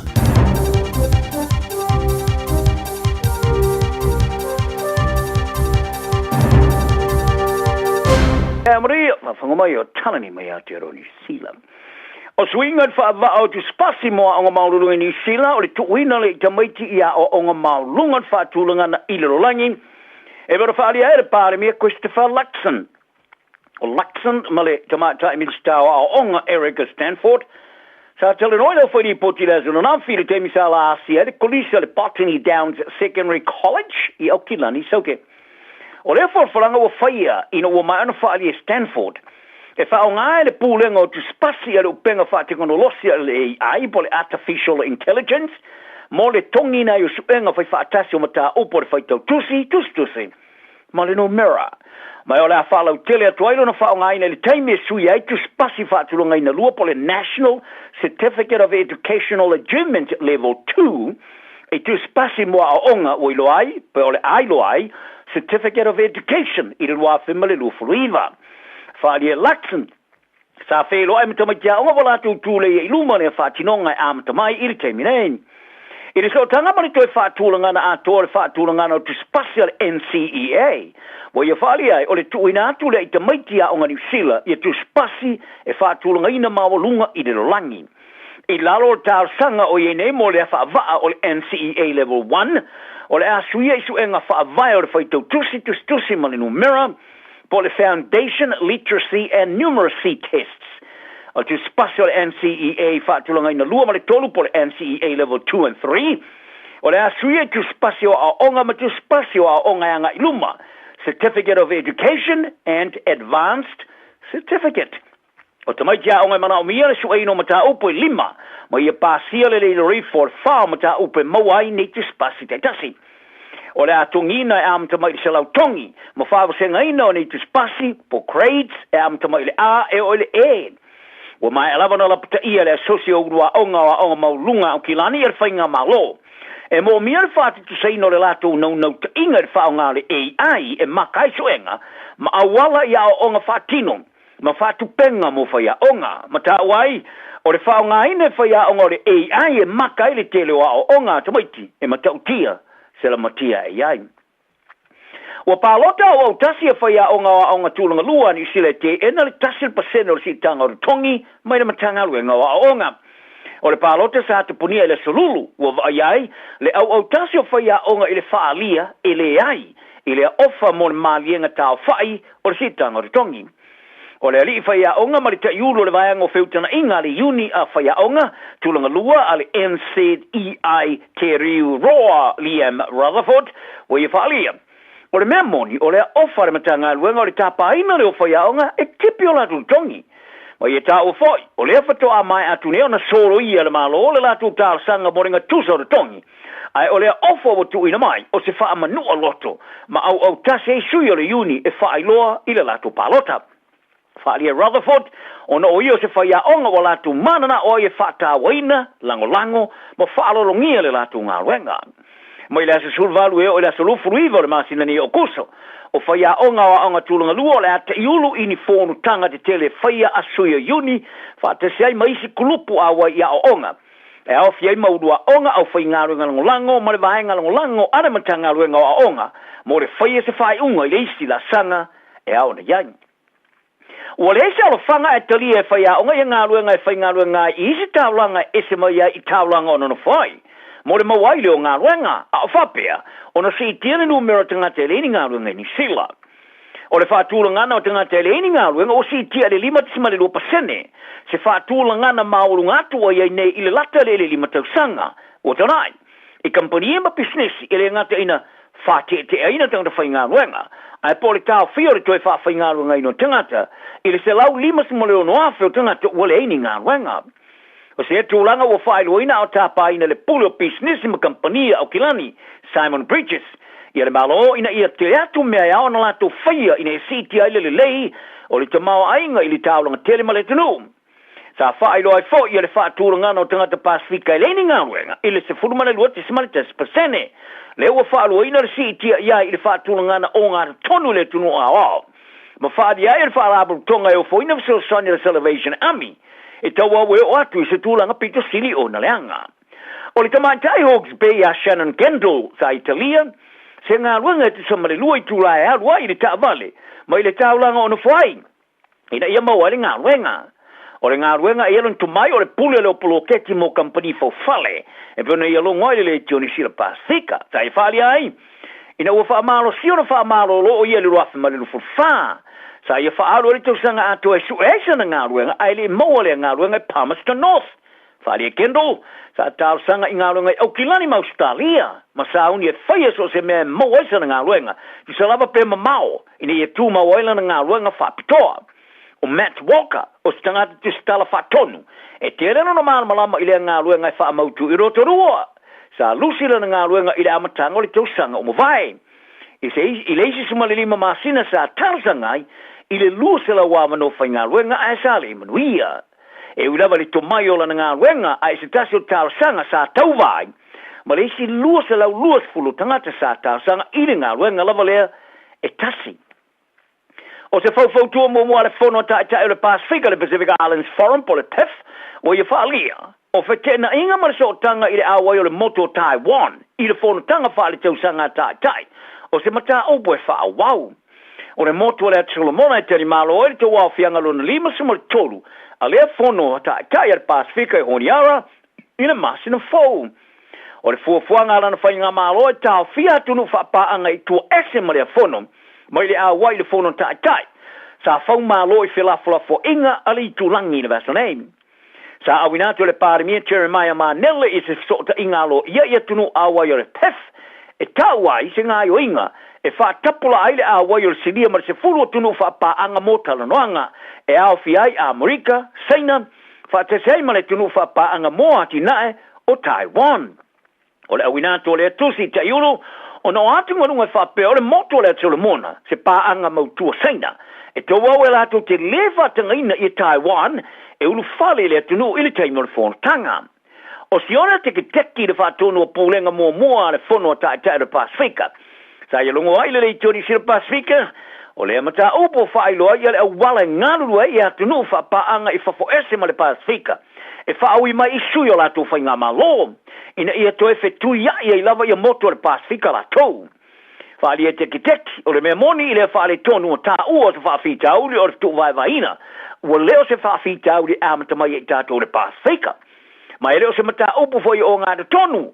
I fuafuanga whaata otumu wha mua tina e le Pasifika. O teki, ua vea nei mawhaia o ngā sinia ila o ngā tula whono ili University o Suenga ese au kila nile AUT. Ta e whaali ai e paura whono tanga sa o loto ma i nei whaata rua whape nei. O le whono sa usui e fiti le rua whemare no fulurua. Ina ua whaia le whae ungana tuno fiti e le vala au lieina so se tuno whapa anga ma le Pasifika. Se i vangana ai sui a wai o le whono e a wai i le whono tanga. O le alo pese la ulo sa mo kiwi sa manamano i tau yo musika ua ilo ai a King Kapisi. O folo ina o i o le a whawhiawhia li tainga le malo longa li ta alonga tele le vara manu sa mo mawhiti i le malai roturua i le astona i ono se tema. Kapisi sa tawia le pine tawaloa ni sila le member of the New Zealand Order of Merit o nolan tautua i musika matangata lau tele. Sa ia whaari ais whaamtanga te sia, o matua i whaanga e tia i whai masuiolo nā tunu o sa moa matangata lale leo whiti, whaafia i mo le tālonga tele. Tā longa, o rea ngai atu nei rea ulaka pia tamaita ere manu sina ili ta amarisanga mori ipore rolangi Ingelani, masa taula inga e whaai loro lātu lele ta alo whaasang te wai au pito sili o na lele. O le whaia onga whaululu Ramsey Tomariko, ma le kapiteni Masui Sui Matamali tau aua Pawaraisa, o tau whai oe, e ulama ilu i tau umolo lātu ftiai, ai ole awa tau lai, i le whawhiawhia ino lātu ainga maana au tā poai, i le tā masanga. O teine ere o awanoa ma lele au ni ta alonga whewheu ma au numere mua, i le teime o lātu saununinga, o lu tau au tūne e lua, o lewa na lātu ono sa ia. Ai ui lea, o lo o iesi te tununga ngungu, O le vaenga to mai tai fo le manusino le fa tau te va ma le leile ta alo. Ta fa ali e tau aua Poweraisa i le Tony Sila Pasifika mai Nandi Fiti le vazonei. O au umata i tasi anga i atu le tamarsanga i iporo langi i latu ta alo ngai whaia ai ri amata ina le tamarsanga. Ai ai latu. E paula latu meo whaia na re toleni. E le ni latu ta alo ngai whaava malo i ta aloai. Ai ele o le tamarsanga i na ole awai. Ai ora latu ta alo whaata tu mau piti silo na lele rolangi. Ma le latu taula inga i tau la i le latu lava ia i latu lava lea. I le ave uma iai o lo latu le lei i le mea latu te mwhaia. O le vasnei, o lo iere mansina i Nandi Fiti mo whate te inga mare au Fiti. E tasi le latu ta alonga whai te uli e ta aloa le stonai, ai le whele le atu ingelani. Ai o le ala e whai ngofia mo le mansina i ana ta alonga sa amia ti ai li ta amarasanga i pororangi. O no le malolosi o au le latu pulu o le latu ftaui, le ta aloa ma ingelani Australia ma Amerika i la solusi tolu leo le masina rei, ta alonga mua e ta aloa i male Belarus, Australia. O le ftupu pula mua o Blacks Ricky Maonga o le atu e taliu mai whanua i New Zealand. O se inia Maonga i sana whengainga ma le kapia New Zealand Crusaders ma Canterbury mo se fun ma le vanu masina e amatama i ai ulai le lua afe ma le lufuruono e o ia te semo le lua afe ma le lufufitu. O le whengainga o tu inai o ia. E se fata o tonga o le toe filfili ai le All Blacks mo le ta amarasanga riporo rangi o le lua afe ma le lufufitu i Australia. E lima sumaleono talo fai tolia, sa talo ile tau le tonga sa mo i All Blacks talu mai, o na mua filfilia i le lua so fitu. O le ata alo mo Canterbury, li ta amarasanga al NPC, le lua fe lufuruono, ma le lua fe lufufitu, ma le Crusaders, li ta amarasanga o le Superakapi Pasifika, o le lua fe ma le lufufitu. O le tamaiti te valuto sanga o le matua e Hawaii pentili sa tele o tawia ili tawia le tamaiti te moe o le tau sanga Amerika, le ai loa tele ai o le All American Runner. Ili ta alonga no limpeka mo tamaiti ili tau sanga nei Georgia, sa whaatulanga e se tele ili valu pito ilunga ilana vaengo tunga te moe, malo ai o na mia maua le tawi o le All American. Whaari ai rona tina i a tui sa tele o se whaalongona e winga ese sao i ai.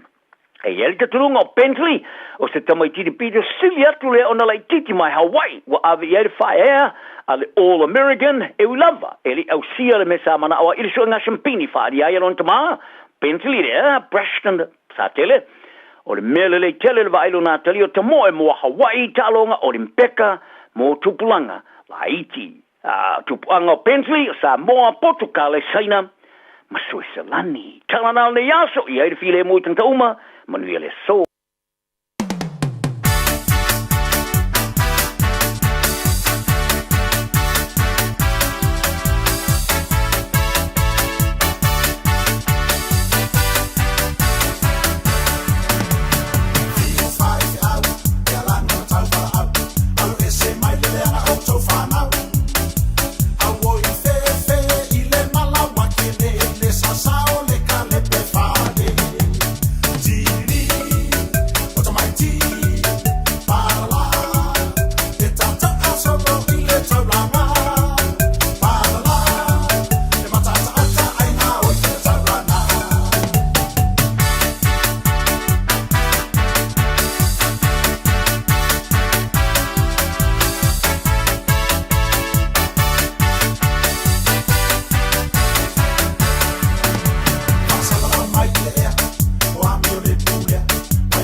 Mole ole mini talo te nei le tu la se follow.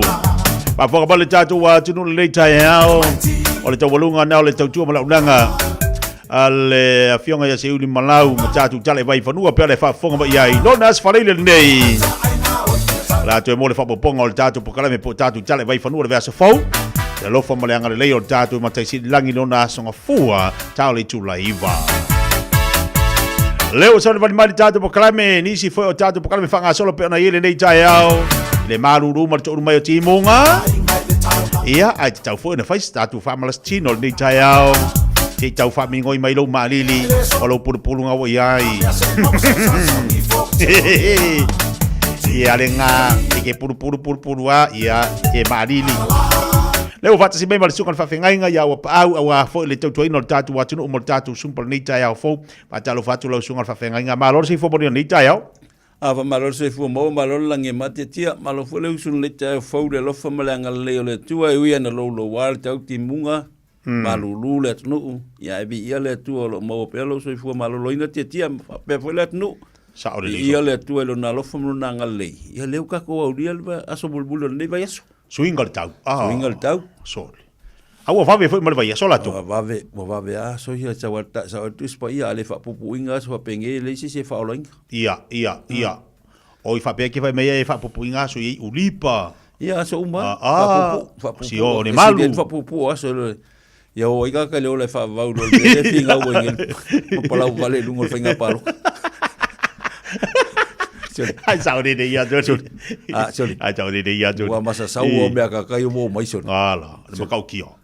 Macau kia so. Ale fa pupu inga la so. Lango winga fa fiu ka ko fa ka ia. Ia comment ia fa le maka ko i lunga isi kala ma isi me ia sau so le. Ia o me o mai le tatu te lo o me le tu. Io. Se foi le me tatu te anga ia. Io. A me ia o le bana balo ia mai. Ia o le fa tanu ina liva tem. Ia tanu inga o fa ko le se o dinga. Pai. O koe fai kau Facebook, koe fai kau kuspa ia wai kere loa, ke woso mai esu ki o kafkafa, nga e fai lau Facebook, mai kau palau wale a koe mo oi. Tau le leia. O le mere kako, pe wa mapu nua. Sorry. Fisi, a akon kere fongi, resi kua wak pula almela e fai me.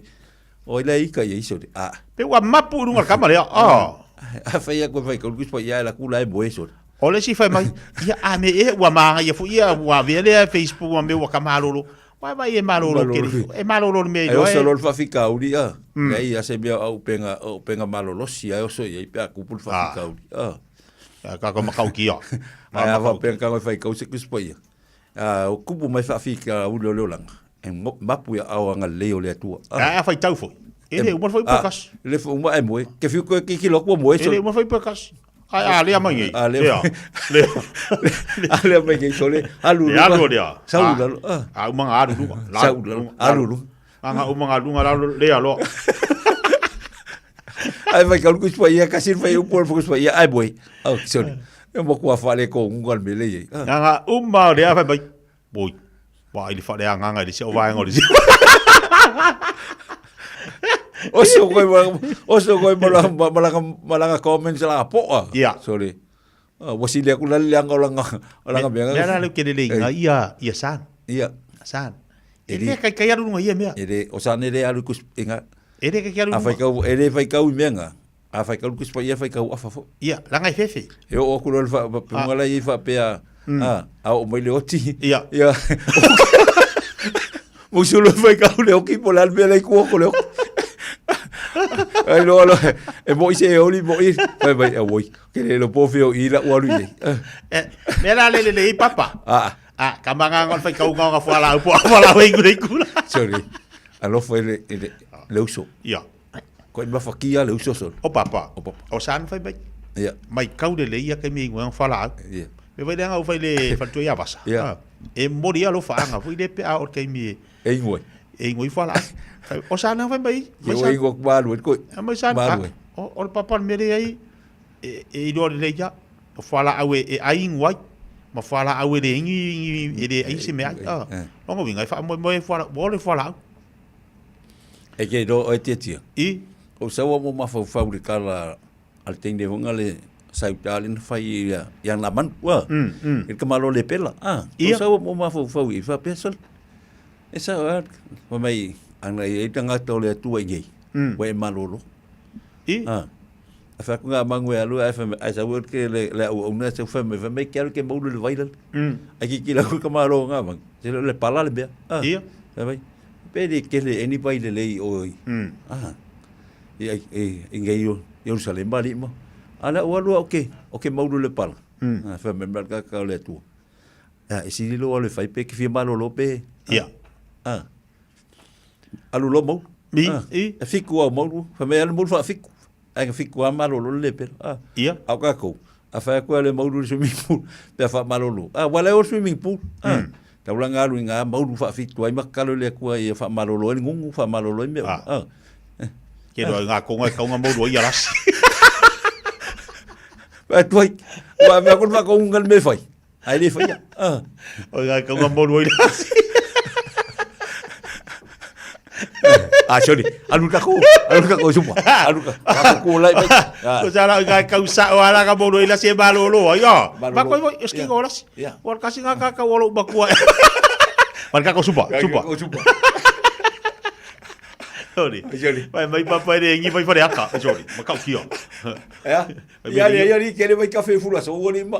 Fa me ngi vai fare aka. Yo fare aka vai. Vai mo so vai le vai café. Ale mo. O vai nganga ni se me. A ver se mi pula leo so ye. Mau doi. O fe foi de kofu o mai ava les ka ka kofu ngari pala ga. Mai. Ya. Farka ko supa. Ulai mai. Ba nga foi nga ya vai nga ya nga ka ele ai. Yoi. Ka ele. Ka ele. Ka ele ma fo ele fa malo loka. Ya. Ese ngungu. Aya oi. Nga yo so. Wa nga fo ia se ba ko upo le ola ia ma ia va la kovi. Kasi. No. Se ola ia va ia. Ya. Nimba ia saurumba. Kasi. Lua. Que le po sui pula le la vaya ya sa. Nga.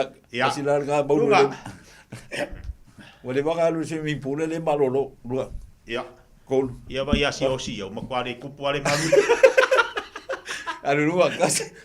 Lua malu ia o ma kwale ko kupu wa sa ia papela. Lima lunga. Lua. Vai fe mari. Fa lima kuleilalo kas. Andalo. Lua. Kol.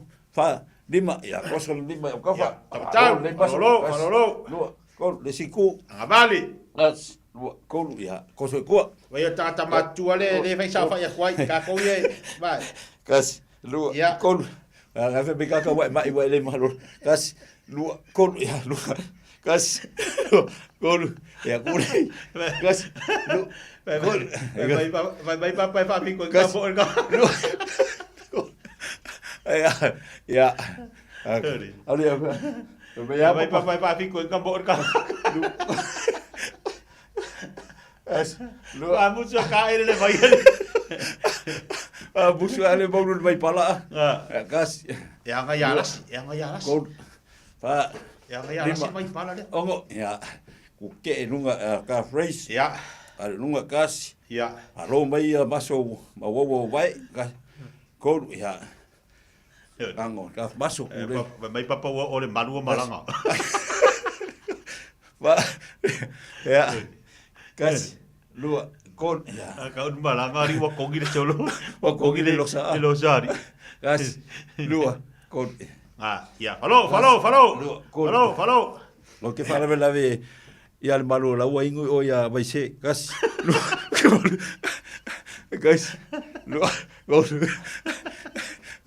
Vai papa lo o ya vai se. Ya le vai fe au o ye ka. O le nga o sai fe au ya. Ya. Lua. Falolo. Ya. Kas. Chafa. Lua. Kol. Chafa. Lima ya. Ya. Pa. Lusi me fa. Lunga. Aya. Lusi. Ya. Kas. Alor fa pea. Ya kongi lunga. Kas. Ya. Lua. Aya. Pa. Lima. Ongo ya. Rally ya. Sau no la ya. Balaki ora ni fe aura ka ora. Kambangi ore malu. Lua. Kol. Pa. Ya. Luma. Wat. Iva. Spul. Aya. Lua. Kol. Aya. Pa. Lima. Ongo. Fik. Wat. Iva. Spul. Kas. Lua. Kol. Pa. Lima. Ongo. Fik. Wat. Iva. Spul. Ya. Ba. Vai ia papa mo fa de fure ma ava ide ka go vai do. Kas. Lua. Kol. Nga pesi nga le ka go vai do. Fik. Wat. Iva. Spul. Kas. Ayoi. Pa. Lima. Ongo. Fik. Wat. Iva. Spul. Kas. Lua. Kol. Pa. Ori fa de fu ori o malala o la me. Iva. Spul. Ya. Ya. Ngaya. Ya. Ngaya. Ya. Hook. Kas. Lu. Kafa. Pa. Aya. Mingoyo kafa. Mingoyo kafa. Iva.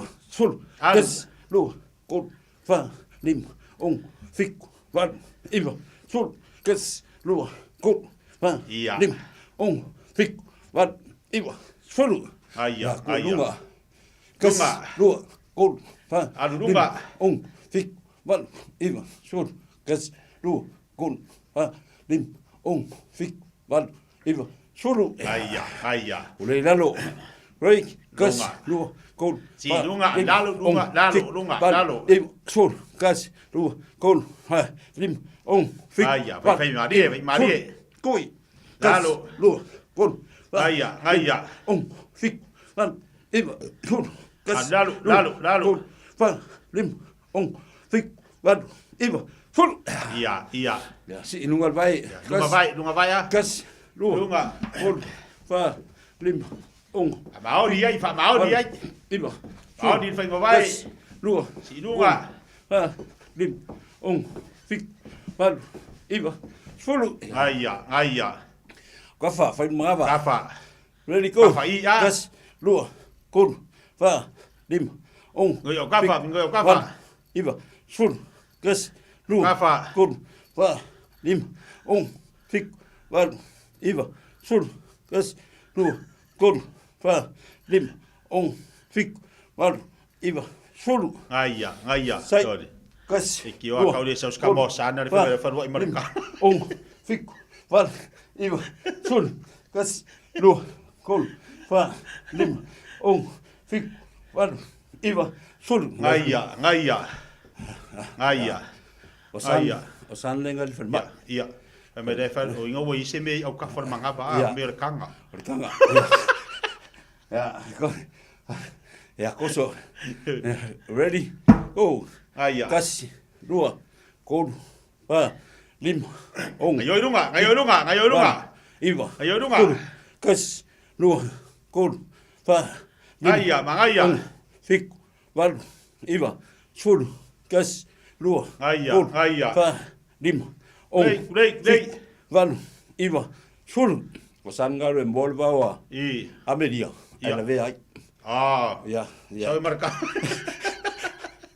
Kas, lua, kol, fa, lim, ong. Lunga, lalo, kafa. Iwa. Koso. Kas. Hei mai kamai. Fa, lim, ong, fik, wal, iwa, sul. Aia. Lua, kol, fa, lim, ong, fik, wal, iwa, sul. Heia. Wali. Aia, wali. Au go ke pisa o san ngala alu euskaria. Alu holiday. Ya, wali. Ya. Ya, there. Ka fai lo mava. Over for the ayol. Ayaso, ready, go. Kas, lua, kol, fa, lim, ong, fik, wal, iwa, sul, kas, lua, kol, fa, lim, ong, fik, wal, iwa, sul. Ya, go. Sao, ya. Va veroa, ready, go. Kas, lua, kol, fa, lim, ong, fik, wal, iwa, sul, kas, lua, kol, fa, lim, ong, fik, wal, iwa, sul, kas, lua, kol, fa, lim, ong, fik, wal, iwa, sul, kas, lua, kol, fa, lim, ong, fik, wal, iwa, sul, kas, lua, kol, fa, lim, ong, fik, wal, iwa, sul, kas, lua, kol, fa, lim, ong, fik, wal, iwa, sul, kas, kaki, lua, kol, fa, lim, ong, fik, wal, iwa, sul, kas, lua, kol, fa, lim, ong, fik, wal, iwa, sul. Mawe kong. Mawe fafo, kong. Mawe fafo, ya. Saulis ka konseki, wawe. Ready? Go. Kas, lua, kol, fa, lim, ong, fik, wal, iwa, sul, kas, lua, kol, fa, lim, kas, lua, kol, fa, lim, ong, fik, wal, iwa, sul, kas, lua, kol, fa, lim, kas, lua, kol, fa, lim, ong, fik, wal, iwa, sul, kas, lua, kol, fa, lim, kas, lua, kol, fa, lim, ong, fik, wal, iwa, ngaya. kas, lua, kol, fa, lima. Ngaya. Ya, mawe kong, mawe fafo, saulo marka ko pesi. Ya, lako ko pesi ah. Lunga ko pesi. Awo to pia ta to matua. Zeg mij lo si va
Seki.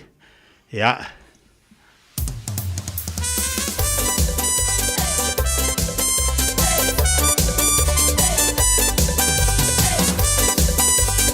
Doei.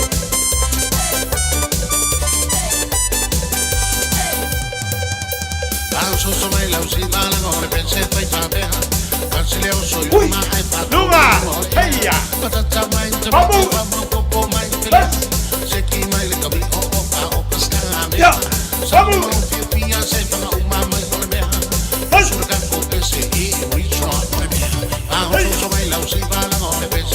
Vamos!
Ai ai ai ai.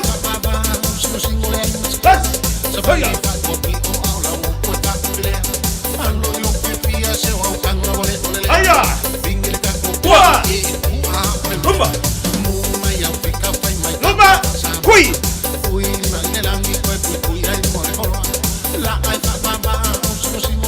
Ya. Kui. Kuya.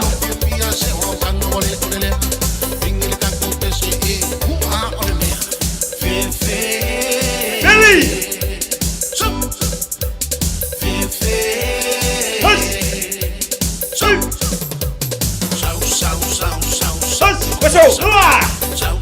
Pasó ella.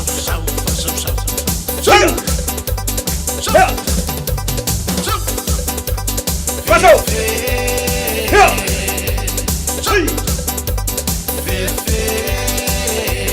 Pasó. Se la caja. Ayoy, ayoy. Fabi. Vaya.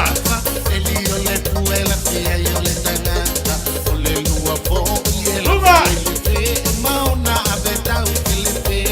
Vali.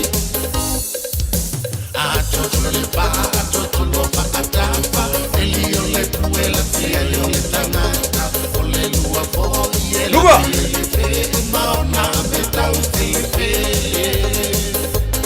Ayoy, ayoy. Luga.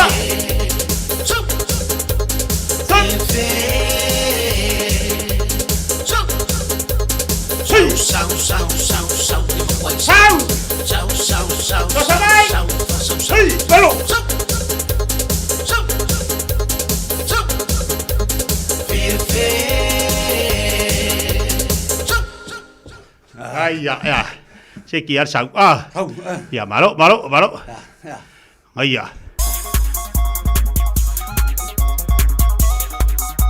Ako yung mango bunga ibig Iya. ko ikaw so nga biya. Haula bunga. Ai ya.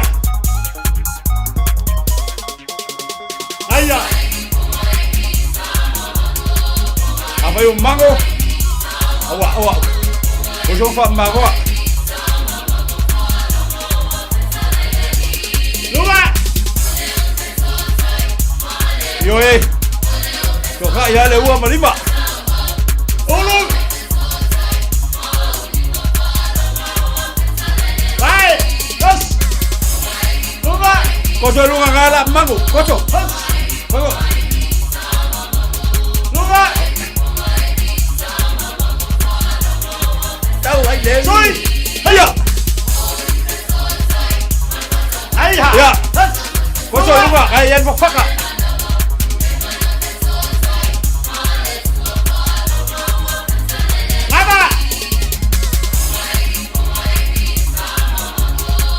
Ala mamango ilo wika so. Ngaya. Ngamia. Dila. Luga. Heha. Ya. Ngaya. Yo Sui. Alu. Ayoy. Alu.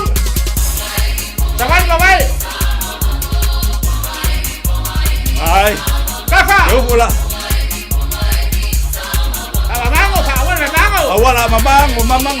Ikaw sa kusi. Luga.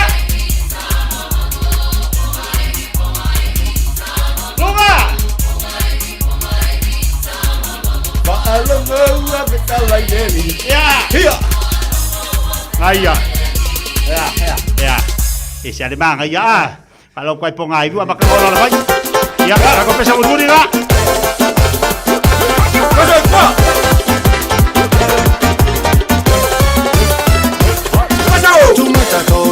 Ayoy. Ali ya takon.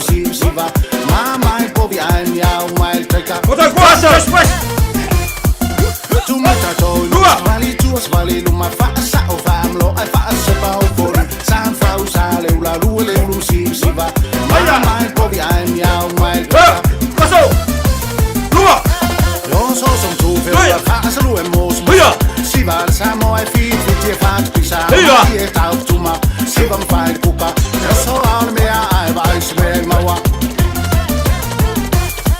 Yo so some two feel fast and most musa. Sivan Samoa feet with your fat pisa. Here out to my Sivan fine cooker. Just so on me, I buy smell my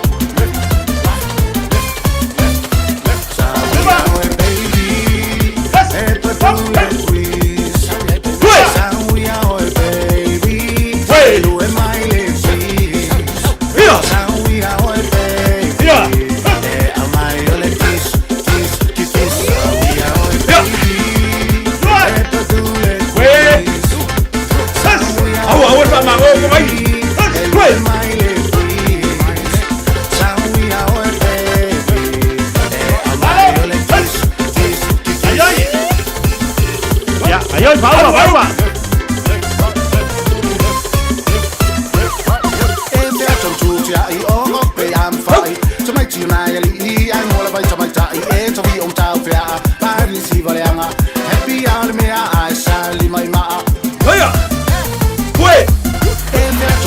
Ayah. Woi. Woi, berbaya.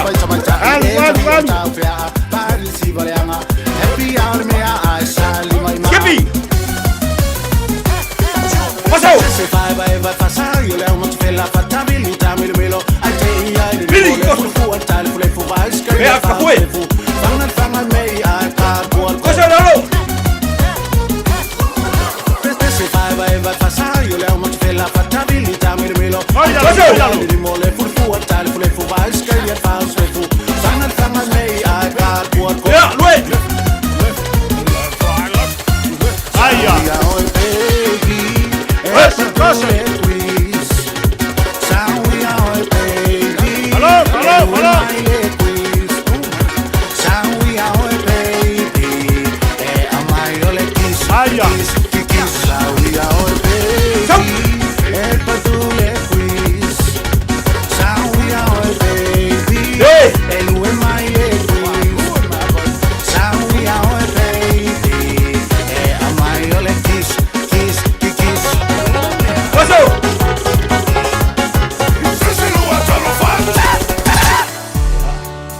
Maya.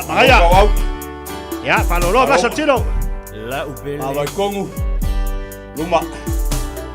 Luma kuah. Fai ngocho le lai le sama susah. Dia kau au sau kong. Pafo. Kong. Pafo ulang moko. Oh cicik. Kalau lima kalusi. Ulang moko. Seli sama kau. Vale. Kau.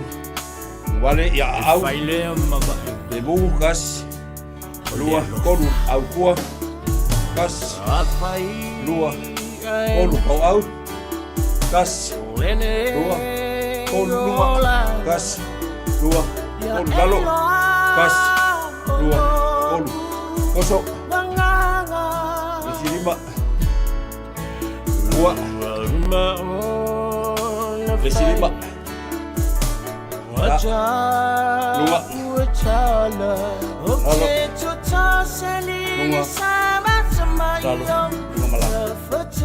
Ya, up and down. Ya. Terus. Saya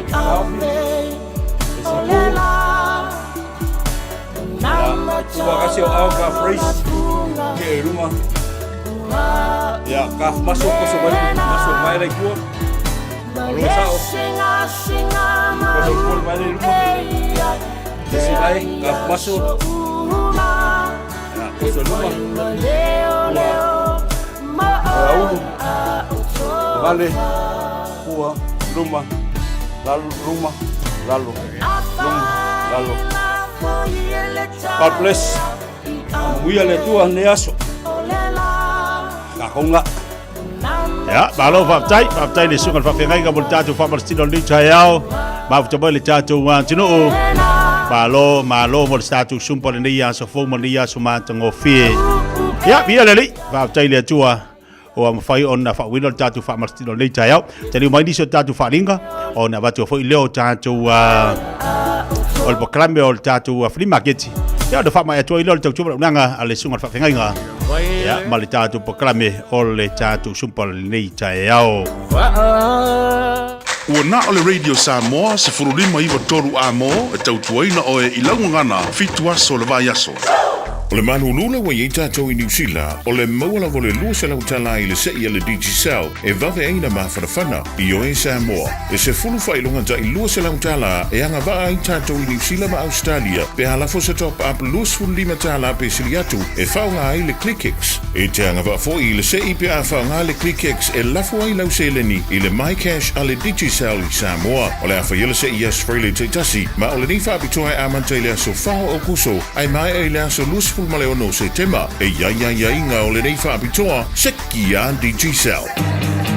Ang whaialo esa I lina lau papalelei ma anong hata mo whale Samoa, ni Sila, po le Pasifika, o le Woodmart I Penrose wa whainatile nei tautua ini tautau ngufie, ma wale finance whaapitoa se fululua masina ele aise interest, peha o vai le 5 awhita la le whatau. E kalesia, ma wale 5% to e whaafo I mo le ngalwenga le tua, su mai le 5 fitutasi Great South Road, Penrose, Bevala au ia Chris Ulberg, ile numera o luatasi, lua whaono, 5 fitu. Woodmart, laupa angai lau papalelei. Talofa Samoa, o Atishna Ryan, o le Licensed Immigration Advisor mo le Auckland South Immigration Consultants. E visosoani mo so se tu ai ngā visa e malanga mai New Zealand po Australia. Telefoni mai nei loa I le o valu o tasi ono valu wha fitulua. Po le olua tasi ono valu fitulua tolu o. Beta Drive Doctors I le taulanga whaatau I mangele, whaapea manrua. O le vaenga o so ngase pe amana o mia. E whaatino e fo I matuipui o le whana witi, o tuipui le COVID sfuluiva, mo I lātou e sfuluan tausanga malunga atu. Whaapea matuipui o le flu. Pala au telefoni, 255-25 mo so wanoe whaatino ai nei au nanga. O fisa whamai I mangele I taftafane o le McDonald. A manrewa I taftafane o le Whaletusi po le Public Library. Beta Drive Doctors Clinics. Tala le tatu reina mal tatu fuli maketi tolu fiti tasilima tolu fiti tasilima tolu ya le tatu telefoni le wavonu atu mo le malo le tatu watunu tatu oloa tu ina mai lunga le tatu pokalame le fiti mo le tayao ya awa fo inisio tatu mamalo le atunu o le fiti na mea la atu oloa tala le tatu reina le tatu wala ula sunga whawhengai fuli maketi talo fasa uno mai Haroso fo nungue lo sunga wa waku e la u piki apule I o le lua festival wongo o le mahiva o kilomita ka vale lea e ongu se fu e o vai e tinga ka le tapo ke ka vale piso meno o ka vale le avisa mo ai vara wa kwa se mo mia pa ka usa mo ta vale ya tu mai vai ai I avia vale la avisa mo e ma su me te afia mo mia ka vale le mo sa mo ya mo se ka mai ka vale le ave o le holding 2015 o le holding expert up station working ka vale le or mer petro kavarela ngala ku avisa mo e fa ka mo kavarna I rua e ai se tira mo mo sa mo e pa yang bala mo e ka mo ka vale ma ale porque ki apunga ta porque era si ave fa su sa mo fa su wa ku sa mo ya ka mai ka vale su lima pe ku sa mo ai bala mo la va ya ka mo e lo e como ka vale ngai rua ale e ready avisa mo la namba ole o lua kasi o lua fitu pa fitu lo va gomo o lua tasi, o lua fitu, pa fitu, lua vagono, pa tailava mo le vanoa. Tala pele tātou leina, tolu fiti tasilima tolu fiti tasilima tolu mo tātou fili maketi nei taiao, ni so lātou fitu na mai lātou o loa leo toi ono minuta en tālo le tu lasi mo tasi, mani ele tātou mpara ni tāo leo sunga whawhenga, so le whesi malu lua le tau. Malu lua le kau, kim. Ai de kangwa oi pe o le talafolinga u whai a koe, anga fa kulo ya nga mangulunga mang kau falo kolo kolo le mafau ia lo le stava la u pasta fri makita lo fa no mai ia fa ta ya mo wa no tia ia ole ya le fore ole peka u fa ya nga ko fa fa pinga ka ko kala e ngo fo inga ole peka le ngo fore e me puxa se aquele aí o lo que sabe ha o la woi marukau o cara que ele puxa ele fala puxa isso fogo aí se eu não falo ka e ai mare afo ma TV lo ke kango aba ko sa o le ongo lima ingisi ma le lima sfuru ingisi o ai ma lau ai le ai I lo fale e le ke ku fo o ma le pele mo fo ala le lau ai ma mo ngai tuli o le texo ia ma le trio o le o la uba e fa pele ke manga o I olo ia fa so kai ma ia ule ele o lua valu fa ngo iva lima o valu iva o lua valu fa ngo iva lima o valu iva ia pole o lua o fa tasi fa iva lua o lua o fa tasi fa iva lua o ia vidi mai au I tau ta o loa ia fa tai lava ia alu le statu val au I o malanga nga to e 5 minuto tale tu la sumaltasi tal bel tatu leila ia wa le statu leila malo soi fo ola o cavale fi fa kau o le lango mumu o le Honda lua fe malfiku ia ai fia avaku le lima fe pe fa fe mawafu ka inga makanga pe asa a o le red e Honda lua fe malfiku ia on kilomika e valu selau maleiva ia kilomika a o le ngomela la telefongi o le o lua kasi o valuiva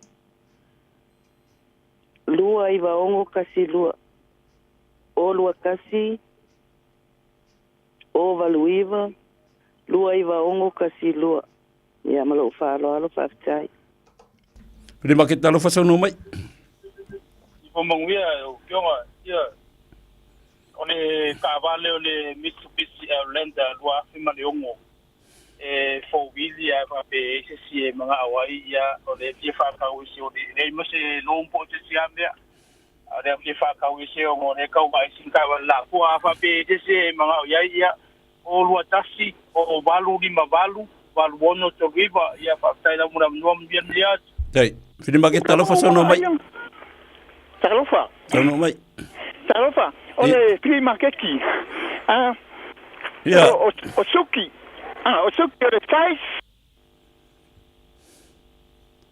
Prima ke talofa sono mai. Prima ke talofa sono mai. De ai alu foi lea. Prima ke talofa sono mai. Se como ia. Au, o pau, mas foi da kai tia.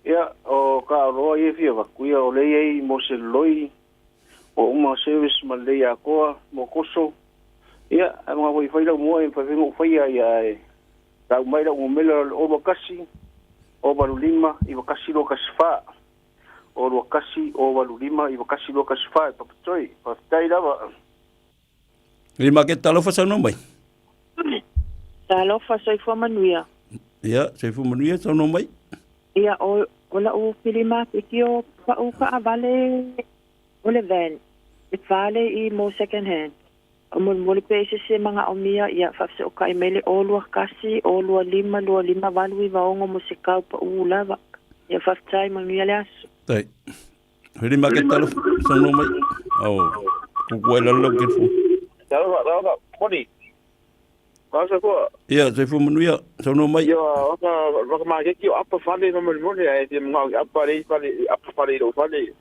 Vidi mai o lua kasi o valfi ku fa lua o lua. De vartai. Prima ke talo fa sono mai. A mole ma o kioa. Ia le fia mo ia u fangu vai vanga le shit water o le lakapi. Se sanga se mo fong vai fanga kamera pi ka mole ke mo se sa unga fangu vai nga fa mole asa wa molonga nenga carry e fa mole ya ongi si sa ula ka pi le ko yo ya fo ngi se mo ngi ko nya fong vai fanga le fa nga kam ka alo fa mole la vai do sungai ka fe nga fa winga me le langi ya fa mole la va pe telefoni sau telefoni o lua fitu lua tasi fitu 3570 fa mole lava aftai o lua fitu lua tasi fitu 3570 whamormore o sunga. Ia ngare pau ai o ngumele lo whaparangi. Ala muru. Wai tavala muru pasta. Free market talo fa no mai da ulunga tatu por kalame. Free market. Ola free market kio me ola au kio fali. Yeah. Ma ia la au ia ngai mo ko fa fia ngainga fa sa po fa kan ma lo fo. E se mga iwa la mai o iva lua fiku kolu kas kolu kolu lua. O iva lua fiku kolu kas kolu kolu lua. Fa tai. Right. Tu atu never know nei ngai ta o ta po kalame wa ngai. Free market talo fa no. Yeah. E nga misia ukama o apa ko fale. Yeah. Fa e vili mai o ngo mera lea. O lua fiku fa lima fiku lima o ngo iwa kot. O lua fiku fa lima fiku lima o ngo iwa kot. O kama mia apa nga o fa nko ka mea ko fale fa mol. Kaila. Right. Te lua la ta vala pasta. Free market talo fa no mai. Alo fa pau. Yeah.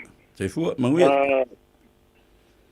Uia mo he lights Toyota Yes luas di madbok subat ai se na ia of so tai mera numero o tasi di mo lua di mai vaiva o tui of tai lava tai Free market talo fa no mai la mulmuli le sa no mai no sei fu sa no mai ia ka mo le le usunga nga wala au kui I fangu vai fa mo I kamka ano e fa mo le vidi mai la ngumela fa mo le makua I pa e o fangu vai ia o ke longa mo fo mo fui va kulo wala ku ke longa ma ave ma le usoria ola le vai de usunga o ia ta te sa bien ala telefoni teu ke fongi va ko fa Ia, maua. O le uso la le ne wala mai fang vai.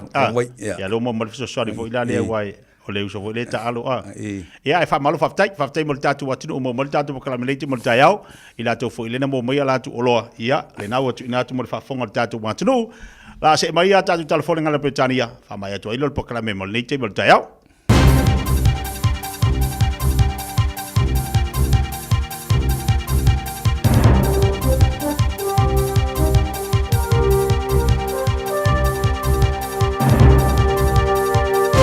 In this update, the Education Minister says she tried multiple times to get Labor around the table on NCEA changes. The Herald has revealed Erica Stanford reached out to Labor's education spokeswoman, Willow Jean Prime, at least 3 times asking for her input on the changes, but she failed to respond. Stanford says when she didn't hear from Prime, she kicked the issue further up the chain. I actually emailed Chris Hipkins directly and said, hey, this is really important. I need Willow Jean on board. So he knew as well that how important this was and also never responded.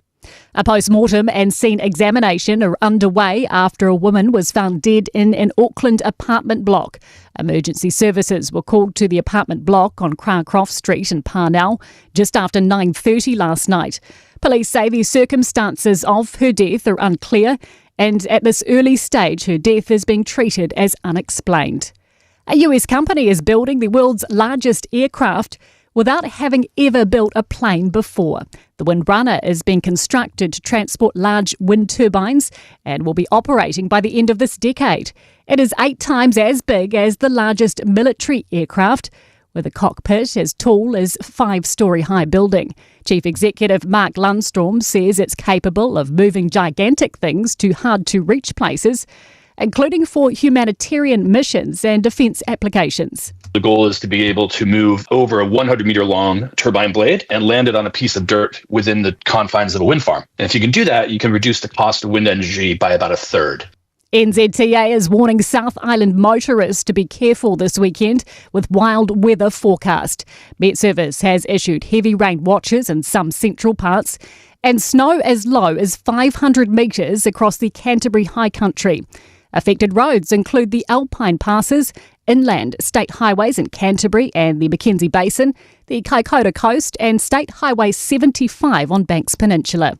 And that is news. In sport, former Diamonds goal shoot Donald Wallum is one and done in netball's ANZ Premiership. The 31-year-old has been farewelled at the Mystics' end-of-season awards night. Wallum came across the Tasman to replace Silver Fern Grace Weke after her move to the New South Wales Swifts. New Zealand rugby boss Mark Robertson insists there's been no pushback from the All Blacks coach Scott Robertson over the details of Richie Mo'unga's 18-month contract. On his return next July, the first 5 will have to play for the Canterbury NPC team first, as he won't be eligible for the All Blacks until October 2026. Scott Robertson and Mo'unga won 7 Super Rugby titles together with the Crusaders.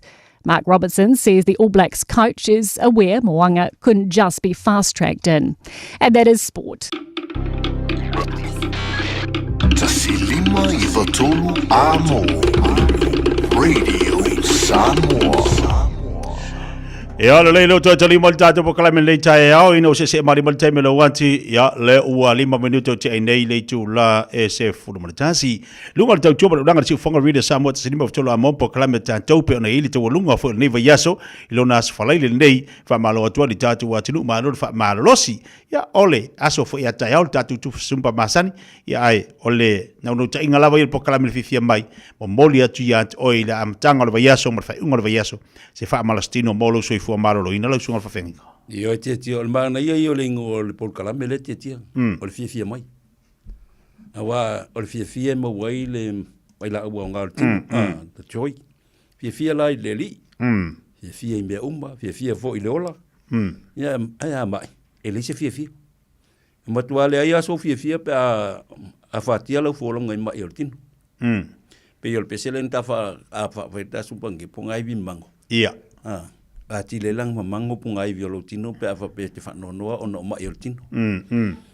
elisi tala fa ngongole tala ya na manu le pelo to ina ana fa ina lana fa malos no au ngalo na tu lunga fai malo fai na malo lo no ma ole pe tal fa mali elisi te ai lu fa tu ngai te o fa me te malo si afa ya ku fo ma ya o tipila ai alu sabali ki pila wingu kokola ai nul vai no winga ngai lo fo ma ia te we e tau lang fai ai wa o ina ye lo so fu malo lo ina le ele ngata tau longo lo so fu malo lo ina le ai umi lo so fu ya wan ngal wenga le tu ai mai se le maftanga ma ai nam fa la ti fe au mol na motato o se fe au mol na motato tong tatu tin yai a pa leni le lei ole ele tu wala bal tau longo ti ma sunga fa fenga e fai ona tu atu malo tatu atu no iliaso ma le aso ina ia maua e oe le ola maloloina a fia tatou o le a maua fu i tatou le oli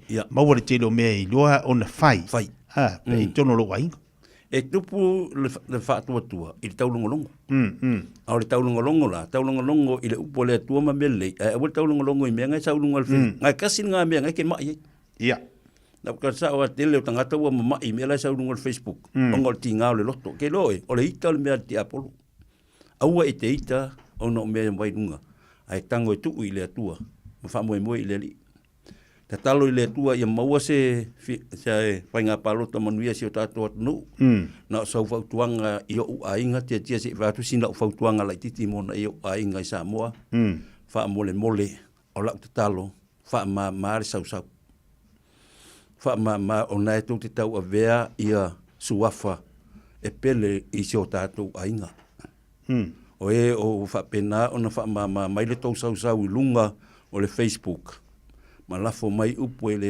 tusa ma le silafanga ale atua fa mole o ai o iatu uso matu fa fine o le ale patinga e te lango iai o lau fautuanga fa ma le sau tau tala se upu le lei na o ai o tau i o tatou matua ha mole o lo tau avea suafa matai o si o tatou ai ngai vai moso o la talo ia ngale leile tua ma ia maua file mo fa nga palota a si o tatou nu ma le tu malo au le avea le palota ma mea o le afa ma mafa ma ia le sau au ai umal paloka ai te fa sanga ai ai ia fautuanga le male nga fa alo manuia le tapua inga Samoa, manuia fo i le alfaiva o whawhengainga a wale upu folfola le weekend, sa pati o mua. Manuia Samoa tina matamama atua, anga le leile atua, ia langi marfo launga, tātou whenua i la songfua, i le alofa malanga le lei o le atua, so i fua mai manuia. Tai au le tātou sumpa. Oi tai au tātou sumpa? Tai au tātou sumpa. Tia o le tātou sumpa, tai au le itu lai valu. Valu le kai au i leiva, bawe atu, e tolu vaenga, tangata malolosi, tangata mamai, ia nanga uripa lau mai, ia mapapa lau mai. Oiso. Ia, ole toe talo fai, ia matamai ki laiki. Ia wa si osi na whai mai wa, o lefu e pola e tala papana na whai mai, ia o te leilo.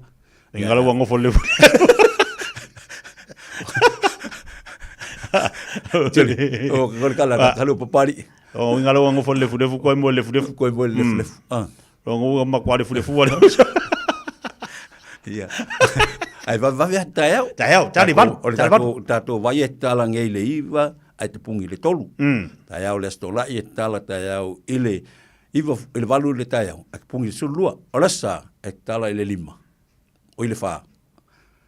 O ile lima, ai te pungi le valu. Ile po, le sa, te pungi ngai fiktua tol verso, ai fia maua, sa lau tolu suru Tosen Road, le menga i le Fresh Choice.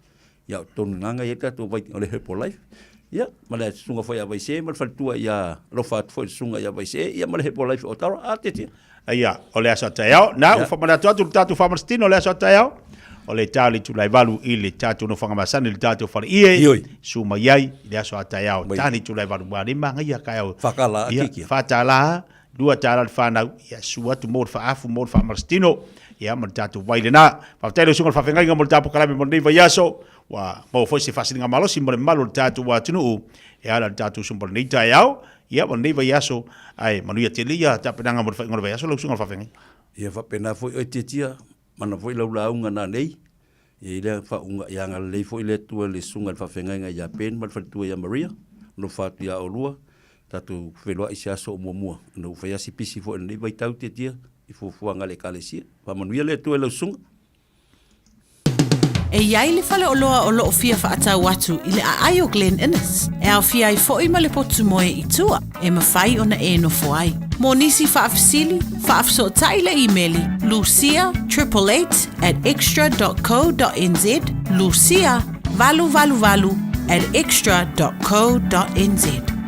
O e sila fia e iwa te si ma le tolu wha miliona ta la le se leni ale UTOS ua toe whaasafua atu i ona sui whai unite i le lua o lua wha. Whai sau teo ngā tupe e teo wha whainga luenga ai lau se leni ina ia vave wha tau nuu se wha moe moe ta ua a lau ainga wha pe e ka le sia. Wha o ngā au nanga le ANZ po le talofa voucher, le M ta la, ma le My Cash e ala i le Click X. Wha afso tai mai le ono valulima lua ono iwa wha iwa, le www.utos.ws, po le e-maili o le info@utos.ws, po le Facebook, le UTOS, le wha putu ngā tupe teo wha whainga luenga o le mawaenga tau sia Samoa, teo whaafaiga luenga e mātou lau seleni, ai sele e oe le manuia. O fia maua sau ta vale po sau piki apu, ai tongi ta iwa yaso, lua va yaso, pe ta imasina, o le Sleek Cars o le a maua ai le fisosoani. Ua ta pena le au whainga luenga a le Sleek Cars, mo oe malo a inga. Aua e te popole i se mea e tasi, te tala fitu aso, mai le sifulu i le tai au, angai le afo le ono le afi. Tele la lai au kilani i saute, vili mai loa, i le o lua tasi fa, fitu lua selau, po le o lua o, fa lima, tasi lima tasi. Talofa Samoa, o Ateshna Ryan, o le Licensed Immigration Advisor mo le Auckland South Immigration Consultants. E visosoani mo so se tu ai ngā visa e malanga mai e New Zealand po Australia. Telefoni mai nei loa i le o valu o, tasi o no valu fa fitulua. Po le o lua tasi o no valu fitulua tolu o.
si su su e bebes wang ai fai fa manga yo ke le fai kio si au kaleni ko sa me la ma ia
Fare outfit alone.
Diso tātou whawhia le nei whaitai au le whawhongwhonga mai le tātou tunu o lua se fulma le fitu minute o te anei le tu la e se fulma le tasi.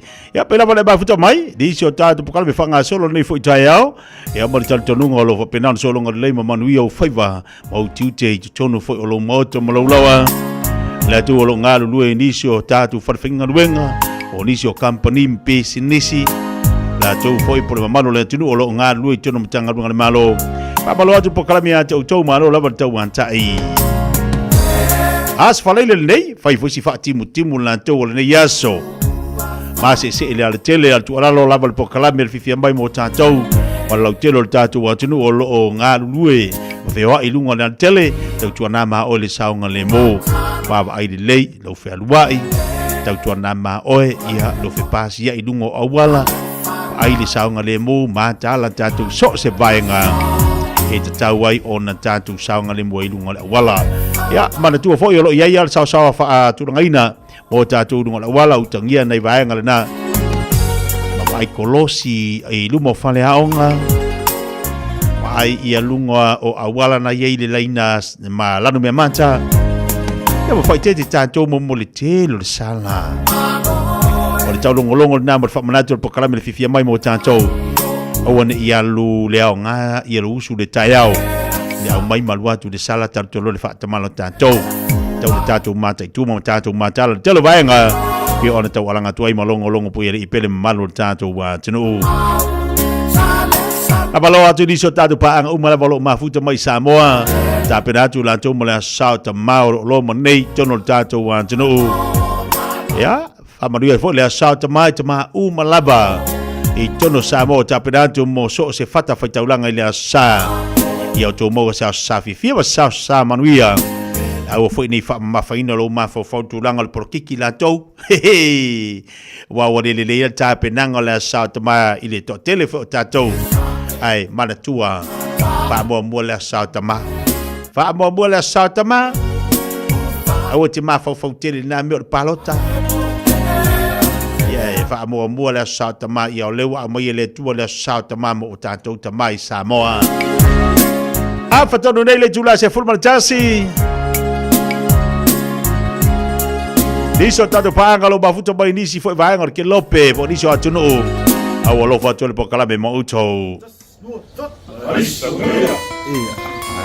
longa la fio la inga felela malisi a fio fakama fio le skenger fasilianga a fio lo ma wakau Rarka il pai la inga mariso la kafa fia Marisi sawia Lo mo fa atutu ila le fa fofonga anga se ifa ila utala Le a umale ne inata uta uata nule amatanga E ilunga ole samira elo toloto e ile taulanga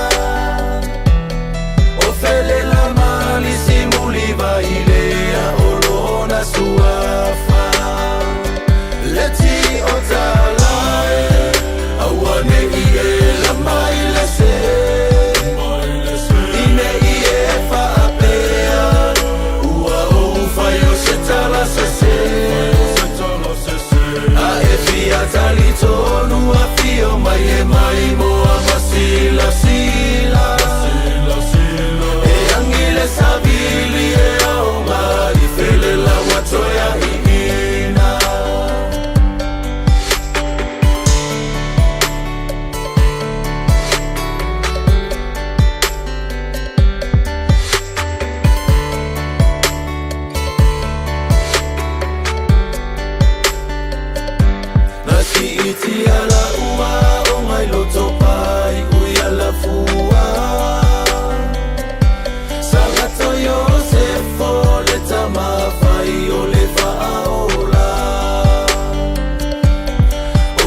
se tolo se a e fia tali tonu a fia mai e mai mo a masila sila e angela savili e o mai fele la watoya ina e angela savili e o mai fele la watoya ina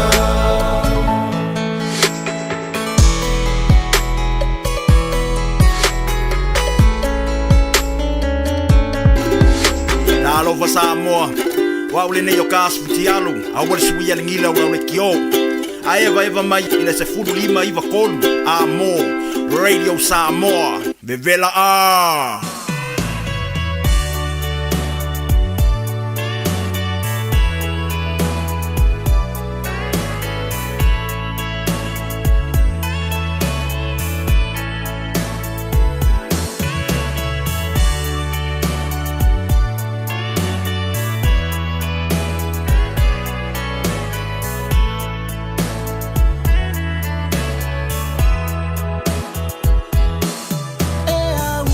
e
Ua mawhai o na awada tula polo kalame le leimo o ia so taitasi o na o le langolango malosi e le whale maliu a se alo le atunuu o ese tātupu Funeral Directors i Manukau City. Polo kalame le leimo e talo falava. Ano vnova se tasi o tamai lona na foa. Mau ulo na mora ulu. Ona sa iai ni popolenga mani langona whanoa noa. Sa fiu lava le tamai tau whaafifi le mulo na mawhawhau. A sa le maua se mapusanga. A o liu maa lia lona na foa ma wha alue ma wha sanga ifo. I le wha malama. Na wha longo atu. O ata fifia mailo na afine. O loo tala noa i le telefoni. Masalo o lana wō lea na la tala noa. E wha peo le leva ia o le tala noa ma ata e le teine e pei lava o loo o mata i se whale itu. O na mana tua lea le tama. O lona awa fine. Sa wha noa le tai ao. O na sa le manuia lana talo sanga i sanga aluenga na. Na iai so na whanau nonga tele. Ina ia mawaina. Na mo le maunu ta mai whapea. O le wō alo la whine lea sa la tana noa i lunga o le telefoni. Na vea ma vai la au mbaalie. Lea i langona tinga asi o na whawhine. O lea na i wai fōi ina ata atu ai ma le tama. Ile ata e mai alo na whawhine. O ia te oe nei langona papole ma le whanau noa i le leini aso. Na maua e le awhawhine lea, le mo le maua le whata oto. O le loto le lei. O le ola lea o le tino. O le loto fia e whai ma mai la au ngā. Mana tua. O winga ma lie tafi e se aile papole. O le ata o pou wha amaluia o le olaga. A whai tātou te ata ma ai atu i tū ma lio o whai ka tāo le olaga. O lona winga. O le ale umba mea e te ata iai i le nei o laga. Ia ata la ia ma fia. Wa o se vai la au le leile mo oe. E ono a fia i foi. Mani tangata. O lo o lata le ia te oe. Mana tua. E le lei mo oe. O le ese tātupu Funeral Directors o se whale maliu Samoa o le tali foilea o taimi whengata o na o le malanga al maliu maleoti e mawhai foi o na latu awina atu ma awina mai tino maliu o e pene mai so o se atu nuo lanolangi mala auno le ese tātupu Funeral Directors i le lua no lua toru fitu o pea fiu ane e le se fulu malebalu Norman Spencer Drive in Manukau City.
Whai mea alofa I a inga maua I Samoa, e ala I le whaatawina o se hotel ta alofa voucher. E mawhai ona whaongaina mo aso ta ua whailongaina. E pei o aso whanau, whaipoiponga, pe whai malolonga mo ta whawhawa I whaiungo vai aso. Whaatau e oi New Zealand nei, ai piki e lau a inga I Samoa. Tanga I ane I le pacific40.com/hotel. Ma whaatau nei loa. Pe vala au I le o lua tasi, o valu tolu tolu, lua lua lua tolu. O lua tasi, o valu tolu tolu, lua lua lua tolu. Oceania Career Academy, Sauni!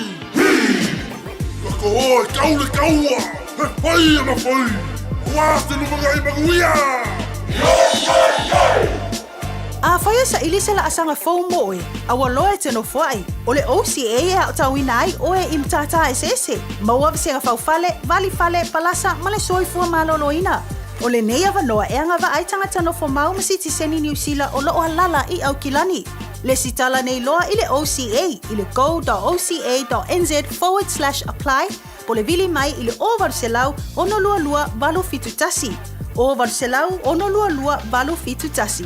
O mana o mie oe po se isi lo a inga se fisoso ani tau whemalanga inga mo New Zealand. I mata au po pei o le vaita mai no whanau po ngā luenga. A whai o lau tali o le ioe, wala au loa Ken Ferniho o le Fern Immigration Services. E iailana lai sene, ma ua silia ma le se 15 tau sanga o lana tau tua. E toa tele tangata o fisoso ani iai Ken, I mata upu tau whemalanga inga. E au fia I mata upu na o atu le tribunal, ma apili le minister. Tanga iane I le mata o Facebook, ma le upenga te whailangi I moli mau. Mo nisi whamtalanga, wala au mai le Fern Immigration Services, ma tala noa ia Luisa, I le oiva, lua ono lua, tolu lua lima tolu, lua ono lua, tolu lua lima tolu, po le o lua tasi, tasi lima tasi, o lima. Lei lewa to es furu minuto tale le tula se furu bale lua lewa fa sibai le sunga le pula le tato fa tabala le mekakasa le sunga tungsia mo tato le nei fo yaso to lunga ile na uranga mo tu mo malo le tato wa tu talo tungsia ya langi matafi nganga robi fi nganga pa tai e fa talo fa trai la sunga le limpa sa lau ya por to tai fo tanto por karami o le tipi mai e wa por fa po anga sa mo fa malo se fa malo ti ti e la fo mo nei ba yaso tau lunga le vai aso fa te le va le vai aso la tu ai tau lunga le vai aso le fa timu me le tai ai fa te o le mo fo si nei la po si nei la fia mo tatu ia ai sa le la o ke tia ia I tole nga timu na toi fa su la we ele ma ko I ma tutule le fale tanta po I vai se pa solo o mo a wala tu longa fa ponga sa mo e o pa au ia pa no fa longa aku le sa o pa au pe mo le fa ma longa tino pa le fole ale e mo dalo le sumi pu ma te talo la I le a fo I me fa ma longa ia ke longa o pa au la be ma lo ko ka singa ia e mo le lang talo e o pe amol sami sumi po tu se me ana te talo yo e don poanga le ai fo I tina ia fo I fa mai le mo vi uso thank you Viva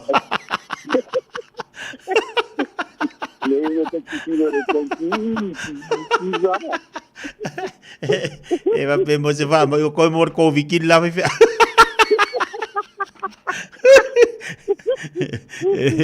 e ele ko mor ko vikil me fe agora o man wiel me fe au le lei ona ta taibi au te loia la va taibi te fa so fo tu langa lo tu langa fa kon vea so la va tu ia lo sunga tuxia ia fa pa te le la la sunga te tia mo lo mato no fa au le ni tu la le tai au ia mo li la mo bi inga man fa ta ia te ia te ina mai lo soifua e soifua si o ta to wa tinu pelin la mo sa mo tu pa le nei te lope pa peso mato vol ia le nei o ta to trailer pelo I mo nu pa le tu nu ia tinani po I fantalo pa tu la le ba ke la ba mar ta walo tu tu pelin la mo sa mo ia mata mai la ba no te ia se pa ia la ba alu ma fa na wo si o ta to tinu o fe la ba ma o me ne ta longa I ma o le la lang tu fe la ba tu fa ne ke lope tu no wa te roa tonu tu lo fanu Samoa pape foi America Samoa ia patalo patong sia ile aba kele lava male faro pa malo se fu madia pa malo tawa pa malo fu le on sa ile ni bai tau ia tonu lava tato ile au ma tonu atero ia ni na fo te tonu foi waila foi lo fa ponga foi tato pasalong pa pinisi ia sang lava tung sia pang lava tung sia la to ia mana tua e whamama benga le te whaiako e pe ia so uma. Tua totolu te usanga le stalaina lau tā bale, le servicina lau tā bale, e whainga fo i o le wadau na fitness e tolu la elementi lau tā bale. Nā le ai lava se me tutu pole i lesi tolu te usanga mua o lau konkalate. O le haba ai tong sia i tulanga wa e lesi tongi, e whaifua me tong sia i tulanga la tau ia. Man tua fo i ai inga whapitua ni nepa sa launga whapisi nisi. Le fo i mua tatu i whewhi, ka whamaleina, po tulanga tatu finance, tulanga pape ngā, ioe, e tenani poi, a whamaleina mala tulanga pape pa, whatau atua le tau tawa, ia na moa atua la, ia lau whewhi, to e moa malau aso i mani whamaleanga, tatu tau ainga i Samoa, ka whamaleina tulanga tau finance. O nisi tulanga na tau ia, o le tau tua whatabale, tatu whatabale, tele tabale, a whaira whipiringa tāsu mai matala me au, o tatu family vans, commercial vans, o tatu youths, Ford Rangers, Toyota Hilux, Nissan Navara, Mitsubishi Triton, Mazda PT50, tatu PT apu o Maya on the Twitter, o me tatu SUV, Toyota Highlander, o le tatu Mazda CX-9 ma CX-8, o tatu SUV la po ia le motono tatu rotoa, ia wa ainga to, tele fora trabalho podcast mo tutanga tau, da se pe mo Facebook page. Meu podcast não vai bater tatu passa lunga para o que ele não tatu podcast mo tutanga tau. Mas tele mo tatu tau então, mai ioe, to no tatu lutua. Para a se sa te finangalo iai, mas o me tala mai au ale tau elo sisila. E sili mai a tongsia, o se si fo idea fo iole tatu au fenga dena, to sani tete. Oe, nisi tulanga tipi mamai tulanga tau finance, pa lama malama tongsia, me malama tau finance ia. Oe, tere nganga se me tasi Samoa, oe, o lau tiute, o lau ngā ruenga lea, o lau specialties lea, ea poi, e sosani lea tulu. I wha malama tulanga, e o le temi whailaka, sengi lako kalaki. O e sila fia ma e malama me uma. E pui e oe malo sa fau. Nisi tulanga si partide ai, ya. Sumai, tana mai au le lusalau Kemini Stripe nge papatoe manukau. Whawhinga pa au me tatu le nai, i o iwa lua fitu lima balu tasilua, o iwa lua fitu lima balu tasilua, ala te whainwhai beai. O le olua tasi, pāpitu ono lima whatasi. Olua tasi, pāpitu ono lima whatasi. Ia manui e tere li en Samoa, pamunia le tue whaiwa le whima te tia. Tai. I minei. Pato pampa se foi la sunga te tia. Te tere la vale sunga te sia mo le tāpo klame, mo nei whai asa soi fo mai manuia. Lei olo tasi fa fitu ono lima fatasi, olo tasi fa fitu ono lima fatasi, po le oiva lua fitu lima valu tasi lua, telefoni na te mo ele sunga li pule, o le tatu o meka kas. Papalo atu tatu watu lu, mo le iwa yaso, mo le tatu po kalame, manatu ta olunga toi se tau tuma sa unanga titia le nefo yaso, pa ftai tele lava mo le tatu maftanga pi ona iai, mo ilava le asonga fua se e pa ia mai ia le nefo yaso falaile. Tele tatu po kalame, ala i tatu fa fia fianga i musika, ia o tatu kalame, mo tatu fa sotu inatu, kia le ngata fo ilea, ia o tatu po kalame whanenganga, so sani le mo tatu le aso fa ftai taliaina, o le tautua mana unanga fia mai, mo le tautua le video Samoa, i tono lo maota, tono lo falwhinga ruenga, tono lo ta vale, ia maso o se vaenga lava, o lesa e maua mai se tautua masa unanga, mo le neiva yaso, al faftai le li, leo tatu o marisi ui o le tatu po kalame mo le neiva yaso, tu maule vi inga le tatu tapausina langi, ia au le fatau wa ia ti tatou, o le afai se tautua masa unanga tia le neiva yaso atoa, wa yeise nganganda usasi, wa yeise po kalame o le tau tamali i lau fonga ma lau sila i lungo penga te whailangi, ia o te whaamaru lua tu lava. Le aia se ato o toa tangata e tautuai oe, ia tautuai li tatu watinu li telo po kalame. E le atoa ia se tautai, ia na fuafuanga mana tā penanga i lungo sami. A ieri taltonunga, soasani le li tatu vai vai. E wha atoa fo e le atua me wale atoa. Ai titi atu lo matua atu lo titi faitama o le matua ia mangaloi se lo vai vai o to auna mo le tatu maftanga mo le vai yaso tatu filo le vas fo manuel fa ngol vai yaso tatalo mo le tatu atu no Samoa a fenga solo a fanga solo ai ni so fo fuanga mo tapinanga o tatu fa nga filinga a wona ngali ya oe ia vai nga fa fai mo le tatu atu no to ia tatalo fa malo sinal tatu po kalame to ia tatalo e manuel me uma a wona i tatu nau au fo ni tatu tom faie vatu yelo tatu mamlama au tatu loa se mea ia teu wa ai tatu tu ile tu me umalava so swani le li wa si le atu le mano tatu tu lona nganga pa ia so swani whaanofo file mu mea uma I lo tātou. Tā ua la lau te talo, tu whaatasi. Ia vei tātou tangata ba ai tātou te tutu I lungo au pā. Ma tātou wa ai ma tātou te tilo. Ina ia manuia le tātou atino Samoa. Ia ma talo I tai. Ia ma ia talo mo tātou ainga. Ma ia wha manuia fo I le atu I tolo le tātou wa atino. Manuia le tāpenanga wal whainga le vaiaso. Ia ile anga ia to le atino I le sapati. Ia mai se fofuanga le whainga le vaiaso. Tātou tu e whilau le vasa fau le lofa mo le anga le leio le atua. So I fua ma ia manuia.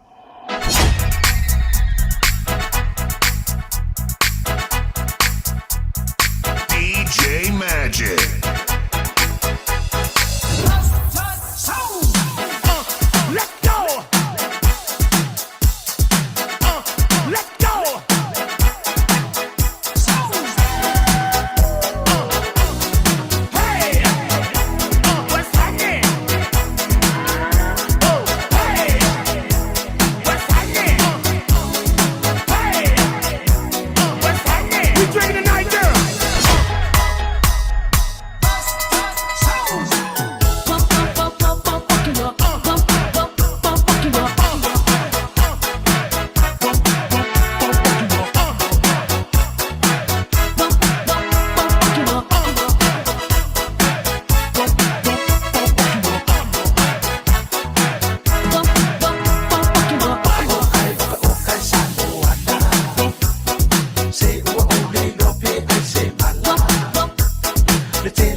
Tio Falongolongo le Radio Samoa tasilima iwa tolu amo. O te whaatalofa lo tātu o te nuu taua lunga o le ngā ruenga o le nei vāiaso o tala tau longo mai lo tātu o te nuu. Wa whaamalo lo le ofisa sili sa whaururu I ai ngā ruenga I le ofisa o le fono whaavai o le tu malo palota o ano a maalua e mafua I tua inga ua ia tala ma wha o ngā le se furulua afe fase lau tā la o se vai ngā tupe o le polo keti miliona tā la. O whalia le tūsia le teitei fono o le komiti o le fono whaavai a lea I tu malo na tu ina atu I le ofisa sili o mtanga aluenga o tina mtama itai a tina e o fiu anga maanga fiso o tai o lo o vaia le polo keti. O le masina o meo le tausanga neina mori mawina ai lea wha le tonu I le wha tinonga o tiutere ofisa sili. E lua siaki sa talaina le ofisa sili. O le tasi o siaki e whaafe lua se lau. A o le isi e valu afe lua se lau ta la. O le alawa tusi lo whailo ai le te fono. Le whailo atu e le whaulu lungo le mtanga aluenga o tinam tama ita I se tusi. Le sue ina le ofisa sili o le ofisa o lea fono whaavae mai a whailo ai. O tupena ia tala ma whaao ngā. Sa whaatau wai whala au whaasaina o le aisa. Na whaasala I fo I le ofisa sili o lato nuu, ona o lea ngā yoinga. O le ua whailoa mai le ofisa sili o mtanga aluenga, le fionga I alo au doni na waa, o tu ina atu le mata upule nei mo ilo ilonga whaale tu la fono maisi la asanga, e tāna whenga iai. O le fono tanga le fono whaavae ano a maalua, na whaia le aso sfultasi o le masino Iulai, na whai ngā fono ina iloa le wha amuta aloa ia, o le toe ngalu e ai o le sa avea ma ofisa sili, o le ofisa o le fono whaavae. O tutu ai sa moa manisi o malo o le Pasifika, e le awa I atu le fono a tai o malo o le Pasifika e tali malo I le atunu o Solomona, I le masino fau o Setema, pe a le wha au au tūlanga e masani ai le fono wha le tausanga, O le aua I leo ana paanga masani mo talanoanga o atina e mawhisoa swani, e maua mai ai, e pe o le malo Taiwan. O le ua whaidoi li poti en whalaptonga au nanga whaasara lau matu sitala le Pasifika le Pina, e leo iei se fuafuanga le pale mio o Solomona, e vala ulia sui o le malo Taiwan. E mafua o ne whapeolo tu malo si mai ei tua le malo Seina, leo ua whaipaanga ma wha uowo nei ma le malo Solomona. Wa whaidoi le pale mio le tātu utinu I le li poti, sa tau wali e di mai le tūlanga lea I le whono I tonga e te tausanga umawai. Peitai, na au tasi tai uma malo le Pasifika, e le suia tūlanga masani le au wai leo sui o malo, e le o le ve le li o atunu o le Pasifika wha pia wha laptonga wha vau malo, I tala noanga e soala upulei fuafuanga wati nae, ma whesoa swani. O Solomona sa whaipaanga mua ma Taiwan, aina mamotu ia so tanga wha vau malo, au pale mia o le atunu o le te tai a Manase Sokavare, ma sui ai le whaipaanga ma le malo Seina, lea o lo I li tata I le iai o ni so tanga wha vau malo Taiwan, ma isi malo le langi e peifoi o le li o atunu o le Pasifika. O le wha mta uai o le fuafuanga Solomona, I le vala uli o sui o Taiwan, o se tasi o tāpenanga lea malo o lo mata I tū nei e tai, o le Pasifika wha pea isi malo o te tere le langi, o lo ngā lulue ma whaipaanga ma malo o le Pasifika. O le so valu o se tema, e amata usu I ai le fono wha le tausanga malo o le nei wha I tū langi, ai mai ai le furulua o le masina fau lama. O moto pua Seve Henry a Ferretti Papali, o se tasi o tamali I televou o le atau wafa tuto tasi, I le palota o lo lomanei, mo le nofoa o vaisinga no lua.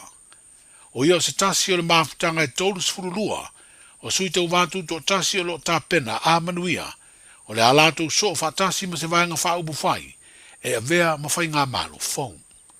O se tamali e se furu ono na suafa matai o lo ia umia, ai o le atau sini o le no folo na I tu malo palota, ma sui tau vai to lua o le vaenga I puipuia I ata tau o tangata, fa pea sui o vaenga fa ubu fai, o le fa tuatua I le atua Samoa ua tasi, ma le Samoa ua poto. Tāpenanga sui tau vai le tātou whenga palota o lo lumanei, ia e whiramrun wai, ese uma, ia mai tasi ale aunga, o le pia au auna I le tu malo, whaini ngā ruenga le lei, so swani I mativa, whai tia le tau o soifuanga, so swani I tūlanga le aonga, o mai mga ngase le tū soifua malo loina. Te lo fui lau tāpenanga e tānga tasi ya, au kei roi e se tūlanga ese a mai lo whina. Sa lele sa unanga, o anawa tau ia o mai le tele o pati, ia po vang whakawhau, e sel mane. O te langolango ina uma anawa tau, ona o le tūlanga I le tātou tangtanga ai ma le tātou silsila mamao, manuia uma I alau e tele o le atunu. E pei o le tasina vaenga le lei o le mele wa init porkiki.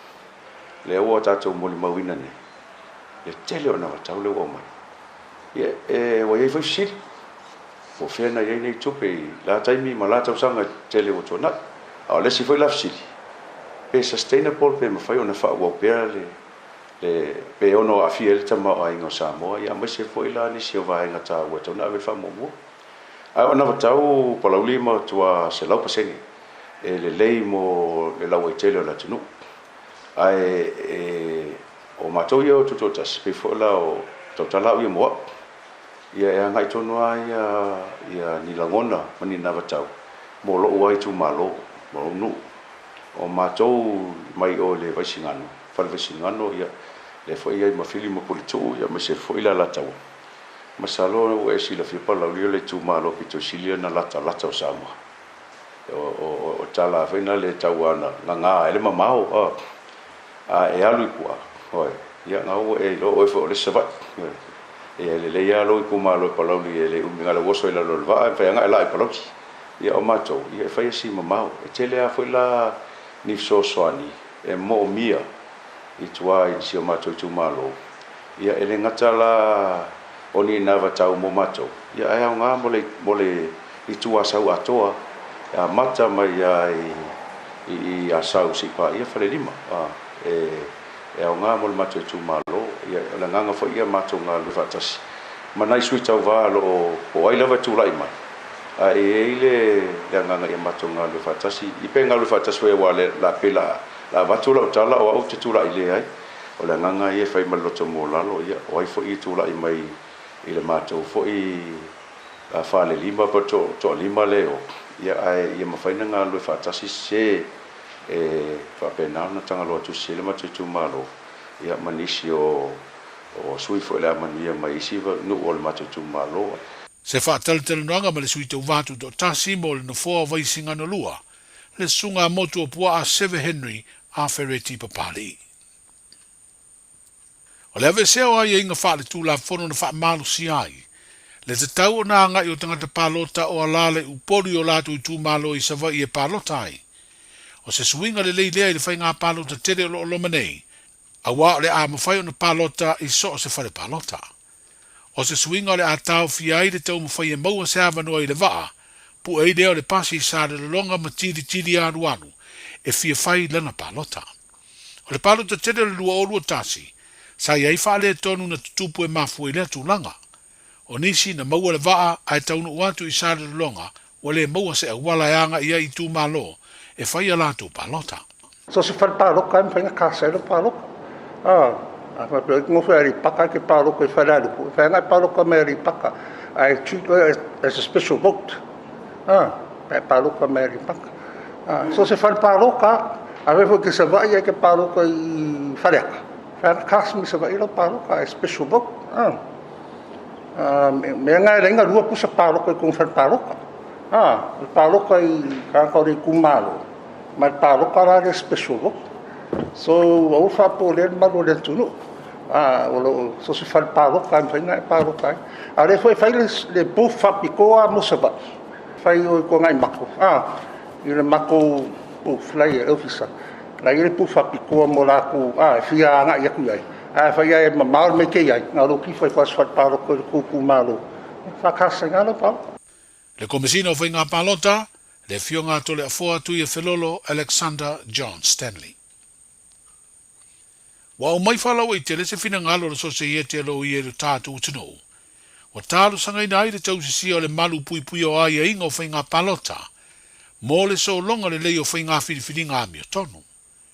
O le whainga malo wha te mokalasi a Samoa, o lo o mausari ai le a ia maleanga wa atutusa o tangata uma, e whiriwhiri o lātu tai po sui whiriwhiria, i to tonu o le whainga malo.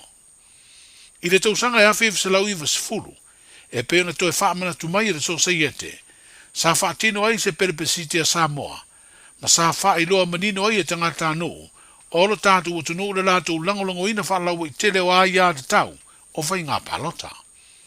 O le whaavaile ana sui ai le tū la fono, ina i amana ia le ai a te tau o le tangata anō Samoa, ua atoa le lua sfutasi tau sanga e whaatino ai, lana palota. O le aia te tau whai ngā palota lau tele, o le maa turi manu po le malo sianga lea, o lo o whaavai ai whai ngā malo wha te mokalasi, ma o lo o muri tai ai le whiriwhiringa o le pāle mene. O whiriwhiringa tonu ma le sa loto, e tau lai me wheso tai i aia te tau whaavai, e pei o le aia te tau e whaaso ai manatu ma le aia te tau, e awa iai i le whiriwhiringa o whainga malo, e peo na wha mausari ina i lalo le wha vai o le malo Samoa, mō tangata anu umole tino.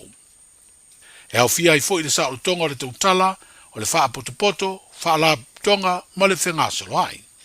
O nei vaenga tā ua lo wha vai ai whainga wha te mokalasi a Samoa, e peo na wha ilo ai e le Palestine o le sosa iete alo ia, le tama i tai o fiona i. O whainga wha te mokalasi ma losi ma mausali e ao na wha iloa manino, amana ia ma wha alo alongia, le wha soa ina o manatu. O whainga whiwhiringa tonu, e te tau na amana i aire sa alo tonga mō tū stala, e wha tino aire lātou pito la au e au noa ma le wha amatau, e tau fi ai tangata, ia po sui fo i le tari atu. E langolango ina ai e sosa iete alo ia, le wala au ma le tau alanga le official komisina o suru whainga, po le whala tonga o aia te tau Samoa, le National Human Rights Institution, ina ia whaatanga ina le sao le tonga le tangata anu Samoa e whaatino lana aia te tau, wha le malo, E pe ona ta ua e en matalasi fata o le sui Palestine o le Society Aloia. O le pule le tulafono e whaavai le ami o tonu ma le to'afile mua o la alafanga. E tusa lea ma se whainga malo e lima te itaina I pulenga le lei, ma tulafono ami o tonu.